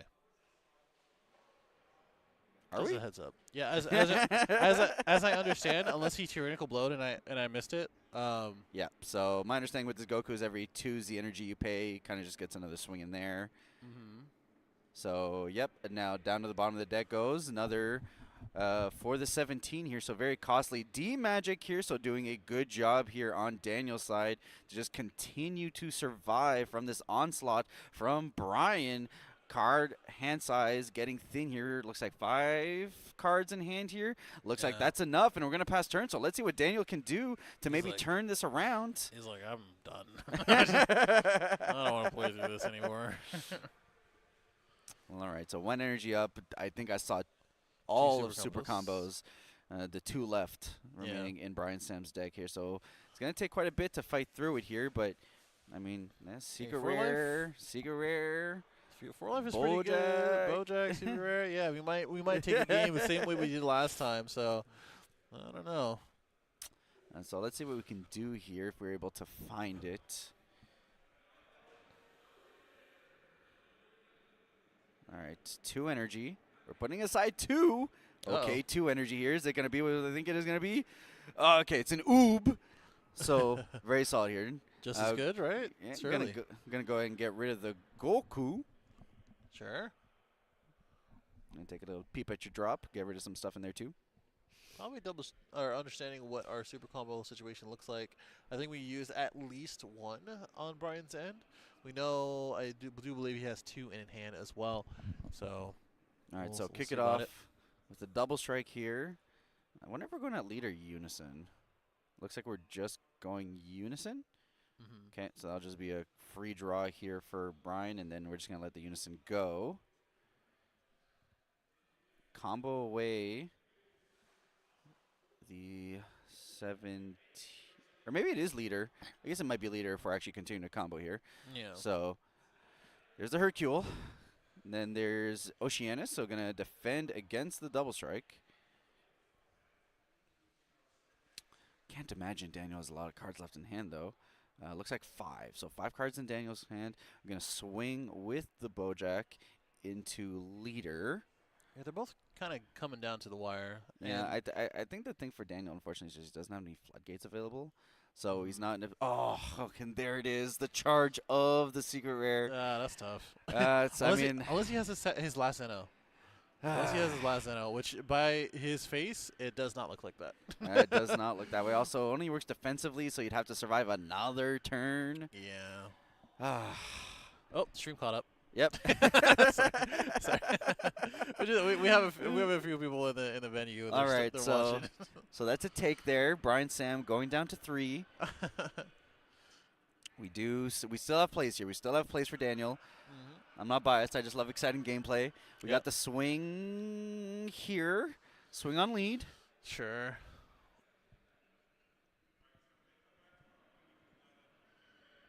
Just clarifying how it works. Yeah, looks like bro, if he's got another Haze Dragon in hand. I don't know if he has Haze. He might. I mean, the 2 open definitely indicates it. Indicates that, or at least positions for it.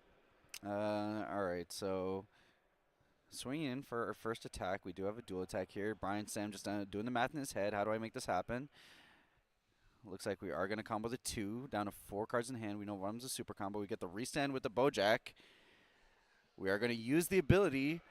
Going to cheapen the cost of an evolve here. 2 energy. Evolve over 8-drop Bojack. 30k. Draw a couple of cards. Dual attack. Double strike. Yeah, this one's going to be a little tough. Do we have an Overwhelm to kind of get us into range, or are we just giving those 2 cards and hoping for the best? The 2, yeah. Because there's not really too many other things that you could do. I'm sure I am wrong on that, unless they use like the. Yep. Okay. Yeah. All right. Oh, so wait. What? No. I think he said leader. Okay. Let's see. Hold he on. Must have. Yeah. Let's wait for the counter step first. We'll try to resolve that. Let me just double check. Okay. Check. All right. So that's 2 in the unison. Okay. I do believe still. Mira for game. No. Okay. I mean, that's a real throwback. 1, you're going to have to get that energy back, sir. True. He's got ways to do it. and 2, we're going to see what else. Oh, we're just passing. Whoa. So it's also just not going to be in rest mode. Because Bojack needs to be in rest mode to be able to get that proc. Yes, I do believe so. How are we? Hope and dreams. Well, we might have a D-Magic. I mean, Brian Sam only has, what, 4 or 5 cards in hand also, so maybe... Yeah, but we do have our Z deck. We have plenty of Z energy, right? So there could be a couple of different ways to get us there. Sure. The issue is that, like, 2 of our... The main, like, double striker, or at least dual attacker, whatever you want to call it, kept getting rid of with the Gohan. So... we're going to see if we can continue to draw some cards wherever we can. All right, so get down the Z Unison, shove a Nova Shenron down under 7 dragons. Maybe swing with leader, combo something, draw again. Kind of see what our options are before we even use any of our energy again. Yep, so pay 1, go into 4-drop Nova here, draw a card. That's fine. He's shaking his head. That's not great.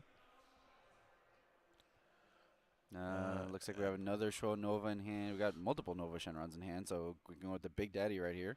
Yeah, he's not even bothering trying to swing with it. He's like, you're not going to get me again, bud. All right, There so you Nova go. Shenron swing here on the leader. Yep. This is going to be a pretty hefty attack. If we have D-Magic, we're probably going to use it now. But first, we're going to use our leader effect in order to tap one and then untap all of them, if I'm taking a guess, right? Yes, but we do lose the ability to use counters. Yeah. So that's just something to keep in mind. Yeah, we did pitch the 17. the 17, which would have been a pretty dang good. Okay, so And we we're are gonna going to get our 4 energy back. We're going to resolve our auto first for our Nova. When attacking, yeah. We do have 4 open. It's a little dangerous for Brian now to try to navigate through everything. We do need to resolve this attack, though. So I'm trying to understand what out Daniel is playing into right now. Obviously, you have the stuff you can play from your energy, but I don't see a Bujin in there. Not No. entirely sure what the lineup is. I don't think Brian is either. And one of those things when you're trying to play against a deck that you're not entirely sure of, or at least like you kind of feel like they have a lot of stuff up their sleeve, especially untapping 4. The issue is like sometimes you just have to let them do whatever they want. So that way you can kind of keep your options open for the remainder of your energy. So the other thing is that we do have 2 Bardocks in our hand. So you know, if we do pass and these attacks fail, you know, we do have a little bit of a leeway from there. So. Yeah. I mean, potentially we Zeno. No, I we're don't gonna know. try to bottom deck this. Bomb deck the Shenron. Yeah, but we'll also have to get out of this attack first. So we have to pay 1 for the combo and or leader effects, if I had to take a guess. I think we only have 4 cards in hand too, by the way, so it's not looking like super, super hot for Daniel. Yeah. So we'll go ahead and pay the. We're going to combo as well. Okay, so we're just gonna combo the 10K here. Getting a little desperate then. Right. And then we're gonna go combo the Bujin as well. So then I guess the idea is to Have a barrier blocker play and bottom barrier deck blocker something. and bottom deck. Yeah. Yeah. But like knowing and seeing this again, it feels a little bit desperate. But we are trying to make something happen. Yeah. So now we go bottom deck.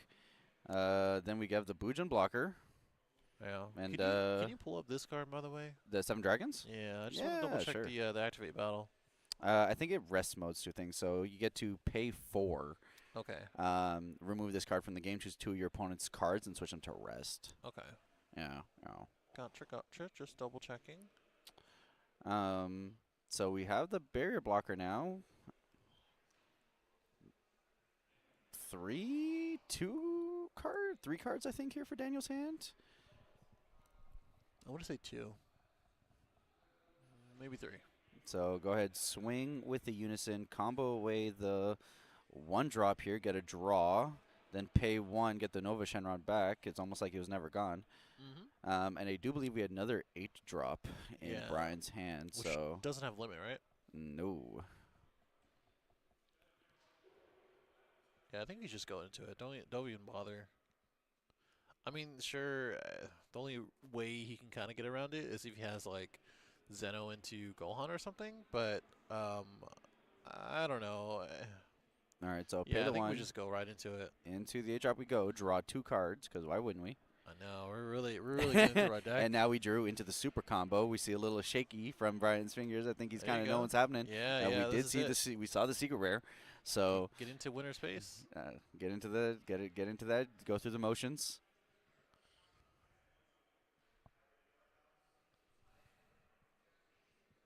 If I remember right, I think the super combo secret rare plays itself, if I'm correct, when it gets comboed. It does. It reduces, and it reduces based on rest mode cards. Ah. But it does play itself right after. So. All right. So restand, swing. And this time, Very few defensive options here available for Daniel. He's got the Bujin blocker. He's going to have to be committed to using it. we still have leader swing, so we're probably going to use leader swing on this. Go ahead and Use the Bujin effect. Replace See if we can't find anything. We're just going to lead that go, so we're not going to go ahead and ramp, so just get a free draw. Yeah. Let the Bujin go. As long as he doesn't have... Oh, well, never mind. I was going to say D-Magic. I was like, okay, so this is Omega Shenron, I do believe? Yeah, you just got to ship over a bunch of dragons from your drop. I think we're moving from the game. So big ol' swing here into the leader. And I think this is it. Super combo with the Secret Rare. Yeah, Secret Rare Super Combo. We're going to probably dump a little bit more into our hands as well, unless we have something in our upper sleeve as Daniel. We're going to go ahead and... Galactic Buster. One more time through the Galactic. Draw. And really just take a look at all of our options, which is dwindling. Pay 1 for UI. It's free. Yep. So not being able to use counters, this is the best way to get around it. It's going to be Ultra or UI Goku Kamehameha. And no, that's it. Brian Sam is your North American Finals champion. Woo! And there he is, our new champion. Wait, new champion? What? Our old champion. Two-time here. Two-time. Making a return to the throne. So congratulations. What an amazing best of 3 match. Something that we don't see all too often these days, but always a treat when we get to. And fantastic play here from both players. Honestly, edge of my seat in this game. 3 could have gone to either players. Both players playing out of their minds in terms of just countering everything that their opponent's going to throw their way. Yeah, that was intense. It was a really, like, again, perfectly showcasing what Masters is really about. Mastering a deck and mastering the mechanics of the game, right? It really, really, really showcased all of that. I think Brian, he was presented with a lot of different things where the average player, or at least like really any player, would have been a little confused about. Oh my gosh, why are you playing everything from your energy? No. Please stop doing it. Stop untapping energy. Please stop getting rid of my Nova Shenrons, right? It was just a lot of challenges that you had to overcome. And same thing for Daniel, honestly.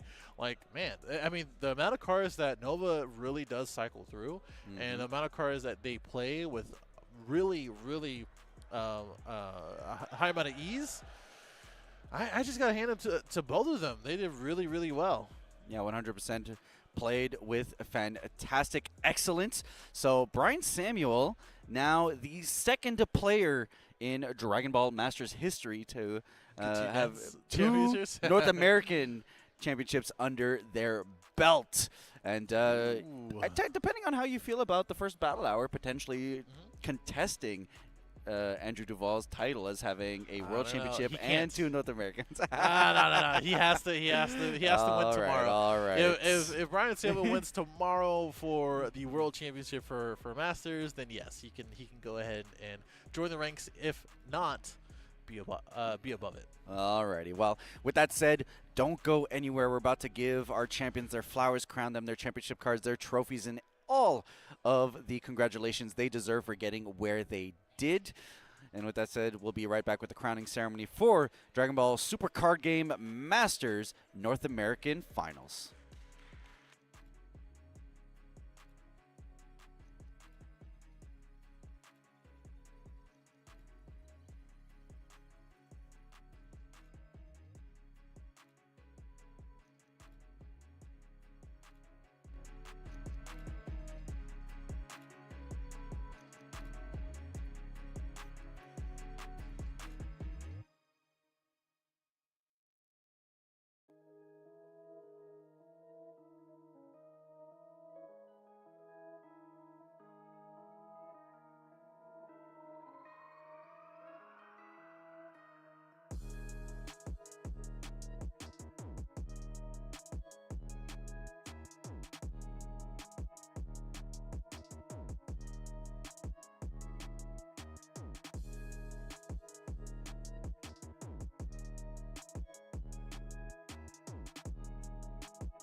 Welcome back, everybody. As things tend to be with these events, kind of crunching time here on the top of the hour with the venue. So we went ahead and gone and given the awards to the players. Very nice trophies. If you guys saw the Fusion Worlds trophies that we handed out earlier today, very similar there. So players very excited here as they got themselves their stuff. But of course, this isn't the end for our North American players neither.